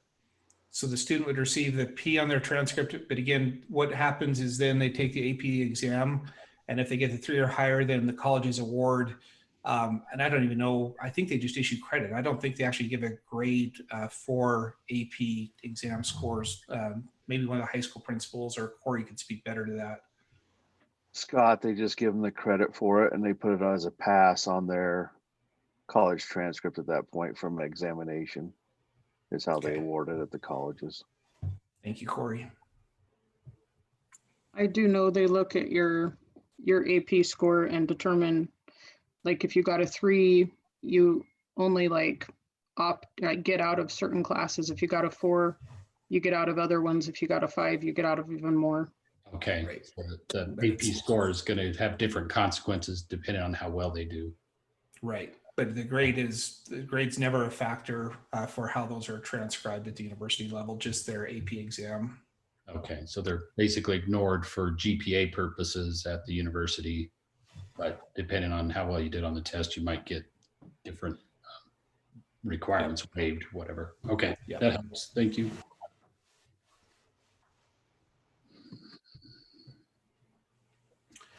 So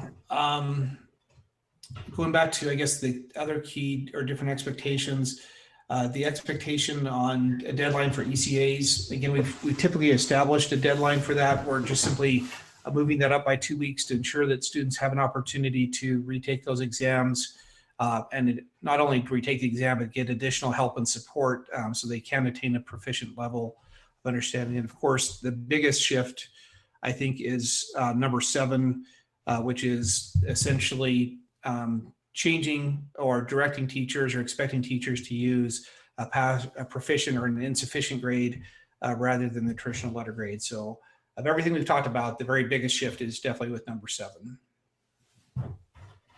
So I guess at this point, I would just open up to the board for discussion. Again, this is in my mind, this is a draft resolution that the board could take action on tonight. If you wanted to wait until next week, you could certainly do that. If there are specific items that the board wants to revise or remove, then you'd certainly have the authority to do that, because this is ultimately a board resolution directing me on how I should proceed forward. Scott, I'll just throw this out. I'd like to know how the board feels about this, but I'm still struggling with why we can't use more of a shotgun approach for students who might want a letter grade, if they feel like they could enhance their GPA, or if the parents feel like that. And I wonder if we could add to number 8 language such as nothing prohibits a teacher from issuing a letter grade if requested by student, parent, or guardian, or if it is determined to be in the best interest of the student.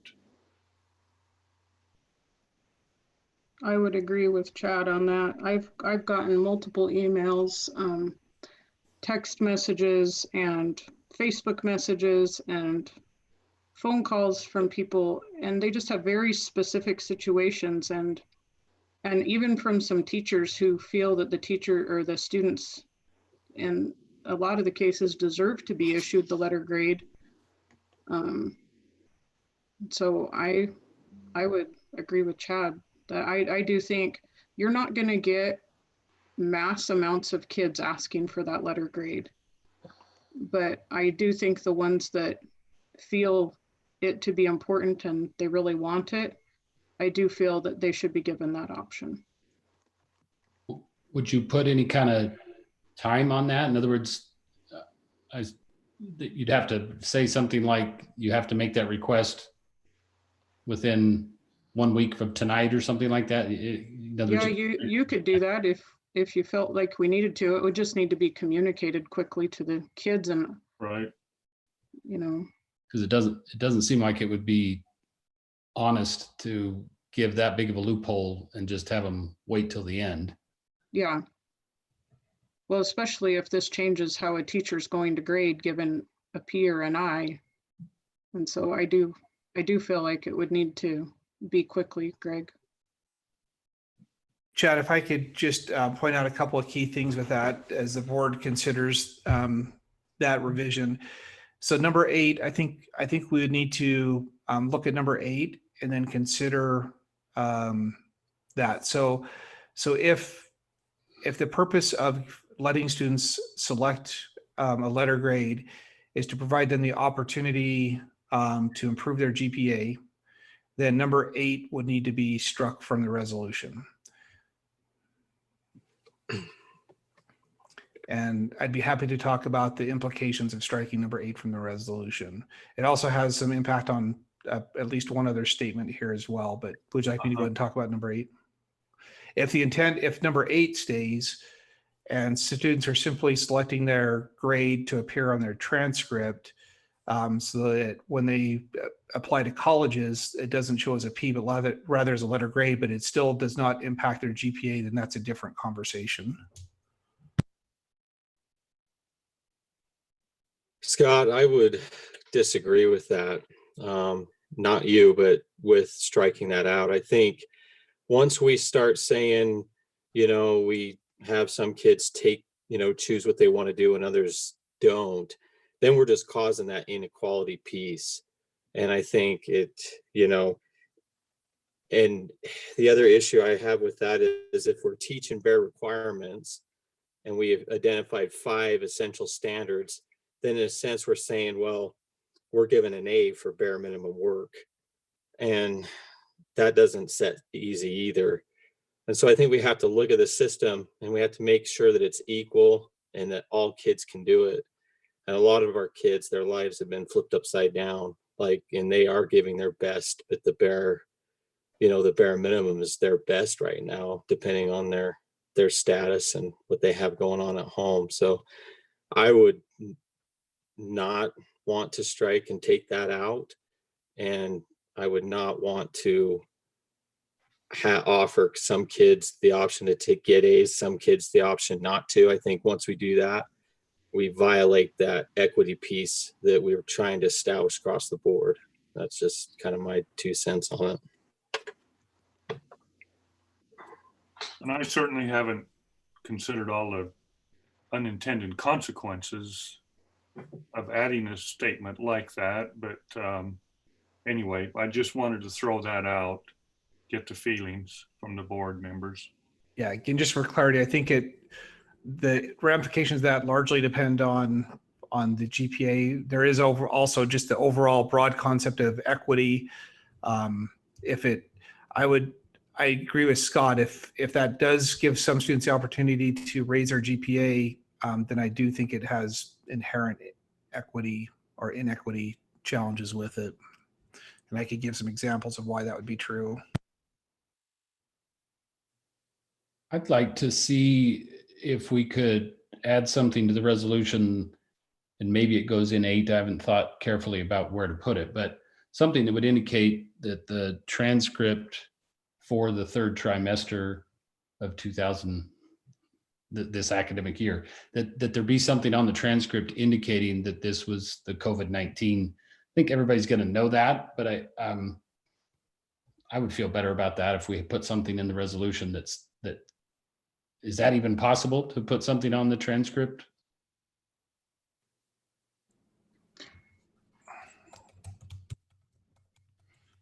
You mean on the student's transcript, Greg, or on this resolution?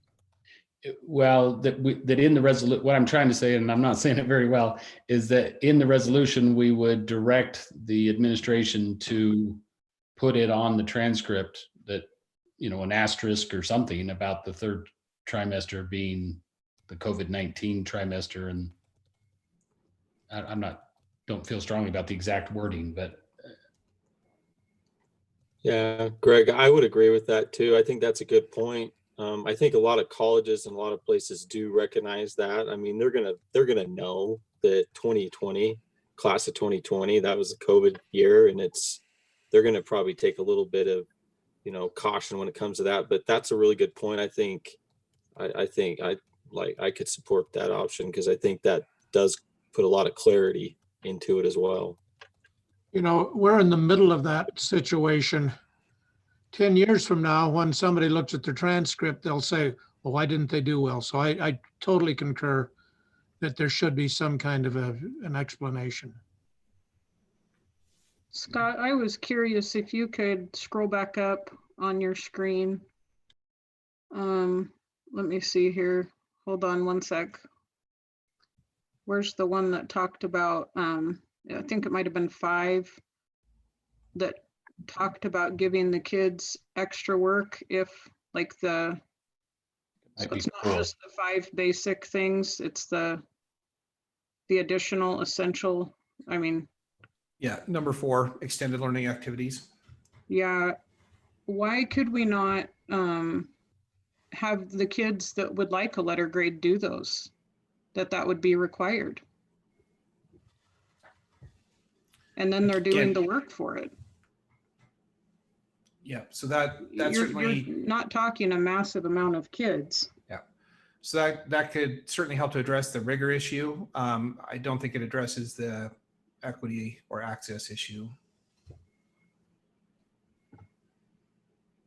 Yeah, Amy, it's a good idea in the sense of the rigor and the in academic integrity, so to speak, but it does seem like it doesn't address those students who are not going to have that opportunity because of the unusual circumstances.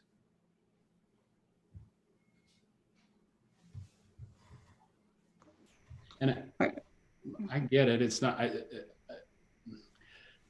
mean, I'm kind of leaning towards no letter grades other than the dual credit stuff, but I'd be lying if I didn't say I had mixed feelings about it. I mean, it is a very difficult balancing act, and I appreciate those who are maybe leaning the other direction, and I don't know where it's going to end up, but it is a tough thing, and I see a lot of merit on other, just because I don't necessarily support letter grades in these non-dual credit classes. I'm not saying I don't see some merit, but. Well, I can see, Scott, you said something a minute ago that I might be willing to accept. When you mentioned the possibility of them getting a letter grade, but it wouldn't affect the GPA. So at least they could have the letter grade for whatever they needed that for, whether it be scholarship, admittance into certain programs, whether it be for, you know, just the GPA. Well, they can't get the GPA boost, but college apps, whatever, for the AP course to at least have that letter grade. But if we just say these grades don't affect your overall GPA, but you can get a letter grade if you choose, I would feel a little bit better about that.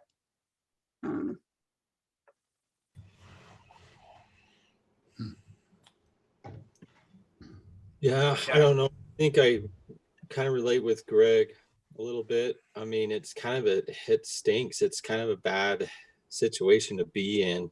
Well, But I think, everybody could request the letter grade, and it doesn't matter, or if it wouldn't impact your GPA. So I don't really see what the point of arguing with that is. well, the thing that worries me just before, if we say, well, those kids that want to do it or has the resources to do it, then we're saying basically that it's the kids with the better circumstances that get those opportunities. That's not always true. I don't agree with that. Well, that's kind of how I take it. Like the kids with the better opportunities or the better circumstances can go ahead and, you know, do those extra assignments or push themselves higher. And the kids that may not be out of circumstances of their own, they may not be able to do that. And we're kind of saying, well, you know, only these kids or these group of kids can do it. Well, I guess I don't agree. I grew up in a single parent home. My dad literally left our family. He never paid child support. We were on welfare forced, and I got good grades in school, and I worked my butt off for him. So I disagree that it's only the wealthy children or the people that are privileged. Yeah, and Amy, I disagree with that really a lot. That's just not even right to say. There's a lot of kids that push really hard to get good grades. They are just like, some kids are working to help pay their parents' bills. Some kids are struggling. And so they would love to do that, but they may not be able to. And so to me, it just prevents that inequality piece. But why take that opportunity away from the kids who are overachievers, for example? I mean, you know, I don't like this situation either. But it sounds to me like we're favoring a certain group over those who might want to push themselves for a letter grade. Amy, we've got our high school principals on. If you're okay, I wouldn't mind hearing from them on, I guess, the idea of allowing students to opt for a letter grade, but still excluding this trimester from the transcripts. We had a lot of discussions yesterday, and I just can't clearly remember the outcome of that particular topic. Are you okay with high school principals sharing their thoughts on that? Yeah, go ahead. Doug, I can see your face. I'm going to start with you. You poor guy. It goes back to just where the conversation has circulated around, is just there are kids who do not have the opportunity to get those letter grades that the student in the classroom would be earning an A, but because of circumstances beyond their control or that they're forced into, now they have to take care of other students, and they're in essence being the ones punished through this because they don't have the right access or they don't have the right tools or instruments to be successful like they did in the classroom. And so we're telling them we're removing their potential of earning a letter grade because of the circumstances that are outside their control, in essence. And so I know Scott shared an example when we met yesterday about a student that he met with, and honestly, a lot of our teachers in our building, when we met, they were not opposed to this idea of having students self-select. And I'd be lying if we said we didn't have teachers that were in favor of this. But they also see the predicament we're in, like you're feeling right now, I think. And if a student is not yet online or hasn't yet done any work, they're unlikely to earn a good grade, whether given the opportunity or not. So that's my recollection of the conversation. And I might just add to that. I mean, I think the situation is fundamentally different than our normal. I think we all understand that. And there's a term on social media going, we're really looking at crisis education right now. And to try and think that we are going to provide an equitable educational experience for anyone in this situation as we would the normal classroom, there's just not any integrity in reporting that particular grade. I will say, I am also concerned if we allow that as an option, we are going to have kids that will absolutely push themselves into mental health issues with the expectation that they want, need, or parents expect them to succeed at that level. We are seeing a higher influx of kids in crisis, mentally, emotionally, just as it is, and are asking for the opportunity to get the credit, to equalize the playing field, to take some of the expectation off their plate. Dual credit teachers, at least at Bonneville, have expressed concern about how they're ever going to really articulate those dual credit classes and award college credit, even though they have to, that grades are going to suffer. And my experience with staff at Bonneville is a little bit different than Doug's. I didn't have a single teacher that felt like they could adequately articulate letter grades, and we're all in favor of a pass and complete system. And I would say ditto to what Levi just said. In addition, if my belief is if we have the expectation that teachers are to now create additional work, additional standards for kids to achieve, we'll have kids then asking, hey, I need an A, so you need to give me more stuff. And it's another burden on our teachers that are trying to deal with this whole thing also. So it's multifaceted. And I firmly believe that P in the I is the way to go, and we document it on our transcript and we move forward. I think if I could just add it seems to me that suggestion of having them do the extra work so that they can request an A, it highlights what I said earlier and what we were talking about in terms of the teacher having a limited amount of time and resources to devote to helping students.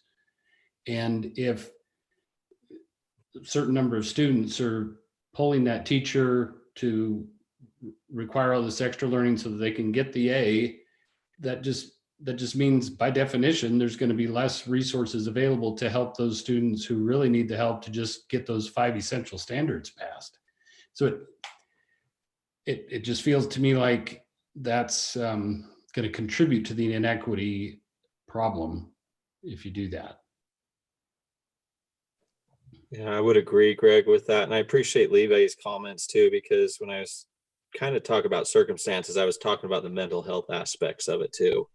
And so that's a couple of the people that I've talked to in the community, that's kind of where they've gone with it, the anxiety and the mental depression and stuff that's associated with it as well. So I appreciate those comments.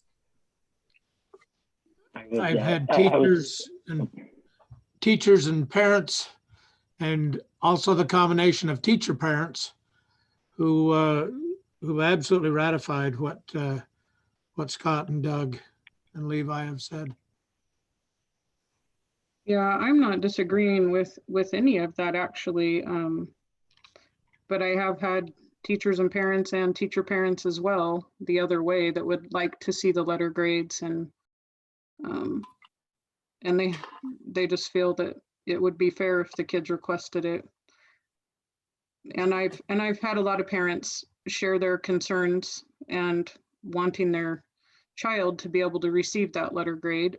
They all have different reasons, and I mean, the equity goes both ways. I feel like we're falling on one side of this. It's hard. It's frustrating, but I don't disagree that there's kids that are at a complete disadvantage. That's not my argument at all.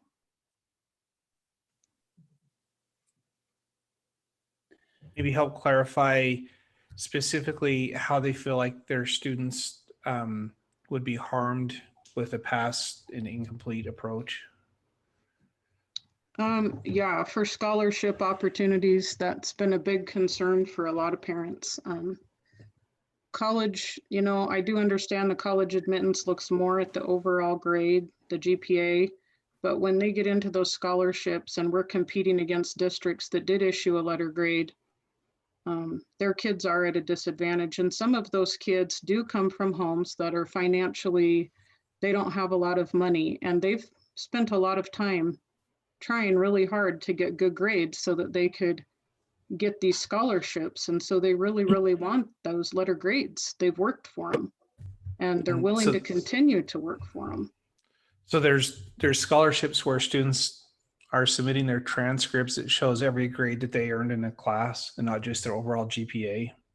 Well, some of those scholarships are just based off of your transcript. I know for BYUI and BYU Provo, they do look a lot. They fill out one scholarship thing for all the schools, and they look at all of those grades.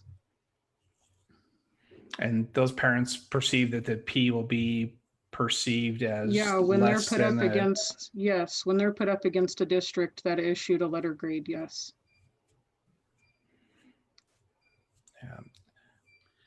And do they have any communication from those universities that that's how they'll do it? I guess I can understand the concern, and a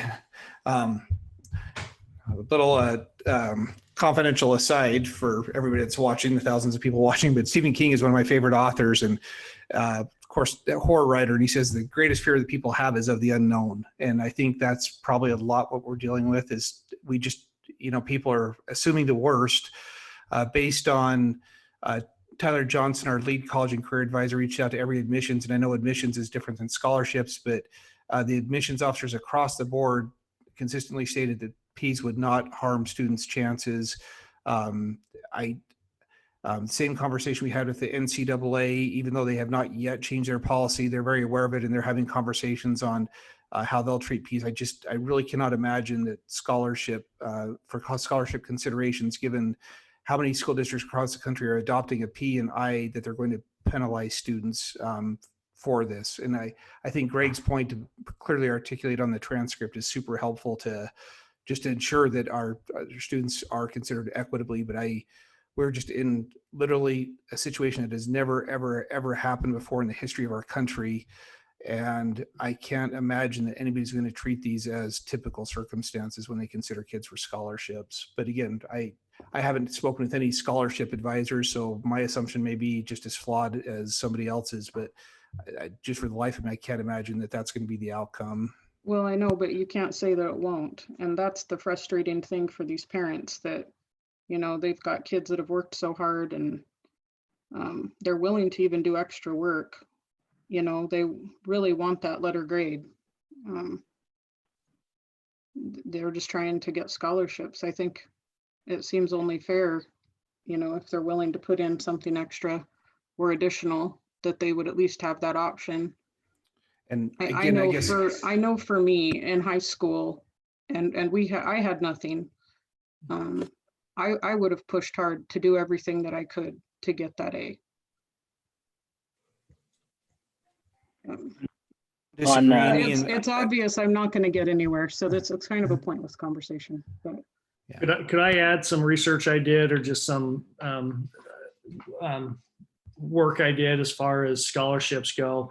At some point on Sunday, I was worried about the same thing in terms of removing opportunities for students to earn scholarships by doing this. All seniors have been locked in since February, the early application deadline for scholarships, at least at our local colleges. I reached out to our college and career counselor, and she reported that back.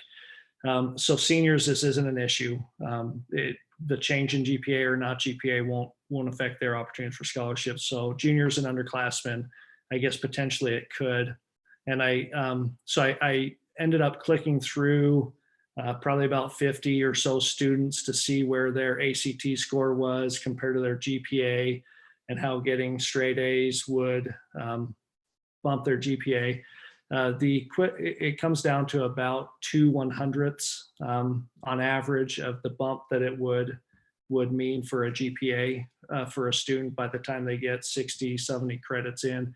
It's not a great significant jump in their GPA.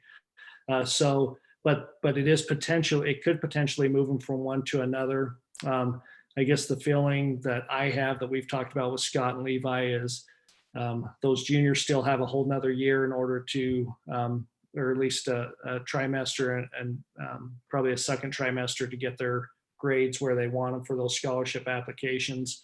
And ultimately they would have, I guess it'd be 7, 8, 9 trimesters of academic work to demonstrate or to apply for those scholarships. So I think we're talking about a very small number of students, but I hear where you're coming from, Amy. If I had someone in that boat, it would be a concern. But if I also had a son or daughter in that boat that didn't have the opportunity to get that grade, that also would like scholarships, I feel for that student as well. And so I just share that for what it's worth. yeah, I appreciate that. And it's not without sympathy for the other side. I just feel that there's not a whole lot of sympathy for the flip side of these kids and the parents that have expressed concerns. Doug, you commented that there were teachers at Thunder Ridge that were in favor of issuing grades if a student wanted it. Can you talk about that a little more? We met as a leadership team on Monday, and we talked through some of these different opportunities and different things that students would have access to. And that was really the consensus from that leadership team. A little more in favor of that. I would say a little stronger consensus for that than just the P and the I. But they were fairly close between those two directions, or those two ways to move forward.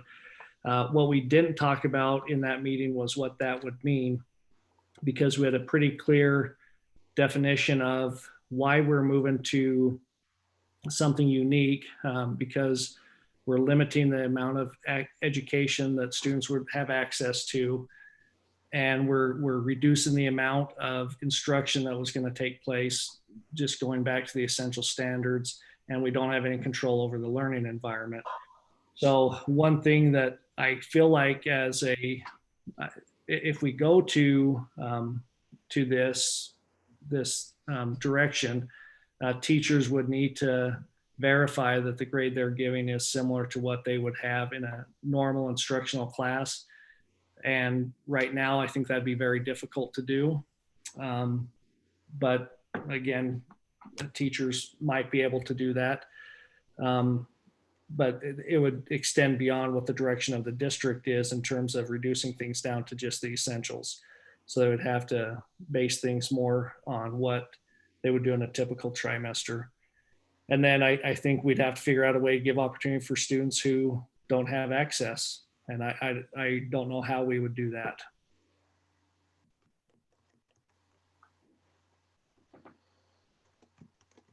Thanks, Doug. Well, Madam Chairman, maybe just a thought. I set forth that statement in an effort to try to get the feel of the board.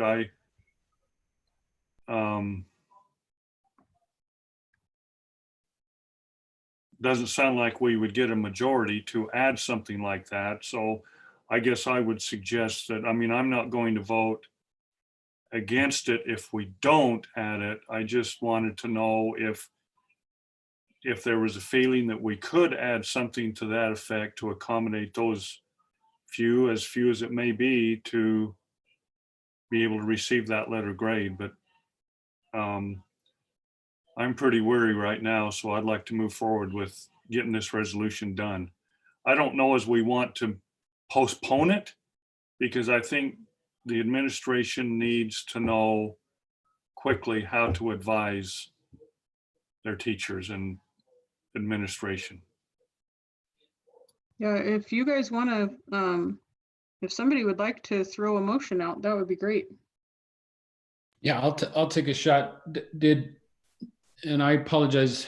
Oh yeah, I see it now. So we've added some language on the screen about the high school transcript. I can't see part of that because of can someone read that last sentence out loud, please? My pictures are blocking it. Okay, what I wrote was high school transcripts will include a statement explaining that grades from the third trimester of the 2019-2020 school year have been adjusted. I don't know if I like the word adjusted. I'll find the right word there, I promise, due to extended school closures from the COVID-19 pandemic. What if we just said have been limited to P/I due to extended? Yep, I'm great with that. I don't know. I guess I'll make a motion to approve the resolution as I just suggested it be amended and is now being put on the screen. And I would like to add that's just for this try. Yeah. I would second that motion. All right, it's been moved by Mr. Calder, seconded by Mr. Jenkins. So is there any discussion after the past hour that the board wants to have? 5.5 hours. Yeah, exactly. Well, I guess just to clarify, yeah, I thought we had already made that clear that it was only applicable this third try. Scott's putting it in right now. Adding it anyway. Okay. All right. The wording was not in there. We talked about it. It just wasn't in there. No, I'm glad you brought that up. And so you're putting that right before number 1, Scott, in the last paragraph before item number 1.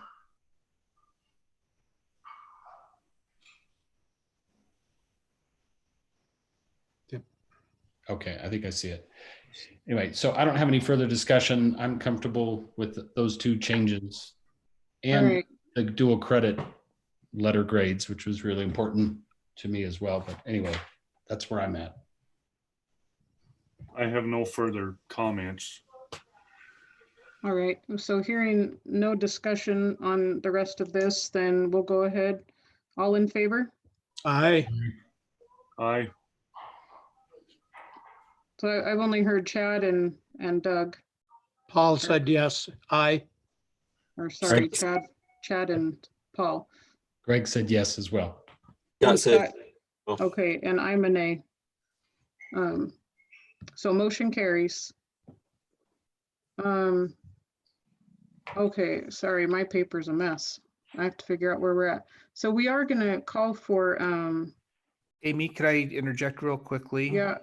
So I Go think ahead. just to keep things clean with this, in conjunction with this, we would also ask for The amendment to grading and progress the reports, 2620P. administrative procedure That's 2620P the to next thing allow. on the agenda. Oh, is it on there as a separate agenda item? Yeah. Okay, thank you. Sorry. I gotta Yeah, pull so my go agenda ahead and correctly. address the board on that. Yeah, so, okay, thank you, Amy. Thank you, Chairman Landers. So with the passage of the resolution, we would also ask that the board approve a change to Administrative Procedure 2620P grading and progress reports to allow I as an approved grade, and also adopt the descriptors and explanations for Ps and Is as contained in the resolution. I so move. All right, it's been moved by Mr. Calder. Do we have a second? I will second that. Yes. Seconded by Mr. Jenkins. Is there any discussion on that? We're basically just changing the F to an I. Is that correct? Yes. Yeah. Okay, any discussion? Hearing none, all in favor? Aye. Aye. Motion carries. And then with regards, go ahead, Scott. We probably don't have the suspension of item 1 in board policy 2750 as an agenda item, do we? Nope, it's not on here. Okay, so it's in the resolution, but not on there, but probably just for the sake of making sure we're not messing anything up with open meeting law, we'll just ask that to be added to our agenda, and maybe just even the consent agenda item for next week. So which thing are you referencing? So it's item In 8 there. in the resolution.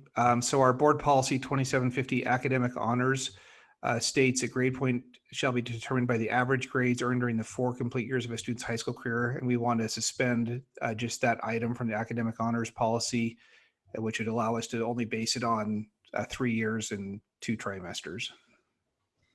Okay, so Mary, can you put that onto next week's consent agenda? Is Mary still on? She is. Yep. Yep. We'll make sure it's there. Thank you, Chairman Landers.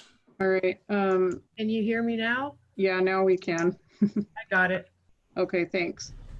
And something that we talked about earlier in the meeting was going over the dual credit policy. I don't know if we want to address that next week or if we just, when do you guys want to address that dual credit policy with regards to the books and the board having a say or no say over dual credit classes?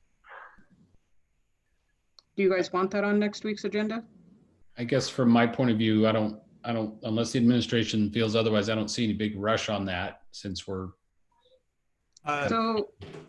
So I'm fine with whenever. Sorry.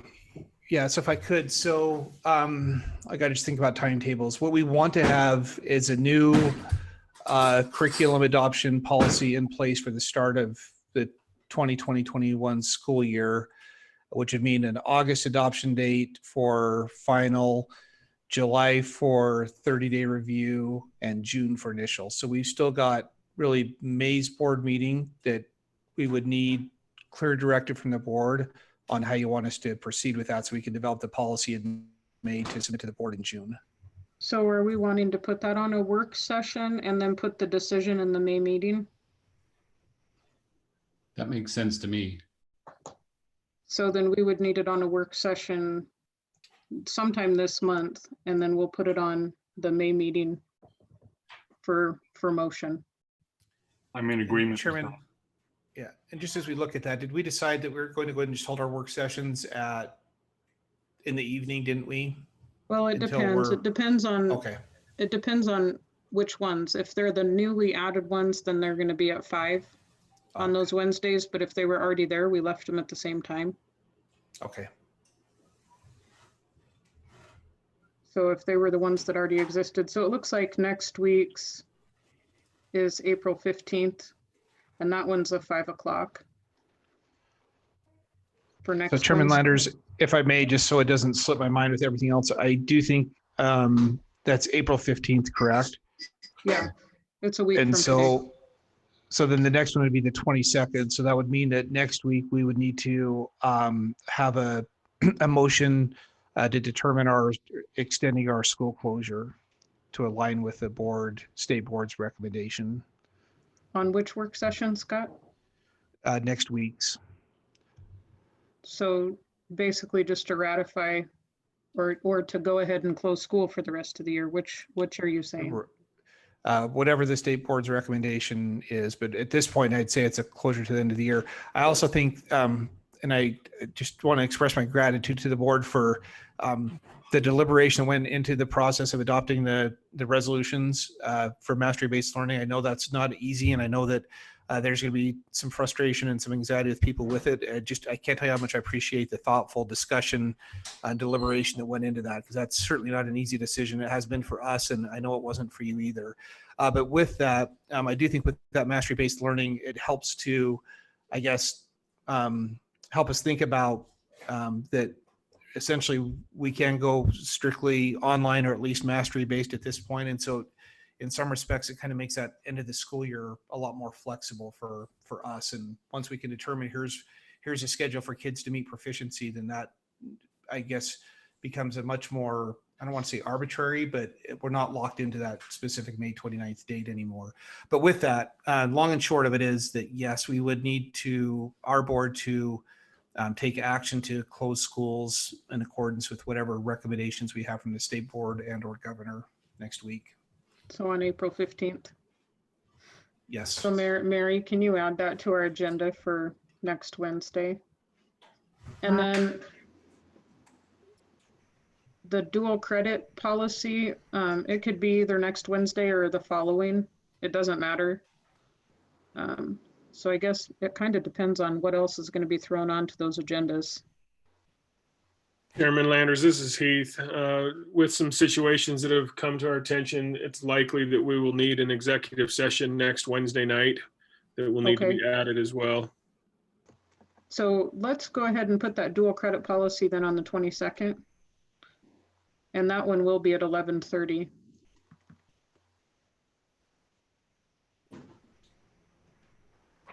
And then another thing that I wanted to add to the agenda was the presentation from the Alturas, wanting to start up the new high school with their charter school.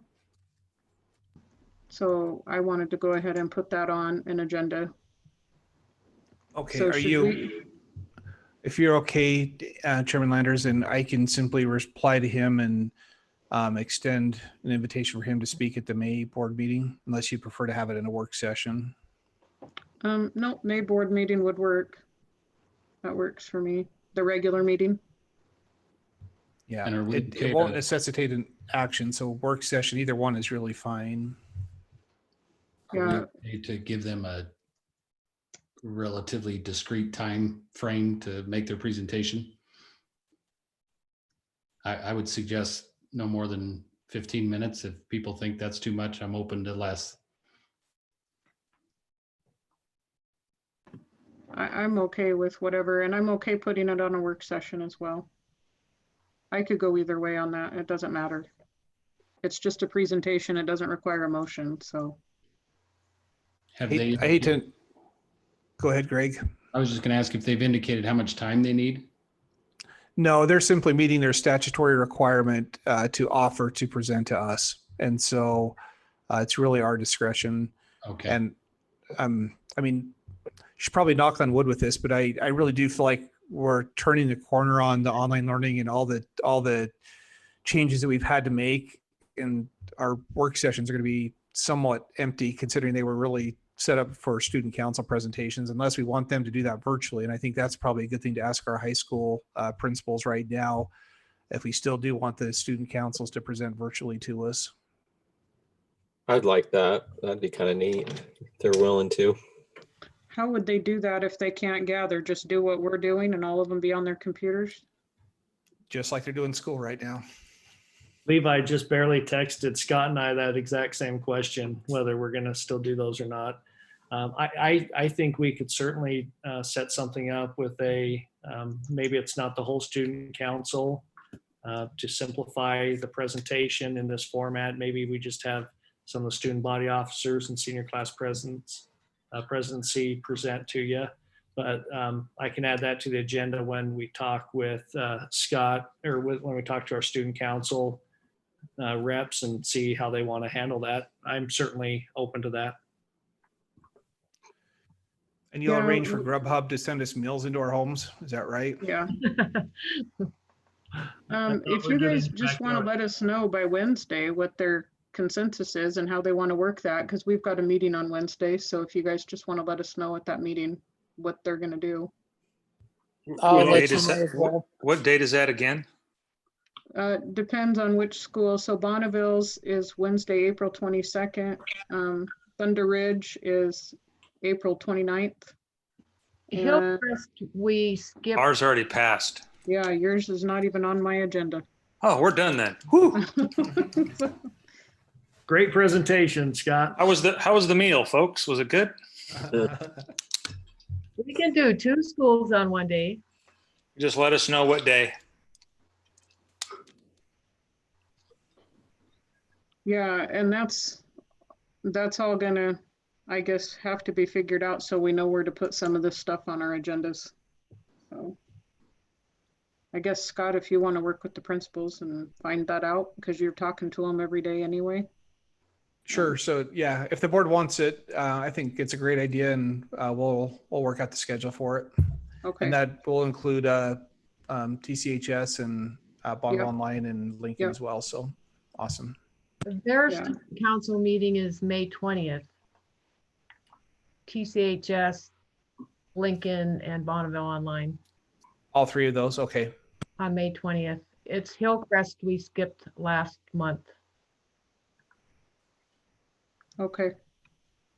All right, is there anything else that needs to be added to the agendas? We've covered a few things. All right, hearing none, I would call for a motion to adjourn. I move we adjourn. Okay, it's been moved by Mr. Dance. I'll second it. I was gonna say, do you guys want to stay here all night? Seconded by Mr. Jenkins. All in favor?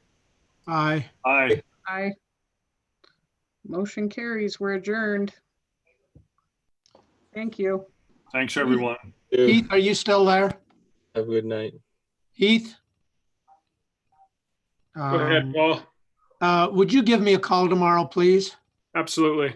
Okay, thank you. You bet. Good night.